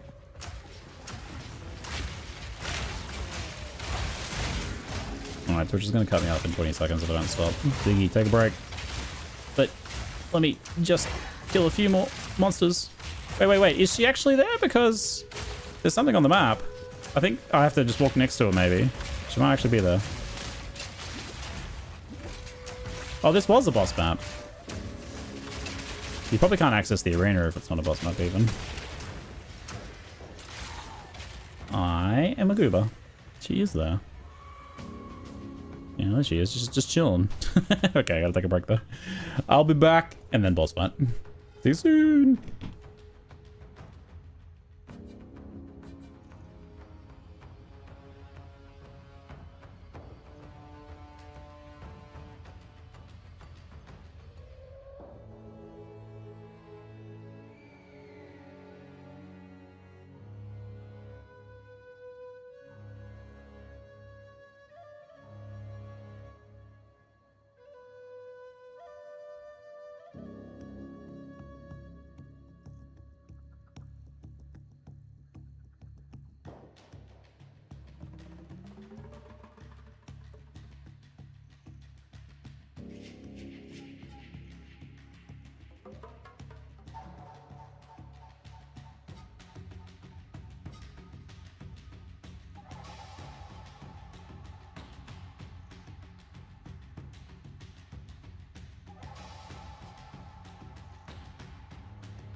You can actually pause this Path of Exile. How good is it, right? Oh my lord, pausing.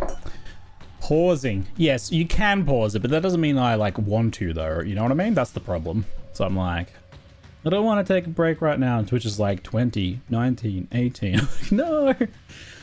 Twitch is like, you can pause at any time. But I don't want to pause. That's still a problem. The devs can't really solve that one, except if they wanted to like make the game bad. That'd be the only way. I actually remember to use my my thing this time, my skill. What is it? Tab? There it is. I don't remember what button it was. Oh yeah. She's electrocuted. Now I'll start the flashbanging. So she actually gets her stun resilience from electrocute though. They share, like the stagger bar resistance shares. I wonder if I should stun first then. I mean, I still stun through it, but I don't insta-stun, you know?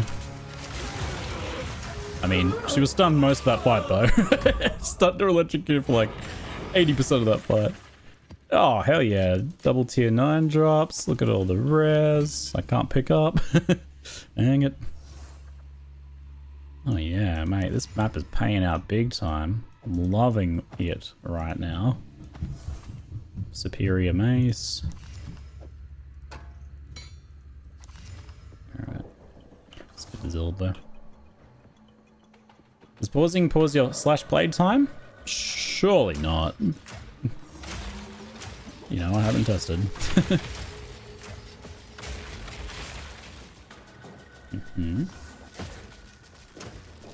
Stunning loot. Yeah.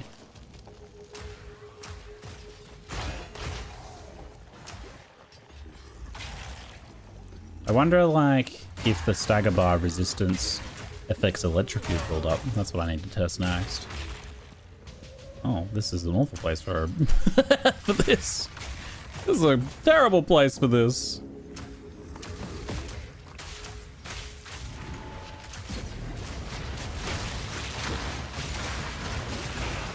Oh my god, okay.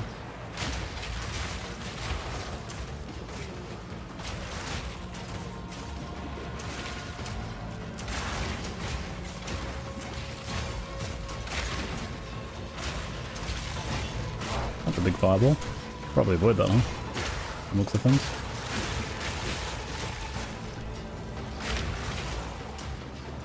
Perfect time for mega lag, very nice.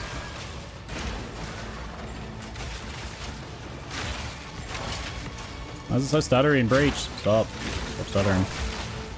Oh, yep. I'm right here. I'm not going anywhere.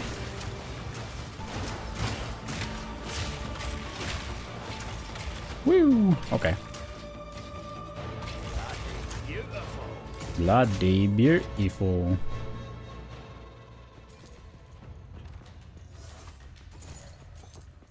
Is everyone slash blade? Yeah, you don't want to know, but it's also been open a long time while I've been writing articles and stuff. So 5 days and 8 hours, but you know, at least 2 days of that have been me like writing articles and taking screenshots and stuff. I played nearly a week of the past 2 weeks apparently though.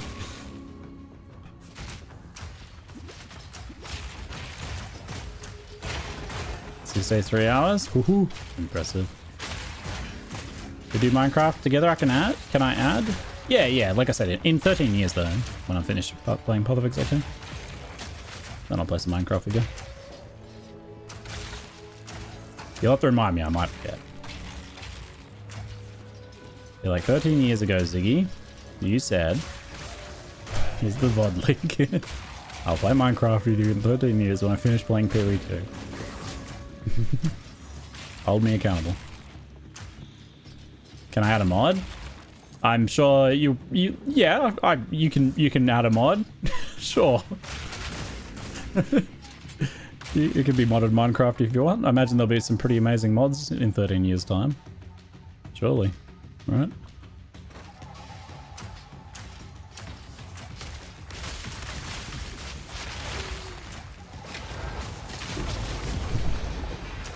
Oak Great Hammer. Expert Martyr Crown.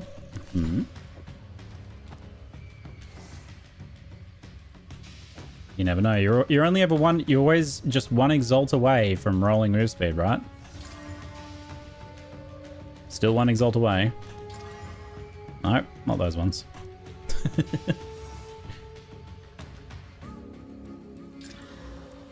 Move speed is so rare. Oh my god. Hold on. What have we got here? You guys, you identify and go on the ground. I'm not taking 2 trips, no chance. Oak, great ammo. What are you? Primnor's him, of course. Slam skills you use yourself cause aftershocks. Cool. That's level 1? That might be even more satisfying than the other one. Than the big old, pig bunker.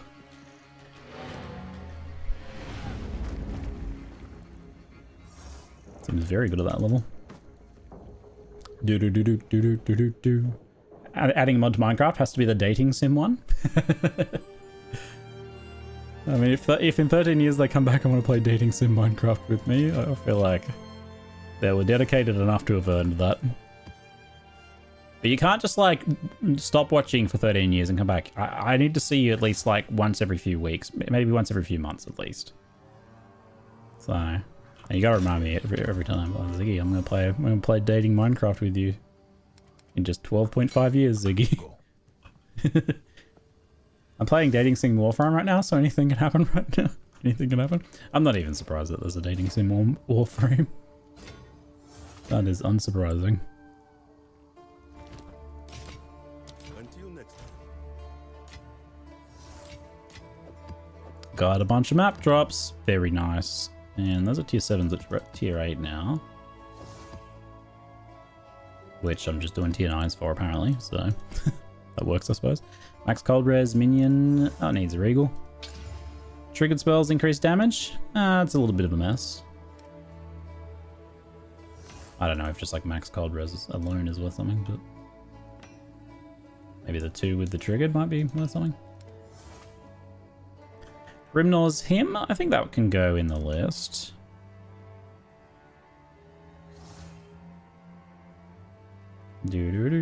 Melee. Hog Hunt. Primnor's. Him. This one's probably less of a meme than Hog Hunt.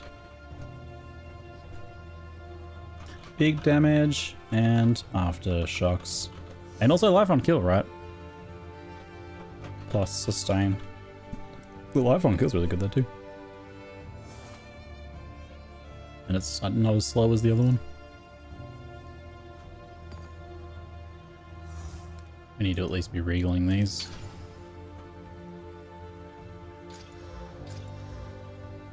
Rare monsters have an additional modifier. Ooh. Turbo. Packs of Vile monsters. Packs of Azimite monsters. Yes, show me what we've got next. Another boss? Yeah! I did get to have a few bosses in a row at least, finally. Oh, and there's another one after that. Woo! I'm having a wonderful time! Hooray! Look, I'm gonna do this boss with 57% more monster life so that it lasts longer and I get to enjoy it for longer. I'm gonna add resistances and monster life and physical damage reduction and everything that I can. Maybe energy shield to the bosses, and then the boss fights can last a really long time. Do you think GGG would ever get to the point where if someone buys an item from my stash, it's automatically sent over to them? So when Path of Exile 2 was about to come out, they said it's no longer acceptable in today's day and age to not have instant trade out on instant buyouts on currency.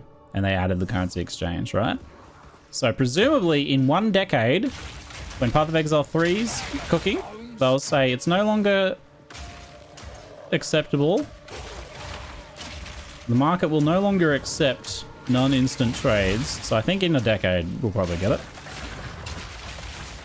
PoE 3 for sure. Because yeah, we got it for PoE 2. We got currency exchange for PoE 2. We'll get item exchange for PoE 3. Seems highly likely to me. Yeah, ironically, PoE 1 console had it, but it was balanced by being god awful and having terrible search features, I think. That was their counterbalancing point. Oh no, this one summons purple plants? Oh god.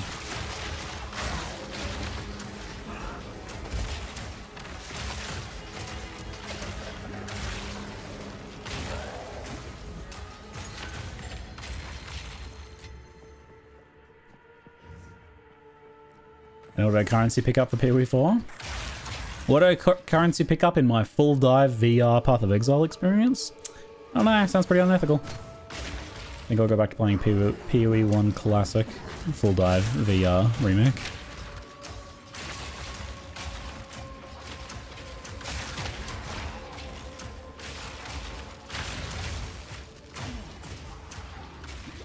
Yeah, I can give you a little geary looky when I'm not being attacked.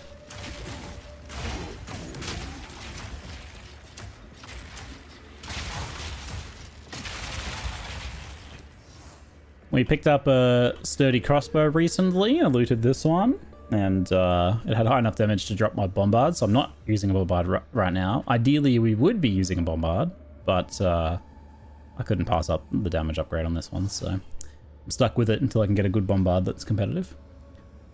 Just like I'm stuck on these armor energy shield gloves, just because they're a bit too good. But attack speed, lightning, life. My gear's still somewhat belligerently self-found and crafted.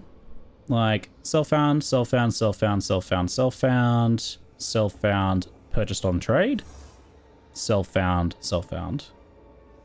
Wait. Might have purchased this one on trade. Not that it's particularly good, but I think I might have brought that one. Maybe. But yeah, so gear's still kind of like self-found when it probably shouldn't be, but probably make some upgrades if I spend some dosh. Just being a bit belligerent about it though. No. Oh man, we're getting a lot of stuttering again. What's going on?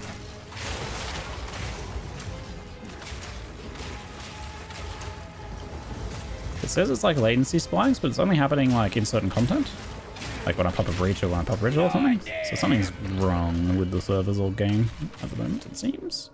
Something's not quite working right. Updates on the floor so good. I can't resist picking up items and exalt slamming them, and sometimes it pays out. I made a pretty crazy amulet earlier. And I've got up for 2 divines at the moment. Maybe it'll sell for 1, we'll see. Pretty lit though.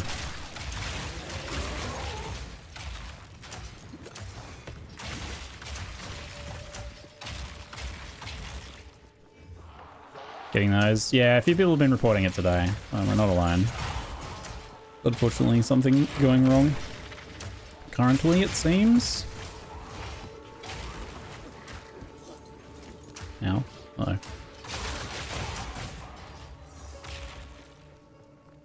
Blasts are a little low. Yeah, it's so satisfying when you get that angle right and fire the grenades up over the hill. You should be able to do it a bit more reliably, honestly. I don't know why, like, so often the grenades just, like, aim down like this. It's like, this area I can do it. It actually pretty consistently. Maybe I just need more practice. Seems like if I target close, it doesn't go over, but if I do it very far away, we can get it to go over. Nice. How much evasion do you have? 0. I have no evasion. I got like 700 evasion, which calculates at 0%. Also mentioned I'm blind half the time anyway, so... Yeah, I have very little armor or evasion really, but certainly no evasion. I don't know why it says 0 though, I'm surprised it's actually 0. Just, I guess monsters my level are accurate enough now that that much evasion pretty much does nothing. I should probably consider spending the point on iron reflexes if that's the case. I'm not evading anyway. Well, this is bugged, I don't know. It's weird, because 1100 armor is 20% mitigation, but... You know, in theory. But 700 evasion is 0. Doesn't seem right.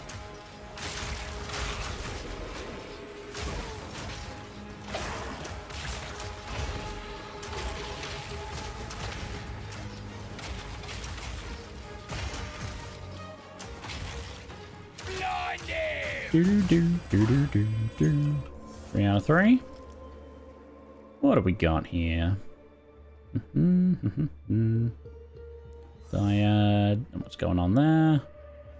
Scanning, scanning, scanning. Nothing.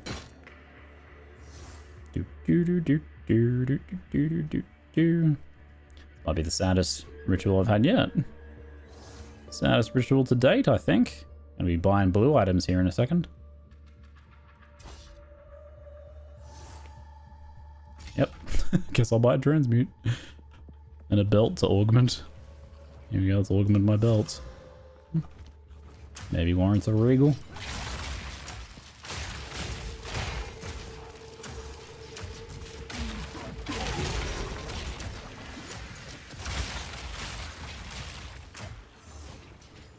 The explosive grenade build not scale well into endgame? That's this build. I'm in game, it's scaling okay. If you mean why am I not using explosive grenade? Explosive grenade likely does a bit higher damage, but Voltaic Grenade electrocutes and is different and cool. So I wanted to try it, and I'm not unhappy enough with it to swap back. You know, like I'm enjoying it, and it seems to be working pretty well. Yeah, I think explosive does a little more damage, but electrocuting things is pretty good. Oh, we have a boss fight! It's a cool one! It's a freaking mammoth! I should probably stun this guy.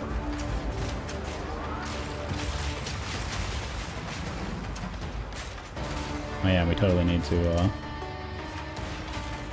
This could be a spicy boss, eh? I love the electrocute on that guy. So funny.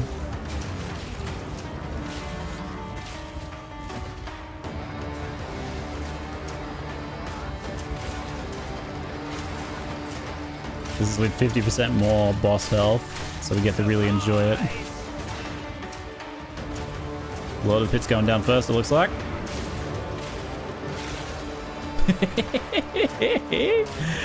Oh, yes.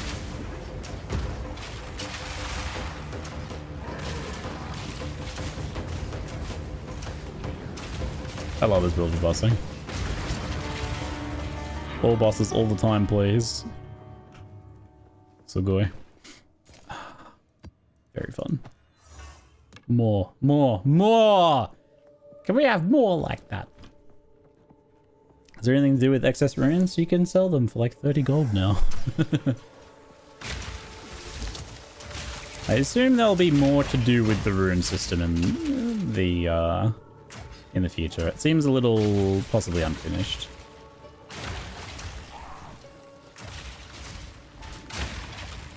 I noticed they drop a lot less at endgame, actually, because I was doing a lot of like running around doing stuff in the campaign zones. I found that runes dropped a lot more when I was in the campaign zones compared to maps. They're pretty rare here. So they kind of naturally taper off a bit.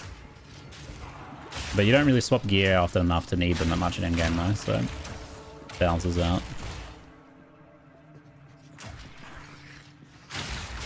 Yeah, I wonder if they'll be consumed in some sort of process in the future. Outside of, you know, maybe just breaking them to replace them. Bombards. Reloading. Reloading.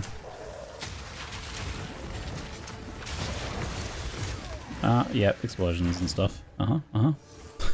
Quite enough of that, thanks.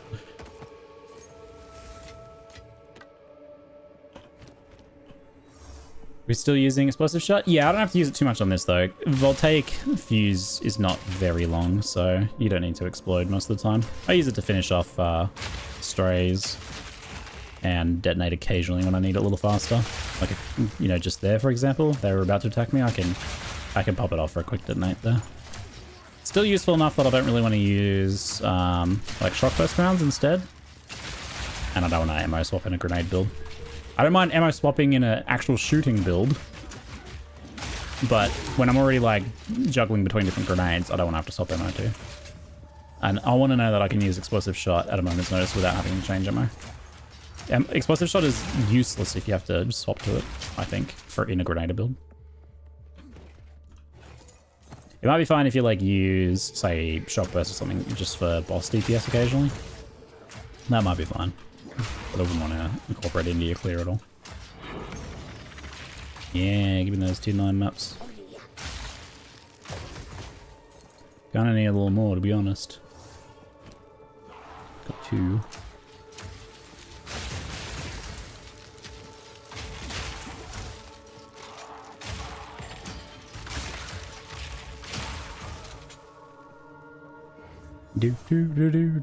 Yeah, rune words. Maybe they'll do some rune words. I hope I don't do rune words. Not at least as long as I don't do it as the way D2 did it. Oh my god! Ah, I'm okay. I'm okay. Don't panic.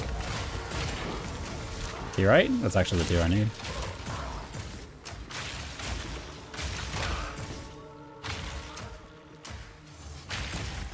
Rune words were bad for gearing in D2. They lock you into gear and reduce decision making, I feel. Got to build an extra slot? It's happening!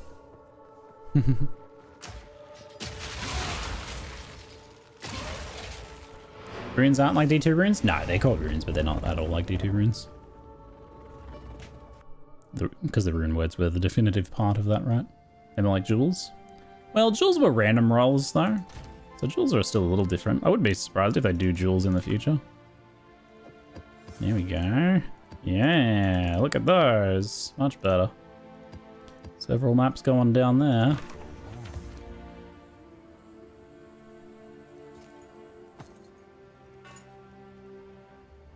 Bow attacks fire, additional arrow. +2, nah. Nope. Useless. Indeed.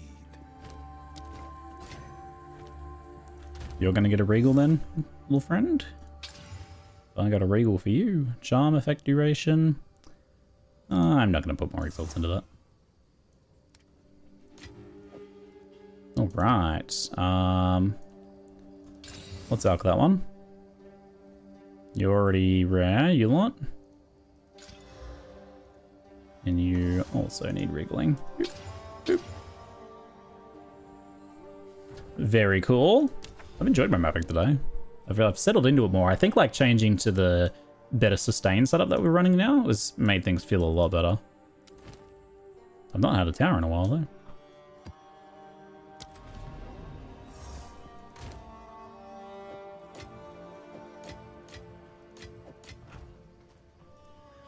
What did you change? I changed, there's that like kill rare monsters faster aura thing, whatever its name is. I changed that to time of need with cannibalism. And that change alone just really smoothed out my end game. Just wasn't sustaining quite enough.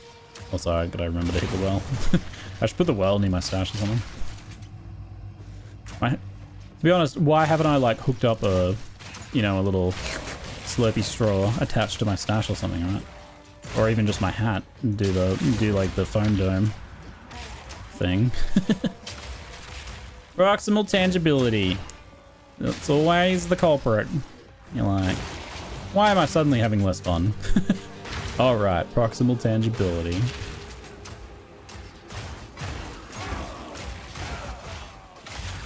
I gotta hand it to GGG. They're really clever at finding new ways to create that mod. You know what I mean? You know, allies cannot die, proximity shields, temporal proximity, you know, that mod. They're pretty clever at coming up with new variants of that. Like, guys, we got rid of it. Revives minions. Temporary invulnerability auras. Yeah. Not a big fan of them. So I don't understand how the mod works. The temporal proximity means you just have to be close to them while they don't take any damage at all. So, yeah. They're designed, like they are designed with a purpose in mind that is noble. Closing the divide between melee and range, right? Like giving melee an advantage. Because melee doesn't even notice those mods because they're already in melee most of the time. Unless they got AoE and, you know, in which case they still might be annoyed by it, but... that's kind of the idea at least, you know, that it gives melee an edge. Or a drawback to range.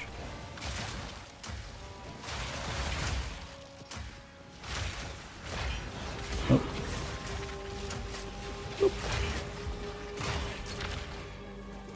Maxroll quick one for once. Oop.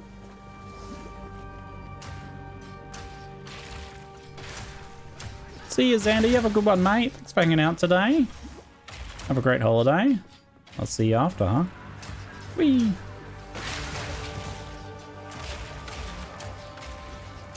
Range has to deal with one mod.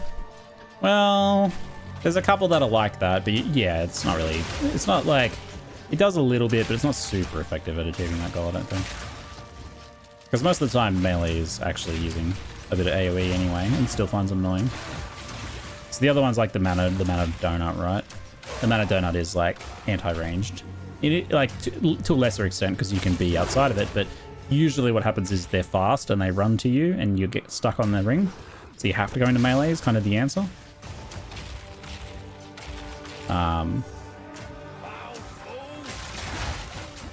But you can mitigate that sometimes by being faster than them, or maybe just killing them before they get to that point. Classic action RPG totally melee range. I know, why wouldn't you, if you could, make your melee hit guy over there? Why would you not do that? This could be interesting. Oh, shy. Oops.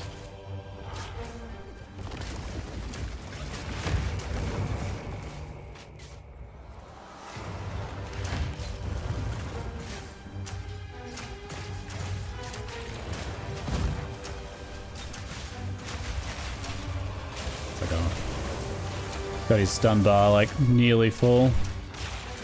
Going to electrocute and then a stun immediately after. And he should be stunned for the rest of the fight, I think. Done. He might be stunning him while he's doing this though.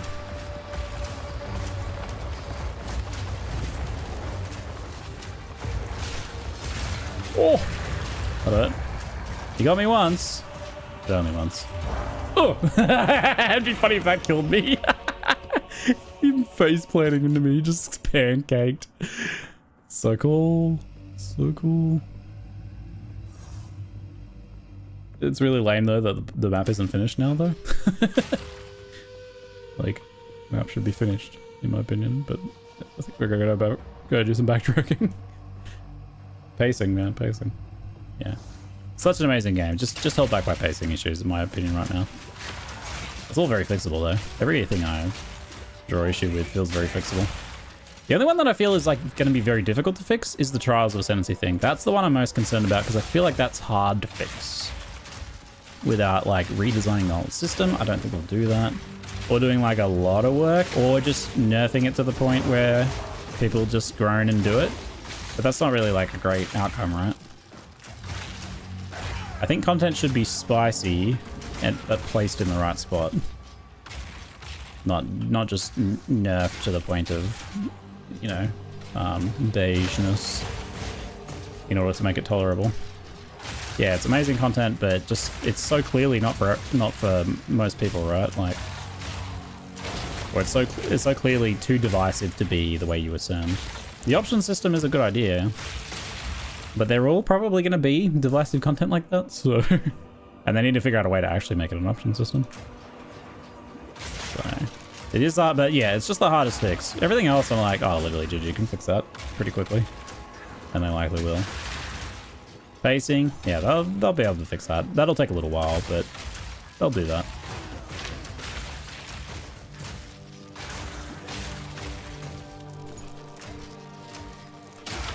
It's the only thing I'm a bit nervous about.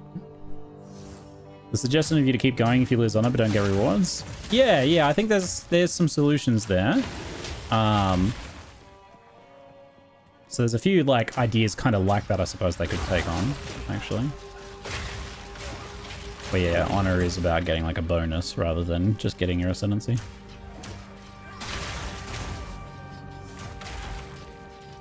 I will say though, it seems like with good relics though, that's actually kind of what it's like right now, because you won't die to honor a lot of the time. Like here we go, earlier was having trouble with it, and they had some pretty good relics and didn't die to honor. They actually died. Like it's getting to the point where like your honor becomes so tanky that you dying is more of the problem.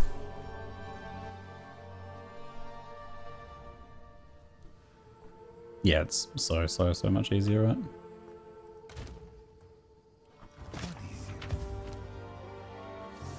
Time is of the Do, do, essence. do, whoop.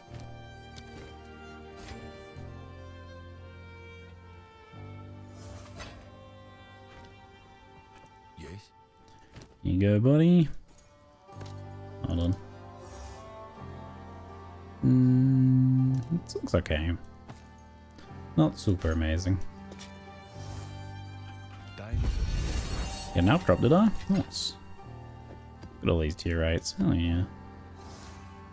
Hello, E-levels. Thanks for gifting a sub to Link. Appreciate it, mate. Can I get that bow you just sold? Wait, what? This one?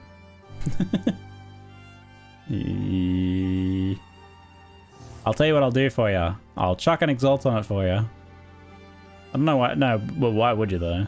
Wait, you don't want this. Why do you want this? It's no good. It's got no attack speed. The lightning and physical don't work together. It's like, okay, at level 52, I suppose. I mean, if you want it. Yeah. Of course. For real. You could, yeah, you could spend one Exalt on trade and get better. For sure.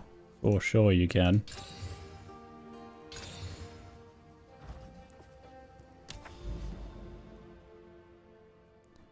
It's been a while since I've done some expedition. It's going to be a little while longer because this one has a boss. Ooh, boss. Extra damage is cold and chaos, reduced recovery. That one's really dangerous. Quantity rarity, Ellie weak. Monster elemental resistance is added cold. Also quite dangerous. Pack size resistances, extra monsters. There we go. This will be a good one for the boss. E levels. Thanks for the 9-month sub, mate. Appreciate it.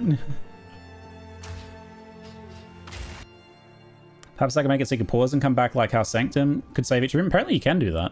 You can like leave after a room and then enter again later. I haven't tested it, but apparently you can do that. Ooh, level 17 gem. First level 17 drops. I'm on mostly 18s now, but I can actually use that on something maybe, like gas grenade.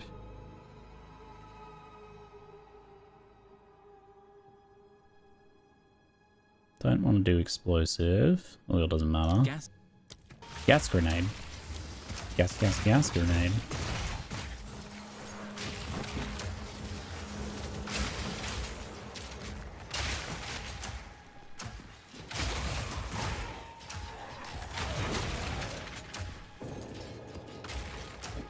I may or may not have spent my first Divine Orb on a Morio Invictus Regalia.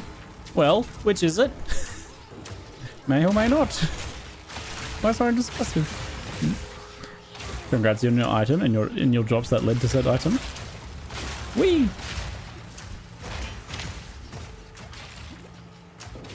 Gucci Hobo 2. When Templar comes out. Oh my god, acceleration shrines. I don't know what was with the first acceleration shrine I got only lasted 10 seconds. I don't know what the deal is with that, but they do seem to last a normal amount of time. Hey, look at this one, a minute long. It's great. Golden life right now. Now we're part of Exile 1-ing. Apart from the body blocking. I'd be phasing if this was PoE1 right now. I'd be phasing so hard.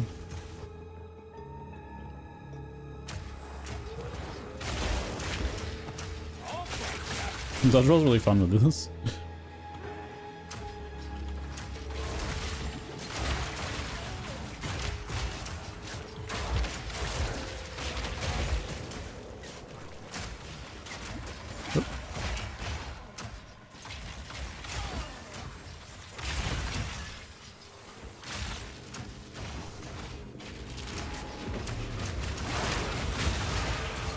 Ooh, never.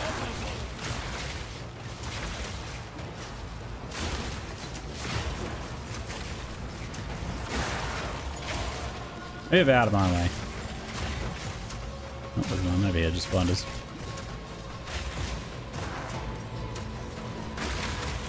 Preach Lord's clasped hands. Yeah. Give me that.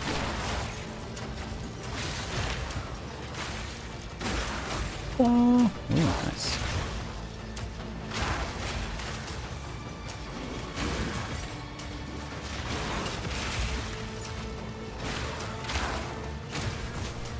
Yeah, there's been some stutteriness today. A lot of people are having it in a lot of different places. Don't know what's causing it. This breach is fine though, like no issues this breach. So sometimes breach is really stuttery, other times fine. This one was fine. I played great. Felt fun. It was awesome. That was only a 16 or 17. Get out of here, I don't need you. 16. There was that breach ring. I remember seeing a breach ring. It was around here somewhere. There it is.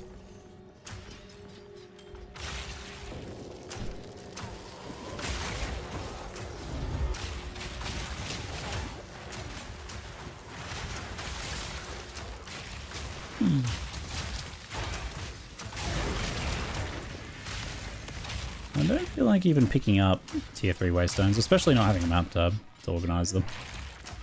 It's like, I'm actually going to really have a reason to use them. Doesn't seem like it.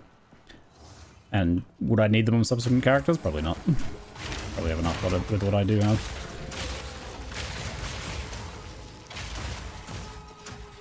Uses bombard crossbow? You should use bombard crossbows if you can, but it's a good idea to consider if the damage on a non-bombard is much higher than a bombard, it may be worth using the non-bombard. So I had an advanced bombard crossbow that had pretty good damage, but it was still an advanced one. I got this one as a drop, and it just had double the damage. So if you get to the point where it's double the damage, then you're better off with the non-bombard. You think of it this way, like... Hold on, chat, correct me, because this one I always get confused on. This math logic always confuses me. So, if you go from 2 grenades to 3 grenades, in my mind, that's 50% more grenade, but I think you do 33% more damage. Is that right? Or is that the other? Is that the wrong way around or something? Am I getting confused again? Because in my mind, that's like 50% more grenade, right? So, if it's more than 50% more damage, you want to use the higher damage one most of the time. It's 1.5 times. Yeah. No, that was 50% more damage if you hit all 3. Yeah, well, that's basically always the case. Surprise! When it matters, at least, yeah. You're a lot of top.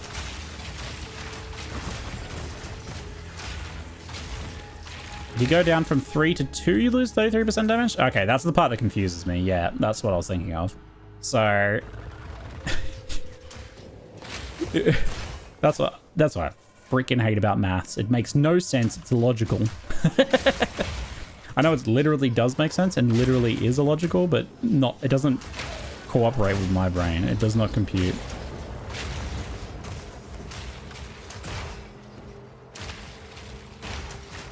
Having 2 grenades plus are bad because of the way they're split off. Yeah, it is a bit of a downside. Firing at long range means you do... You have enough AoE that, like, even if I fire this far away, though, actually still overlapping in the middle. It is funny with, like, doorways, though, on the tower maps, where you, like, fire on either side of the door. I'd say it's mostly fine, but, it is worth noting that the bombard does give you a bit more AoE. So I'd say, like, if you're doubling your damage with a non-bombard, you should use it. If you're getting, like, 50% more damage with a non-bombard, then at that point you might start to be a little unsure. The other factor is that whatever skill you're using Scatter Shot on, and if that's your main damage skill, is not getting as much of a boost from bombard, because let's say you've got 4 grenades on that, you're only adding 1, so you're only getting a 25% damage boost by using a bombard.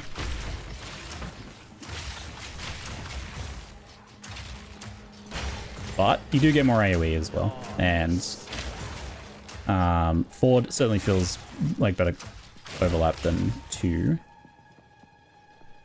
If this was regular projectiles without an AoE, you would never do even numbers, because even numbers are always really bad because you always miss where you're aiming. But with grenades, thankfully, that's not the case. What was I getting? I was considering getting Iron Reflexes, because I have this, like, 700 evasion that's apparently doing nothing, so... Whereas that actually gives me a decent chunk of armor. I think it's worth keeping evasion if you have a good amount of evasion.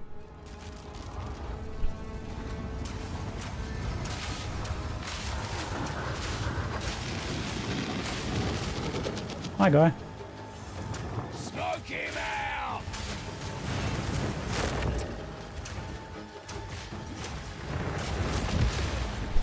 I love that. A little backwards face plant. Catches you by surprise a little bit.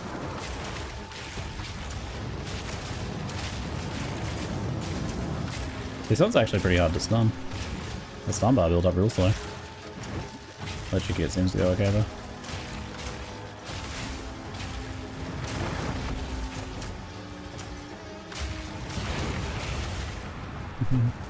My first tier 10, puggies.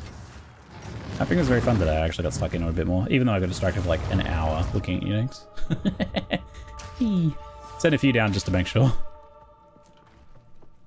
Hey, that's actually map complete. Nice.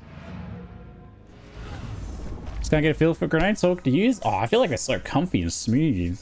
Oh, I feel like they're buttery smooth. Explosive shot really does make a difference though if you're talking low level. Low level you use grenades tactically with some shotguns to like deal with stuff that's charging you. And then long term it's all about the instant detonation action. Though you don't even need that for Voltaic. Certainly not on bosses. Is that hybrid? That is hybrid. I gotta exile that. Oh wait, it's... What? Oh, it's... Oh, that's like flat armor. The flat armor there. Oh no, 27 flat armor. Tragic. Just tragic. That was truly tragic. Yeah, Bridge Ring's a little sad too. Go.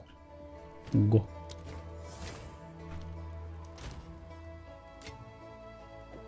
Rolling in the map drops now.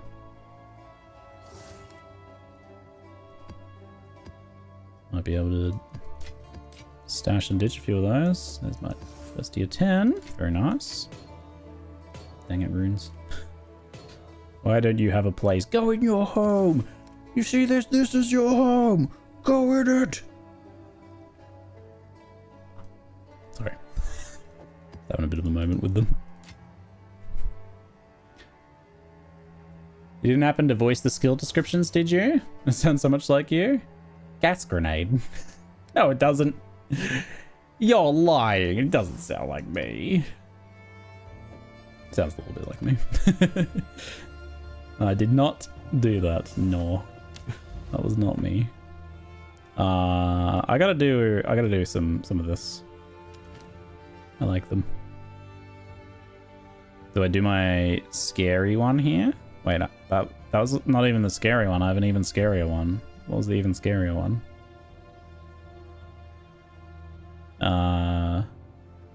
Okay, they're all... A few of those are pretty bad. This one looks good though. Gas grenade. That'd be cool. There's always something in PoE. People are like, Ziggy, did you voice that? Before it was Giannis Parandus. Let's parlay.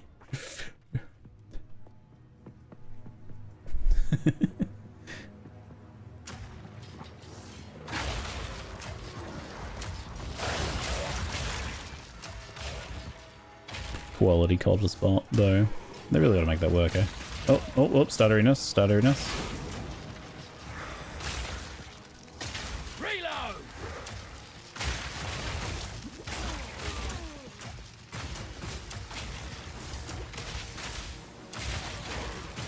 See ya, buddy. Oh, stay stunned. Thank you. Stunned in bird.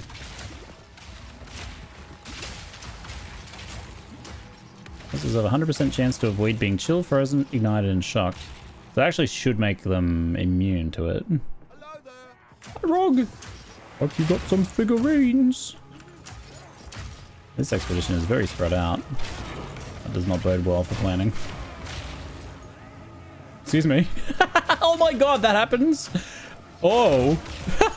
I'm like spam kicking the class and I click on like one of these guys and it locks onto the screen. Ah! No! Oh god! No! Ah! Ah, help! Help, help, help!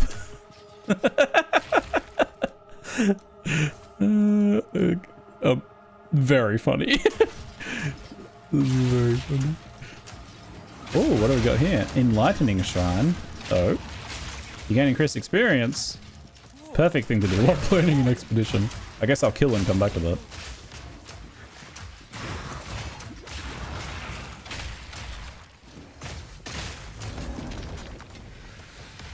Whee.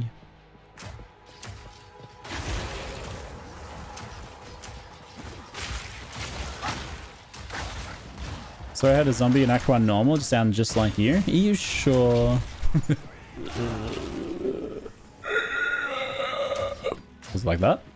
Because yeah, I did that one. You need ad block? Yeah, I need ad block in game. Can I install your block in game, please? We're sure you can just press Alt again to remove those tabs rather than hitting X on each one? Oh, I'll have to do that next time. I tried a few different buttons before and I couldn't get it to close. I don't think that does work because Alt is how you bring them up. It's when you click it locks them into place. So I don't think Alt works for that. I just got... you got shat on by Bar Larkin level 77 Chaos Trial. And I'm salty. Can I come roll through a map with you? Sure. Come on then. I want to see what your character looks like. I haven't seen any other characters in game yet.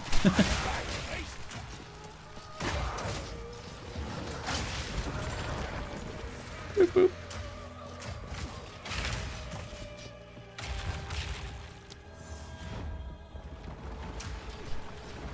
You have to press Alt where your cursor isn't over a box? Oh. Let me see here. Huh. No kidding.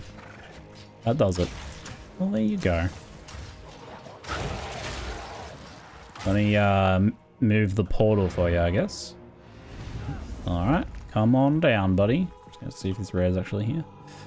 Did I leave a rare here or is it bugged? Bugged.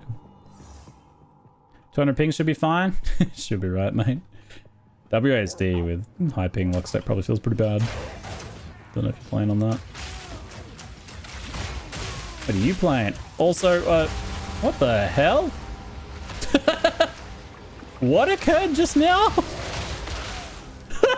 Oh my god! Oh, corpse explode, I guess. What the? Did you just come in and PK me, old dragon? Was this a elaborate ruse because you figured out a way to kill other people in this game? What the heck? Oh my god. No, it was probably that corpse destruction. It was probably that corpse explode. Good old corpse explode. Always a winner. Alright, well, that was just a warm-up. That doesn't count, obviously. We'll do another one for you, mate. How about that? Excuse me. Spirit 179 life. Any open suffixes? 2 open suffixes. Interesting. Show me. Reduce bleeding. And like 5 int. Well, that probably doesn't do it. Alright, let me put another map in then. That one did not work out. My expedition! Alright, we're doing a blank map now. This one's early weakness added cold damage. Hope you're ready for that. I see you're doing grenades. You're doing gas grenade from the looks of things. One could say. Gas grenade.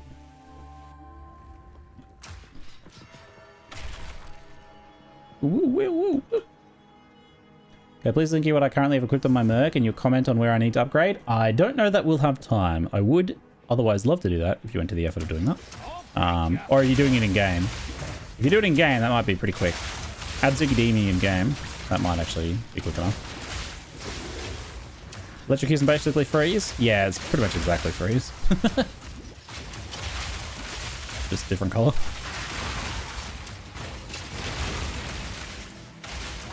This is satisfying. 2 grenaders blasting alongside each other is pretty satisfying. Woo! Oh yeah, loot allocation's a thing, isn't it?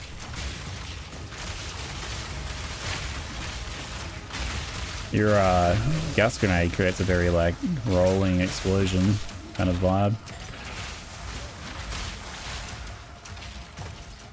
Certainly can't tell what's going on, but things are dying, so that's the main thing.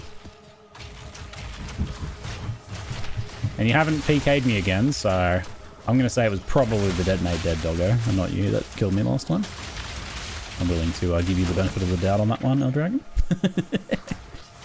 That you did not find a way to kill me. Gas feels really good. Yeah, it looks really good. I know a lot of people are a fan of that one. It's their top pick. Doesn't electrocute though. Doesn't make the mobs go. Probably does more damage though. Gets very good at AoE lapping as well. Woo! Hi there.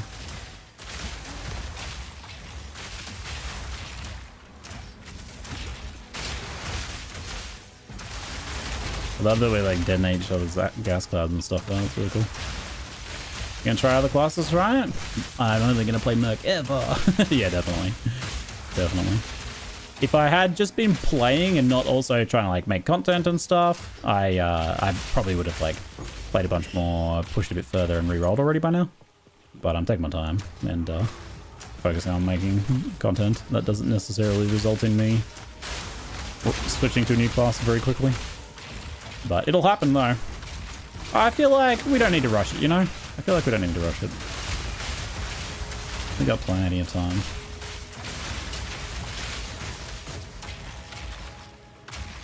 This is cool. I hadn't done any in-game, endgame co-op. I did some couch co-op with Jonathan on controller playing some Warrior. That was fun. But this is a pretty different experience, isn't it? I like the like multiple mercs kind of advancing wall of destruction vibe. It's very fun. I reckon it'd be pretty fun with shooting styles as well, where you're like both, you know, walking while going.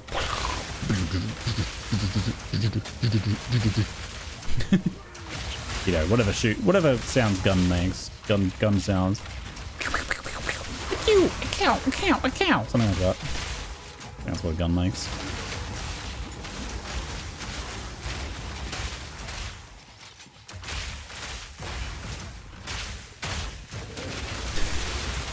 The character's name? The character's name is Ziggy Demolition Man.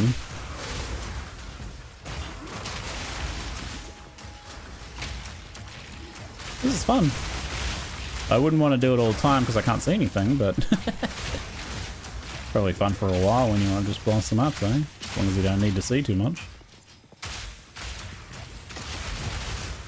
The game's visuals work just barely on one Grenadier.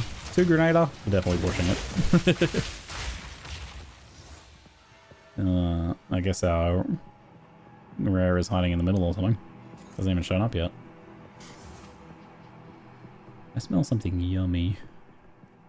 I'm getting hungry.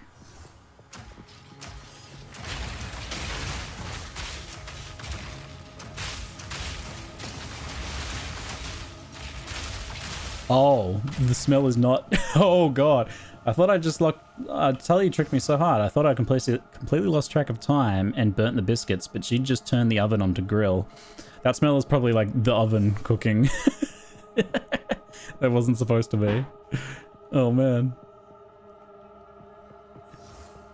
Why are we not getting map completion right now? And why is the res not showing up? Yeah, Tully has recently found it funny to turn the oven on. She likes standing in front of it and having the hot wind blow out of the oven onto the back of her head. It's got like that little exhaust. What? 0 monsters remain, no map completion? Sounds about right. Seems functional. I mean, it usually says map complete up here, but it does not say map complete, so I'm guessing that one did just not work at all. Map in progress. Yep. No, I'm pretty sure that one broke. Look for an essence mob? Oh, you think it was an essence mob, was it? I mean, it was a pretty linear map. We ran through the whole thing. Aren't rares supposed to show on the map though? I think it's actually just bugged. I mean, we walked everywhere, right? It's not like there was really any space for it to be missed. Essence is marked. I've been playing with Lyco and Jumbo, and it just feels better than Peri 1. I don't disagree with that. This game feels so much better than Peri 1. Even in its, like, very unfinished state as far as Endgame's concerned. I've seen stat tracking become pretty common lately. Stat track. Check you out. Let's see if you can select the next line on the map. Yeah, let's see. Did you find any rares? It was, yeah, it was definitely res in there. Nah, it's broken. It's broken. Boo. Here's our buddy's loot. That was fun though, I'll joking. We'll do some more later. Advanced bombard crossbow with... So your damage is a bit reliant on the plus projectile skills. The damage is a bit low, but you got that. If you're having mana issues, this would be the first thing I'd look at. Because I'd rather a high damage with no projectile skills for mana management. But it still looks pretty... I don't know what level you are. What level are you? Like maybe who is you? Slash who is... You're level 75. So you might be a bit lower level. Lower tier maps than I'm at right now. I'm guessing like tier 5 or something.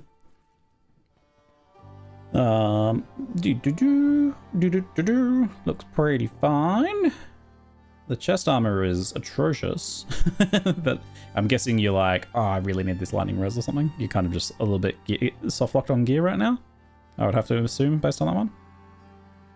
I think the gloves are not very good either. No move speed boots. Oh! All right, that's the first thing you're gonna change, and they're not. I mean, they're not even good ones to warrant it. That's it. Slash ignored. Just kidding. Yes. Okay. You need the movement speed boots, my dude. It's just so. The gameplay feels so much better, and it is a big deal for your survivability. And you will clear maps faster. And backtracking won't be bad. Just straight up slugging around.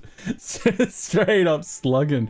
Slug mode. Like, if I had looked at this and they were like 150 life and like 35 all res and they had like 25 rarity and 400 evasion, then I'd be like, I'd still be cringing a little bit, but I'd be like, I kind of get it. They're pretty good. But these are in no way worth not having movement speed boots. I would drop these boots in favor of 30 movement speed boots with no other affixes. You can get 30 movement speed boots pretty cheap, honestly. If you're playing solo self, I don't know if you're playing solo self now. That needs to be a priority. I'd farm the vendors and craft and gamble until you get some move speed boots. That ring is very bad.